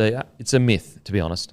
I mean, it's like a bit of a myth, the fact that they just have no juniors, they don't develop anyone, at least in the last 5 years or so. I mean, even you go back to the Boyd Corner one. Yeah, he came from Newcastle, but he was 16 years old. The Boyd Corner, Orbo, Friend, all those boys were Piercy, Kenny Dow, they were all Roosters juniors from about, 15, 16 years old. Like, I think if you're at a club from 15, 16 years old, you can be considered a junior. Yeah, and Rob Toy is a really good example. Like, they're flying him down every weekend for Harold Matts and everything. wow. Like, they've been in the Rob Toy game for quite some time. Yep. Who else stood out for you boys? Speaking of outside backs, Daniel Tupou. The big fella? How good. Just never, another 2 tries out of nowhere, 150 odd metres, just like, just never, he just slips under the radar. Just does it every week. And he's done it for like 15 seasons now. It's crazy. Against some other, very good wingers opposite him as well. Like, he just doesn't really matter who it is. He just gets it done. I thought he was outstanding. Yeah, Daniel Tupou, incredible. I'm going to do our fans justice and hope that they know it by now. I feel tempted to have the underrated chat again. Surely we can just fucking see it, right? Oh, don't get me started on Tupou chat. I'll be here all day. Well, yeah, but you were my biggest fear. But it's so evident. And I think as well with Daniel Tupou, you'll probably realise how good he was once he's gone. Oh, man. 100%. 100%. Like, with a backline of Nwanga Tuasa and all this talent, he's still probably the first selected because you know what you're getting. Like, we just gave Nwanga Tuasa this incredible rap. Tupou scored 2 tries. And they were both amazing tries. And he's in his 15, 16 year of first grade. We're talking about Nwanga Tuasa, and he had some good moments, he had a flick pass and whatever, but Tupou had 2 incredible tries leaping over a bloke. And as well, like, how often do you hear, analysis and whatnot talking about, this guy's taller, they'll just kick to him, they'll score. Never happens except one guy. Yeah. Like, he's the only guy that consistently, over a long period of time, is able to do that. Absolutely. And it's like in that game the other day, like, I'm sure the Sharkies, he scored his first 2 tries in the first 10 minutes. Already, I felt Must so have been sorry. standing behind the sticks going, what the fuck? Like, What can he do? what are we meant to do there? Yeah, absolutely. In regards to some other players that played really well, we spoke about Radley. I know he didn't set the world alight in regards to meters or whatever, and he played about 42 minutes. But geez, I like Fiketti. I say it every time he plays, but I just like the way he moves. He's got a gas tank for days. I am really impressed with the young fella. He's just got shit in him too, which I love. Yeah. Like, I think he's going to develop to be one of those guys, similar to JWH, who's just happy to be the villain. Yeah. I think Blake Steep's going to be very Boyd Cordner, but I think Fiketti's going to grow just to be the village arsehole that just embraces it, and you need those guys in your team. I think as well, the hooker that debuted, Benaya, he's another Rooster. Like, he was playing for Bondi United 2 or 3 years ago. Wow. very talented kid. I think he made an error at one point where he hit the legs of Dom Young, but just his deception around the ruck. Would have debuted, I think, a few weeks ago, but was injured. I know they've got Reece Robson coming to the club, but I think he's another one that will make an interesting conversation for the 14 jersey. Yep. If you're a new club coming in looking for a value 9, you could do much worse. Yeah, absolutely. Just quickly, what's so surprising? It just shows you the attacking prowess of the Roosters. The possession rate was 50-50. And they beat them 42-16. Just shows you that, and also they had less completion rate. So they had 75% completion rate compared to Sharkies 80, and Sharkies actually had 2 more runs as well. Okay, now on to the Sharkies. Look, I'm not. Yes, okay. They definitely should have beaten an understrength Roosters side. Yes, it's 42-16. But these games, for me, in my opinion, they just happened throughout the year. They've been so consistent for so long. I'm willing to just chalk this up to ambush. They've got to learn from it. Just got to make sure it doesn't happen again this year. Yeah, I'm probably not as lenient like that. I don't know. With their full strength side, the Sharkies, if they want to win a comp this year, these are the games that they've got to. This is top 4. You've got to win these games. You've got to win these games of football, and they didn't even compete in this game. They got blown off the park. And I said before as well, how do you defend that, Daniel Tupou? With the players the Roosters are missing, with the squad the Sharks had, the Roosters shouldn't be in a position to put in those kicks, and they were just rolling through them, which I was really disappointed in the Sharkies, and I was almost at the point where I was like, okay, are they, the real proper deal this year? But it's games like this that just makes me bring them back again. Yeah, I'm with you. The complacency is the biggest issue, but they went down and beat the Storm the week before. I'm willing to just go chalk it up to complacency, bitch on the bum. But I'm with you. It's definitely disappointing. Yeah. But I mean, if they're going to win a comp this year, you're going to have to beat 4 good teams in a row. And that's my concern. Timmy, what do you reckon, mate? Yeah, I think, Kemp, you've been very soft on them. No, seriously, for this, we're not talking about a team who's trying to make the 8 or push for a top 4 and that. We're talking about a team trying to win a competition who can do it. And to do that, history tells us you probably need to make top 4. They're not sitting there pretty in the top 2 at the moment, the Sharkies. This is a potential game where the Roosters had half their side out. The Sharkies near enough full strength. They completed at 80%. The conditions were good. I find it very hard to make any excuses. And if they not making excuses. Yeah, no, not make excuses. You're saying rugby league is a grind. They'd won 3 on the trot. It's not me sitting there going, they can't win the premiership now. Sorry, the Sharks have no excuses in my eyes for this one, where it's say 3 wins on the trot. You're going to have down weeks. I fully understand that. I just think this is a week where they had to win, and I think they should have won comfortably.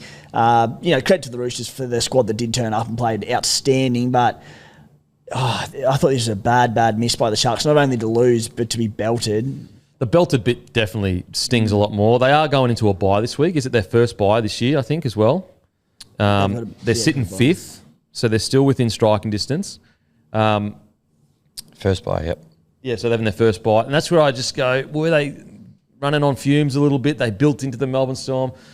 I'm definitely not making excuses for them. I know you didn't say it, but I'm not sitting there going, hand wave it away. I'm just a little bit more blip on the radar. I'm confident the Sharkies will get the train back on the track. I'm confident. But you're right. Look, they got beaten by a severely I'd understand if it was 24-20 or something like that, it would be much more palatable. But it's they were never in it. They were tailed up from the first set. The one and just about only thing I will give them, they scored a lot of tries off kicks. 4 or 5 kind of thing. So that's one thing where I go, all right, it wasn't as if they were being ripped to shreds, through their line. They were a couple of times, but defensively not necessarily that bad. Tries off kicks. I can always forgive that a little bit. Yeah. Yeah, so I see where your boys come from, definitely. And it's because we think the Sharks are a team that can win a comp this year. If you're going to win a comp, you put the swords aside. I just the thing with me with the Sharkies is I feel like they're going to be there at the business end. The biggest concern I have is how do they play in big games? Because I know how they can play in shit games if they need to. And I take so much stock out of their win against the Storm. And it wasn't down there, it was at home at the Sharkies at Shark Park. I just think that they just looked so much better against the Storm than they've ever looked against a top tier side. I know they've beaten them before, but geez, they looked confident. They looked like they had the game under control. And so I'm willing to just chalk this up to complacency. Now, obviously, if they do it again, then that's a different conversation. the game just before a bye. Maybe they're starting to fatigue. I think they're the last team in the competition to have a bye as well, I think. Yep. But yeah, no, you boys are right. It's not excusable. You know, with all those things said, you beat Storm the week before, whatever. They came up against a Roosters side that was so undermanned. So definitely not excusable. I've got confidence they'll put things back in track, though. I really do. Because right now the top four is Doggies 20 points, Raiders 18 points, Warriors 18 points. Raiders have a game in hand. So Raiders will probably have a bye soon too then, wouldn't they? They've got round 15 bye. Is their first one, I think. Oh, well, so they're the last team to have a bye. I mean, well, that really does poo-poo the whole idea that they're fatigued, because if the Raiders can play the way they did on the weekend, why can't the Sharkies? But yeah, I've got faith they'll bounce back. I do. Big few weeks for them. They got this bye. They come out of that. They host the Warriors, and they've got local derby against the Dragons, which always big. Fair to say the Dragons will be up for that one. Then they go to Brisbane to take on the Broncos, and then the Melbourne Storm into another bye. Well, it's a season-defining month then, isn't it? You reckon? Big few weeks. Yeah, Yep. if they get pounded in this month, then all of a sudden, I don't think many people have confidence in them and head into finals. Yep. No Origin impact through it. They've got those teams at a fantastic time. Yeah, that's true. Which one's the Origin week? Is that round Dragons. 15? Okay. So you'd want to go there 3 out of 4, surely, if you're the Sharkies. Yeah. Oh, without a doubt. Yeah, Yeah. 3 out of 4. Yep. But yeah, so really disappointing performance. But I personally think they got complacent, they got ambushed, and I think they'll bounce back after their bye. And you know what? It might be one of those games exactly what they needed, because they were flying high. They had 3 or 4 on the trot. They thought, everyone was talking how good the Sharkies were. We were rapping them last week. Maybe it's the loss that they needed to remind them that, one week you can beat the Melbourne Storm, and then the next week you can get beaten by essentially a reserve grade side. It is like, as much as you just said, they're having their first bye this weekend. Like, if they are a team that's just preparing for, September football, they've essentially got a bye every 5 weeks now for the rest of the season. Yeah, okay. Not a bad spot to be in heading into the back end of the season. Yeah, that's true. I think this next month is, if they can get 3 from 4, it'll set them up to a really good back end of the season. But I want to be clear, guys. I'm not sitting there going, it's totally fine, don't worry about it. It's very disappointing from a Sharkies fan perspective. But I've got confidence they'll bounce back. And I did like Fitzgibbon's press conference in the back end. Like, he just, there were a few questions that kind of laid him up a little bit, but he was like, no way, no, it wasn't good enough. They came to play, we didn't. They were much better than us, which is always good to see. Always good to see. Before we just move on that one, I thought Mulatalo was lucky to get 1 week on that. Get more on that what shot did he do for again? Nwangani-Tuase. Oh, yeah. Yeah. Optics were not good on that. Yeah. What did he do again? I can't The remember. late now. hit. Late shot. Oh, into the tip. yeah, 100%. Lucky as anything. He must have for some reason have no carryover. My God. Like, that's what I don't understand. Sometimes people getting 3 weeks for players that slip and fall, and then It was grade 2 dangerous contact, and it was his first offence. okay. So he had no. Okay, that's probably why he didn't get. Yeah. Because that was bad. Bad shot. Yeah. You'd be shocked to know, took the early plea guilty. Smart. But yeah, so disappointing from the Sharkies. Definitely need to be better. And I do agree with your sentiment. If you want to win a comp, you've got to, even if you're not playing well, you still got to put these teams away that are under strength like that. Yeah. Just very quickly, shout out to Kayo Iro, who's played 8 games this season and scored at least 1 try in every single one of them. So Isn't that nearly a record for the club or something like that? have to be? Surely. Peachy? Is it Peachy at the top?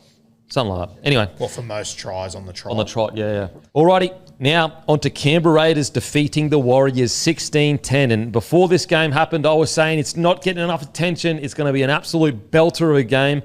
And did it? I mean, by God, it didn't disappoint. It was an absolutely outstanding game. It's brought to you by the new Bloke jumpers, guys. Jumpers and hats, June 10. We're all wearing them. Make sure to be there. Set your alarm in your calendar right now. But this game lived up to the hype for me. Like, yeah, okay, it was a little bit sloppy at times or whatever, but there was intensity. It was fiery. You had Tarpiner doing the baby, the cry thing to Chans, and everything that this game needed. It had set 10 in the bins. It had everything. What I loved as well, I've got to give the ref a lot of credit, because what Ricky Stewart and the Raiders do a lot of the time, and sorry, Timmy, I have to say this, is they bluff the ref. They say, we're going to lie in this ruck so much that the ref's going to be too scared to actually do something about it. And I like the fact that the ref said, nah, not copping it, sends 10 in the bin, but he stayed consistent. So the Warriors started to try and do it. He said, nah, not copping it. I actually think the Warriors, and yeah, there might have been a few calls that he got wrong or whatever, but in those two specific moments, I thought he did the right thing. But Timmy, I'd love to get your thoughts on the game, mate. Yeah, that was a full-blown grit fest. It's like two gritty teams trying to out-grit each other in gritty conditions. It was Getting just... paid per grit. Oh, mate. Yeah, Hammy and I've got a little thing that I needed to get grit into a sentence 4 times. 9 times. Still another 3 to go, mate.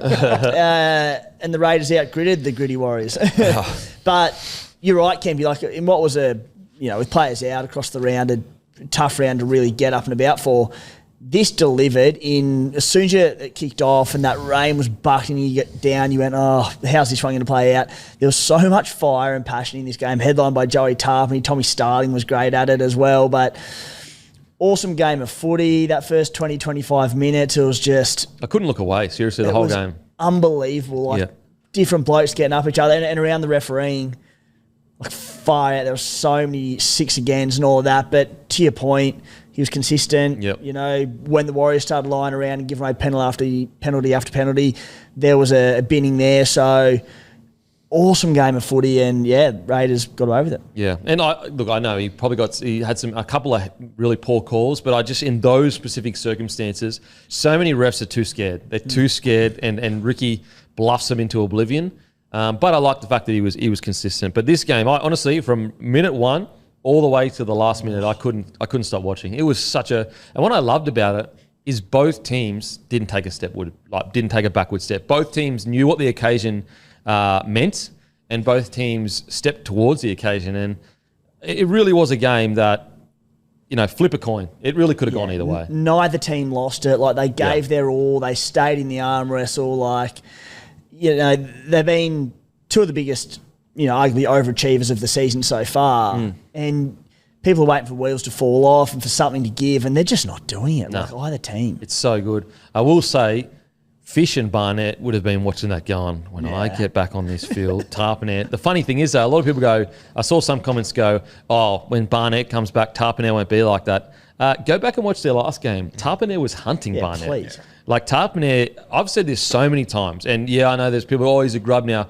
Bro, he's a dog. He will go down into the lowest gutter you can find if he needs to, but he'll also play some cerebral kind of footy with his offloading and that. I've never seen Tarpany take a backward step. So to pretend like he's this, like he does all this underhanded stuff, no. He's done that to any forward pack he's gone against. Go back to, guess who was a part of the forward pack that beat Australia 30-0? And probably, Fisher Harris's leadership won him that man of the match, but just pure performance, it was Tarpany that was best on the field. Tarpany has matched it with any forward you want to bring forward. Tarpany has matched it with him, in my opinion. Yeah, he's not backing down to anyone. No one. Yeah, I love the way that he played yesterday. And it wasn't perfect. No, went over the top a few times. Went over the top. I lost his head a few times, but I think that's what the Raiders needed. They needed someone just to go, fuck it, let's go. Yeah, 100%. Because, when you look at both those sides, you look at the conditions. The team that's losing is a team that gets dominated in the middle. And so Tarpany's job was, we are not going to get staunched by this Warriors forward pack. And vice versa. The Warriors forward pack was, we're not getting staunched by you either. It was such a good game. And, geez, I hope these guys are there in finals footy. They deserve it. They have played such good footy. I would hate to see them, fatigue or whatever. Think about how many entertaining games the Raiders and the Warriors have been in this year. They deserve to be in the top 8 at the end of the year. It was almost like the rainy conditions were for the betterment, which is very rare in a game of NRL because it takes a lot of that attacking flair and ball moving out. But in this one, with just 2 gun forward packs going toe-to-toe, it was just perfect, the conditions. Yeah, bloody good game. We'll speak about let's speak about the Warriors first, and then we'll get on to the Raiders. Listen, I thought Jackson Ford in the middle was phenomenal, absolutely phenomenal. Yeah, and it's very typical of Jackson. When he doesn't have errors, he kills it. Kills it. 209 metres, 90 post contact, 5 tackle breaks. But it's one thing to do that when you've got a full strength forward pack and you're almost running off the back of the big dogs in your pack.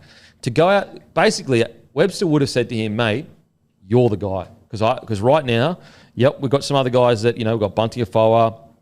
We've got some young guys that can come on and be in the middle if we need to.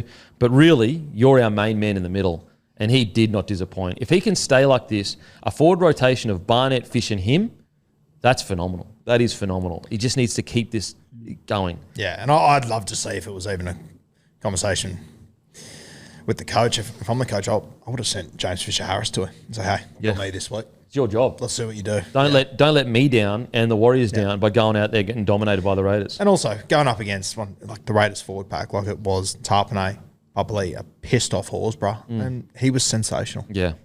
Jackson Ford for me was just phenomenal. In regards to the Warriors, like I know they lost the match, and like I will say they probably had more opportunity to win the match than the Raiders. And they're going to go back and they're going to look at the video session and go, geez, we missed a trick here and we missed a trick here. But if I'm a Warriors fan, I'm not walking away that disappointed from that game. That was almost a grand final for the Raiders. Like that's how much it meant to them. They were missing key players. I know the Raiders were missing Hudson Young as well, but like if you're missing your starting front row, it's a big deal. Yeah, for sure. And I think as well, like when we just spoke about, I was pretty critical of the Sharks losing, but there's ways that you lose. Yeah. And the Warriors still played very good footy. Like the Warriors, I think, beat, 15 sides in this competition the other day. Mate, Raiders are just a good footy side. I agree with you. I reckon Warriors intimidate most footy sides by the end of that game. At least bash them into submission to a degree. I think they just didn't get unlucky, but they just ran up against... Where is the Raiders pack right now rating-wise? Because I'd make an argument they're the best in the comp. Yeah, it's hard to push back on when you put Huddy in there, Hosking on the edge. Yeah, I reckon they're the best forward pack in the comp. And Starling's killing it as far as, he might not be, if you were to just list the names of hookers, he wouldn't be super high, but off performances this year, he has to be right up there. Yeah. I think definitely. Yeah. But it doesn't get spoken enough. I don't think it gets spoken out enough that they are the best forward pack in the competition. But I think right now, when it comes to form, names, everything like that, when you got a guy like Papali'i coming off the bench, killing it. He was so good off the bench. Of the teams that won this weekend, how many of them beat the Warriors this week? Realistically. Yeah. To the Roosters? It's true. Newcastle? Nah, it's a great point. Parramatta? Dolphins? It's a great point. point. Warriors against all of them. Yeah, that's a really, really good point. It's a really good point. And also the Raiders did it away from home, which is huge. But yeah, really, really good point. Now back to the Warriors, just quickly. In regards to other performances, I thought I actually, even though they obviously didn't win, I thought Metcalf was quite strong, quite solid. I thought that his running game, if it was against any other team that was as desperate, there was a time there right at the end, I reckon he scores that try to level it up against nearly any team, but Tarpanay being the dog that he is, somehow just grabbed him from the inside. What I liked about this performance from Metcalf is that, okay, yeah, you can nitpick a few things and, you should have passed here or not, whatever, but he didn't lose his head and lose his cool. He didn't start trying to do things that isn't part of his game. He also didn't go missing. Yeah. Which I think is, I feel like in Las Vegas, there was a few times throughout that game I sort of said, where the fuck is Metcalf? Yeah. And I kind of think since then he's taken it personally that, they might not win every game, he might not play well, but he's not going to go missing. Yeah. When the game was on the line, he was asking for the ball in his hand. Exactly right. And so that's where I liked that from Metcalf. And we have to remember, this guy's like essentially 12 games into his number 7 journey. What is he going to be like later on in his career? Another guy, we give him raps every week, but Aaron Clark, man, bro. What do you reckon? Yeah, he was elite. 37 tackles, none missed against the best forward pack in the comp. He's just been so good this year.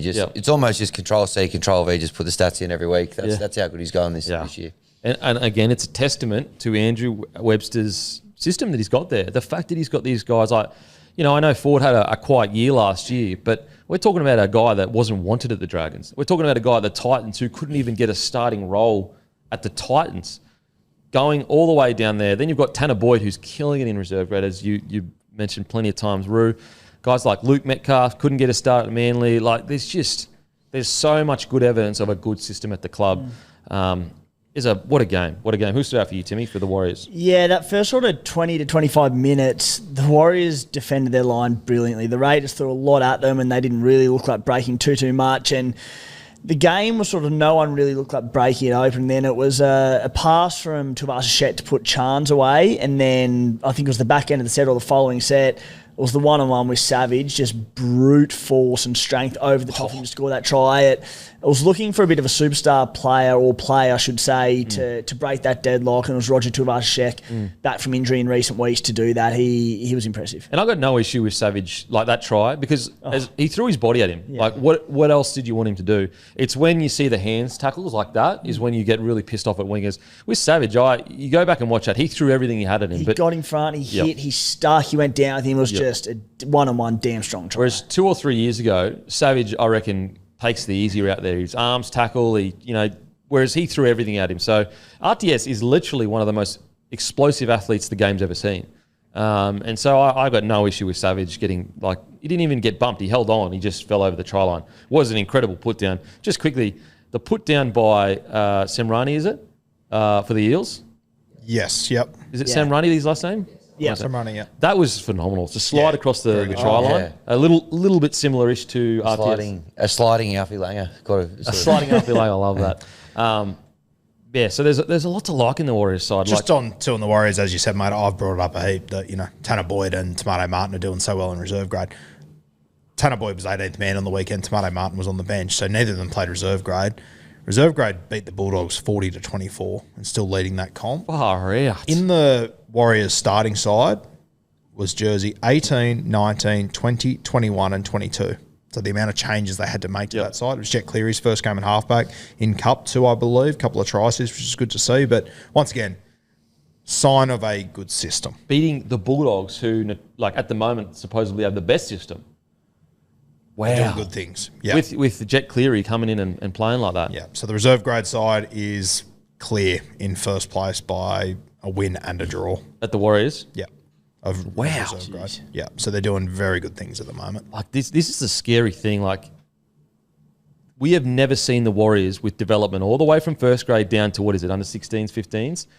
If they can continue to build on this program that they've got, the difference with the Warriors is they're representing a country, whereas we don't have any other teams really that represent a country. They represent an area to a degree, but like the Warriors, they have a country to choose from. I know they've got rugby union there for sure, but when it comes to the amount of talent they have to choose from, and if they can get and land the right talent, they'll put the NRL on notice soon. It'll all come together in the next few years if this junior system and Webster system continue to improve the way it is. Yeah, and you have a look at them in reserve grade there.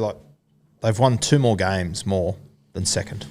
Wow. So the reserve grade and first grade together this year have lost a grand total of 4 games of football from, 23 or something? Wow. And they just re-signed Halasima and he's changed his name. Laban, sorry. And Dimitri Valamunga, how long is he signed till? But then Laban and Halasima re-signed till 29. I mean, Warriors fans, they'll tell you, the amount of years they've watched their best young talent be signed by the big dog clubs has been honestly infinite. For them to finally be able to go, we're locking these guys down until 2029, that's a great sign for the club. Yeah, those 2 grades, 18 games they've won from 22 this year. Shit. It's pretty damn impressive. Outstanding. Considering they've had injuries and stuff too. It hasn't all gone their way. Very impressive. On a negative note, sorry, Matty. Vaimunga 28. So Vaimunga 28. Yeah, and Laban, Halasima, both 29. What about Latawa? If you've got those 4 locked up till at least 27, geez, that's pretty good. sure he's locked in. Surely. Yeah.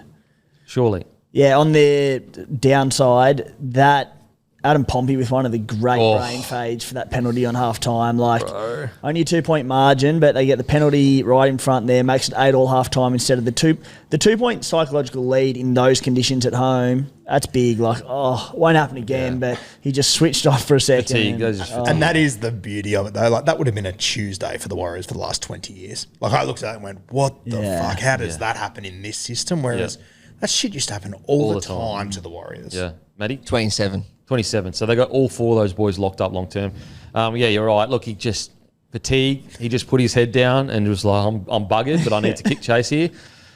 Sucks because Pompey's been really good this year for him. Yeah. He really has. So, look, And also, I'm sure you could probably look at other occasions where, offside's been let go on the dropout or whatever. But anyway, it's the best of a bad situation with the Warriors. I think they should hold their head proud with what they did. Now onto the Raiders. Mate, can they do it? Are we actually witnessing wooden spoon favourites that might be a premiership threat this year? They're into $11 now. Is Ricky Stewart right now Dalian Coach of the Year? Seriously? Right now, yeah. I'd say he would be. For sure. I'd have Serraldo. Serraldo? But Serraldo was expected to be in the top 6. He was coming off a high base anyway, Serraldo. But I know he'd created it. He didn't win it last year, though. Ivan won it last year. Who won it last year? Because that will give you a good indication of who they'll go this year. If Serraldo won it last year... Well, Cleary's only won it once, so they're all over the place. But I Bellamy won it last year. Who did, sorry? Yeah, Bellamy won last year. Bellamy won it last year. Wow. Okay. Well, they'll probably give it to Serraldo. And look, I'm okay with Serraldo winning it. There's no denying that. But I reckon, mate, Ricky Stewart should be in the conversation. I think Webby slept on in this conversation too, to have the Warriors in third, losing I will say, AFB. though, Ricky Stewart, the Raiders were favourites for the spoon at the start of the year. Yeah. I would go right now if you got Serraldo, Ricky, and then just underneath Webster right now. Just underneath. You'd have Webby under Serraldo this year? Yeah, I reckon. Wow, just. Because the Warriors were bottom 4 last year, weren't they? What were they paying? Like I had them, I think, around 12th to 14th place this year. It's still incredible. I'm not pleased. I'm not. Webster's already won the Dalian. He won in 2023. Yeah, and Peyton won the year before. That's what I mean. They're all over the place. Like sometimes they give it to the minor premiership, sometimes they give it to the most improved. So good luck choosing. I think what Webby's done, and I'm not saying you guys are saying he hasn't, but like, fuck, to come in losing Sean Johnson, Tohu Harris, AFB with a halfback that everyone said couldn't be a 7, and after Vegas, I find it very hard to go past Andrew Webster. So Webby's your number 1 right now? It's Webby or Ricky, but I'd have Webby in front of Serraldo. Timmy? Right now, Ricky 1, Webby 2, Serraldo 3. Hammy? Yeah, I think Rue might have talked me into Webby 1, Ricky 2. Okay. Just because the Raiders were still thereabouts last year. You know, the Warriors were down and out. Everyone's like, they're done. You know, Sean Johnson retired. They lost AFB. You know, what were the Warriors for the spoon at the start of the year? Where were they? I could dig it up. I'm not 100%. They finished in the bottom half. They lost half their players. They must have been close. Leave it with me. I think we all agreed to the Raiders being favourites, where it was utterly ridiculous, right? Yeah, I didn't have him as. I don't think I had him as a wooden spoon. What do you got, Matty? Who you got as? Well, I've got it in the order that I think they're playing this year. I got Serraldo number 1, Ricky number 2, Webster number 3. Wow, the panel split. Split. I like it. Look, to be honest, I think all of them have a case. Yeah, for sure. You could put forward a case for all of them. Wouldn't argue with any of them, no way. I do love your point, though, Rue. Like, I cannot believe the Warriors are sitting here after losing Tohu Harris, Adam Vanul, Blake, and Sean Johnson. Like, there is no planet that if you said they're going to lose those 3, that they'll be a better side for losing them. I would have never said that in a million years. Okay, now onto the Raiders. So gritty. I got to say, like, Fogarty's kicking game was very hit or miss. But when he needed to make the kick, he made the right, I guess, decision or whatever. But what's their ability to Fogarty's kicking game was off, and they still just so grindy, so tough, hanging in there through everything. And as I said, like, I'm just so impressed with this win from the Raiders, and I think Tommy Starling, like, so that he's just re-signed, hasn't he, Starling? Yep. That I was shocked beyond belief when it looked like Brayley was coming to the club and they may be moving Starling on. I tell you what, they've gone from a club that has 9 issues to literally they could have the best depth in competition right now. Paddy, Brayley, Starling. Like, you've got veteran in the middle with Starling, and then you've got rookie guy that's probably going to be one of the better 9s coming through. Yeah, and like from an outside looking in, it shits me that Starling and Jaden Brayley are staying there, if I'm honest, because I think Owen Paddy has to be the 14 moving forward, and one of them can only play 9. But once again, it's credit to Ricky Stewart's system that despite that, both of them went, no, I'm going to buy in down there. Tom Starling in particular, like I just think he's playing so well this year that I would have loved to have seen him go to another club and see what he can do. But yeah, Ricky and the Raiders stood by Starling for a number of years there, and he's chosen to repay the faith, which is the ultimate compliment to the Raiders. Yeah, absolutely. And I think, you know, what's crazy is, like, you know, they could be genuinely in a premiership window right now. We've got to wait and see. You know, I think the Fogarty situation, I'm not begrudging the Raiders at all. I understand, you know, they didn't want to give the 3-year deal. I get all that, and they had a plan in place, and their salary cap was all planned over the next few years. So I'm not sitting here saying that they made the wrong call. But, man, I would have loved to see this Raiders side go into a season next year with a bit more experience and Fogarty still number 7. Jeez. And look, I'm backing Ricky to get the best out of Sanders, but they're just looking so good right now. What do you reckon? Yeah, they are. Like, and even just, you know, mentioned it 12 times before, but the grid of them, like that last 20-minute period, our discipline was pretty ordinary, to be fair. Like, Joey Taps gave away a penalty with a shoulder charge. Tommy Starling with that late hit on Harris Tavita, I think it might have been. And you're just sitting there going, oh, they're inviting him back in. They're giving him chances. They're giving him chances to win it. But our goal line D just dug in. Like, there is so much belief in this side. That's kind of the word that pops up for me with the Raiders every week. They believe in themselves so much. That's a good point. They'll go in, even though we're sitting second on the ladder, against a lot of the teams in this competition for the rest of the season, and they'll be underdogs, potentially like quite heavy outsiders against certain sides at venues. But the Raiders don't buy into any of that shit. No. They truly believe they can beat any side, literally any side. I thought Morgan Smithy was outstanding. This is a game that suits Morgan Smithy's where 1,000 runs, 1,000 tackles, all at a high click. I thought he was really, really good this game, Morgan Smithy's. Just a bloody good performance. I mean, it was just everyone really. Like there wasn't anyone there were moments where they might have, like Tamale had an error here or there, but he still ran for 210 metres, had 10 tackle breaks, 72 post contact. Like he is flying totally under the radar. Yeah, I really wish they would find a way to get him more good ball. Because he's just doing all the shit work at the moment. He's doing all the shit work, and he always seems to come up with a line break at some point and whatnot, but just when he gets to that edge and it's got to get through the hands of Strange, Hudson, Seb, Chris, he just did millions to get it out there. I tell you what, Chris was outstanding yesterday. He was good. Yeah, limited opportunity. When it was only 2 weeks ago when Critter, gave him a bath out there. Yeah. I thought he was really good on the weekend. He's become a real, especially with Hudson Young out on the weekend, where he's become a strike weapon and a go-to for us, where you sit there when we're struggling to crack aside, we've been going to Seb Chris and obviously that entire edge with Hudson and going, mate, produce something for us. And quite often he is. Like in this one, we didn't look like busting him, and then it was just sort of relatively early ball to Seb Chris, bust him open, set Tommy Starling up. Yep. It's been so good. Yeah. So, listen, what a performance by the Raiders. Absolutely loved watching it. And I think both teams, at the very least, in my opinion, have cemented their top 8 credentials. I've got them locked in no matter what. I'd be shocked. And to be honest, I think they deserve top 4. They really do. Now, it's a long season, obviously, but I think they deserve it. All right, time to face a bit of music, brought to you by our friends over at Sportsbet. Give us a follow on the feed, copy our bets, all that good stuff. Get around us. What do we got at the moment, mate? All right, we'll save State of Origin until last. We'll start with the rest of the games for round 13. So Friday, 8 p.m, Dragons $1.50 host the Newcastle Knights, $2.60. 5.5 is the line in that one. Sorry, I just got to get the things up. Apologies, mate. 2 seconds. All good. Obviously, Dragons off a bye and Knights off a win. Okay. I'm going to go. Oh, geez, this is not much value here. I'm going to go Dragons 13 plus. Dragons 275. 12. 280. Dragons 13 plus. 275. Dragons minus 5.5. Yeah, I'm Dragons minus 5.5 as well. Saturday, 3 p.m, Titans, $3.82, host the Storm, $1.27. 11.5 is the line.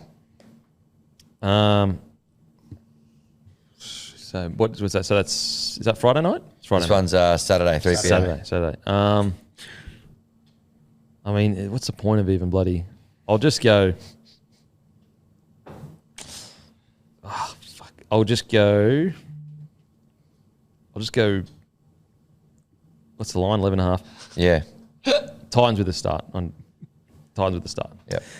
I'm going to bet on just Origin carnage here and go Titans 13 plus. $11. You're just going the value. I'm also taking one from our fearless leaders book and going Titans 13 plus. I'm going to go Titans 1 to 12, 475. And sorry, Matty. I'll go Storm minus 11.5. Yep. Then we've got, I'll be at this one, North Queensland versus the West Tigers up there in Townsville. The Cowboys $1.41, Tigers $2.90, 8.5 is the line. Oh, man. It's getting so hard. Because you just don't know who the fuck's going to turn up these days. I'm going to go. Especially with uncertainty and Origin backups. Yeah. I will go. I'm just going to go. In our team. I'll go Tigers 13 plus. 725. Yeah, I'm going Tigers 13 plus. Not just value. I reckon they're a genuine. I reckon this Galvin thing finally coming to an end. Wouldn't surprise me if the Tigers put on a show here. Yep. Brings them together. I like it. Makes me nervous, but I'll go Tigers 1 to 12. 410. I'm with Timmy. Tigers 1 to 12. I like the sound of that. Tigers 13 plus. I have some of that. 725. Manly $1.61 host the Broncos, $2.33. 3.5 is the line. Who knows? Geez, bit of a poo slinger this one. I'm just going to go Broncos head dead. Yep, 233. Is Reece Walsh, is he I think he's back. back? Surely Payne Haas doesn't play in this, right? if he's already going in with an injury. I'll go Manly 13 plus. Oh, 315. Fucking piece. 315. I'll go Manly to cover the 3.5. I'll go Broncos 13 plus. 540. I think I'm going to go Broncos 13 plus as well at 540. Rabbitohs $2 host the Warriors $1.84. 1.5 points is the line. Jeez. Yeah. Oh man, So hard. it is so It's a hard, tough one. bro. I'll go Warriors 1 to 12. $3. Wires 13 plus. 380. Warriors 1 to 12. South head to head. Yep, I'm going to go Warriors 1 to 12. $3. Penrith versus the Eels. Penrith $1.62. Eels $2.29. 3.5 points is the line. We go Eels. Panthers 13 plus. 310. Para 13 plus. 580. Panthers 13 plus. I'll go Para 13 plus. 580. I'm going Para head to head. 229. Roosters versus the Raiders. Roosters $2.01. Raiders $1.83. Game of the round. 1.5 points is the line. I'm going to go Roosters 13 plus. 440. Roosters 1 to 12. 320. Tommy Starling suspended, so we could see a big minute Owen Paddy, which is cool. Oh, interesting. Clear the sketch. Raiders 1 to 12. I'll go Raiders head to head. Yep. Raiders 13 plus for me at $3.80. Late game, which we all love, the 6:15 Sunday yuck. game. All right, Origin. This one's going to sit separately. I want to get from everybody a result, a anytime try scorer, and a player of the match. Result? Will we assume we're all back in our own stadium? I don't know. Let's go Guru a second. Yeah. Hey, it's Origin week. Get the fuck on board. What? Back in the other. When opposite it team? suits you. I'm going to Queensland to win. Kalen Ponga, man of the match. All right, hang on, I better give everyone the odds. $2.19 right now for Queensland. $1.68 for the Blues. Line's 2.5 points. So just going to go Queensland head to head. Yep, Queensland head to head. Ponga man of the match. That's $12. Actually, sorry, I'll go. What's 1 to 12 paying? Queensland 1 to 12, 310. I'll go Queensland 1 to 12. Yep. Ponga man of the match. $12. Yep. And are we doing anytime try scorer? Yeah. I'll do my born and debut, Toya. Toya, $4.50 anytime. Give me Blues 1 to 12. Yep. $2.75. Sweet. Man of the match, give me Mitch Moses. $9. Yep. And my try scorer, give me Connor Watson. Connor Watson for try scorer. Give me 1 second. $8.50. I think it's too much for him. Yeah. $8.50. Yep. Timmy. Blues 13 plus. Jeez, come on, mate. Come on, $3.50. mate. Turn it Unders. up. Huge unders. Latrell Mitchell, anytime try. Yep. $2.35. I like that. And get himself back in the game. Angus Crichton, man of the match. $26. Okay. Yep. Maddie. Blues 13 plus. Cleary okay. double. Who double? Cleary. Cleary double. Oh, you're going to go Cleary and Cleary. Yep. All right. So Cleary anytime. We'll get you 440 and player of the match. $5.50 he's into now. What's Kalen Ponga paying for men of the match? $12. Okay. So What's Moses at, sorry? Hey? What's Moses at? He's at 9. Yeah. I'm going Queensland 1 to 12, $3.10. I'm going to go with Latrell anytime. Too good to walk past, $2.35. You fucking traitor. I'm going Tino. I'm going Tino to be man of the match, $31 right now. Okay. Yeah. Alrighty. That is Face of Music, brought to you by our friends over at Sportsbet. Don't forget, guys, we will be live as soon as the match finishes, live on YouTube. So be here as soon as the match finishes on Bloke YouTube. And also, June 10th, the maroon hats and jumpers, the blue hats and jumpers are dropping. Make sure to be there, guys. A very limited amount. Highest quality we ever delivered. And also, we'll go and fuck ourselves. Thank you. Imagine what you could be buying instead. For free and confidential support, call the number on the screen or visit the website.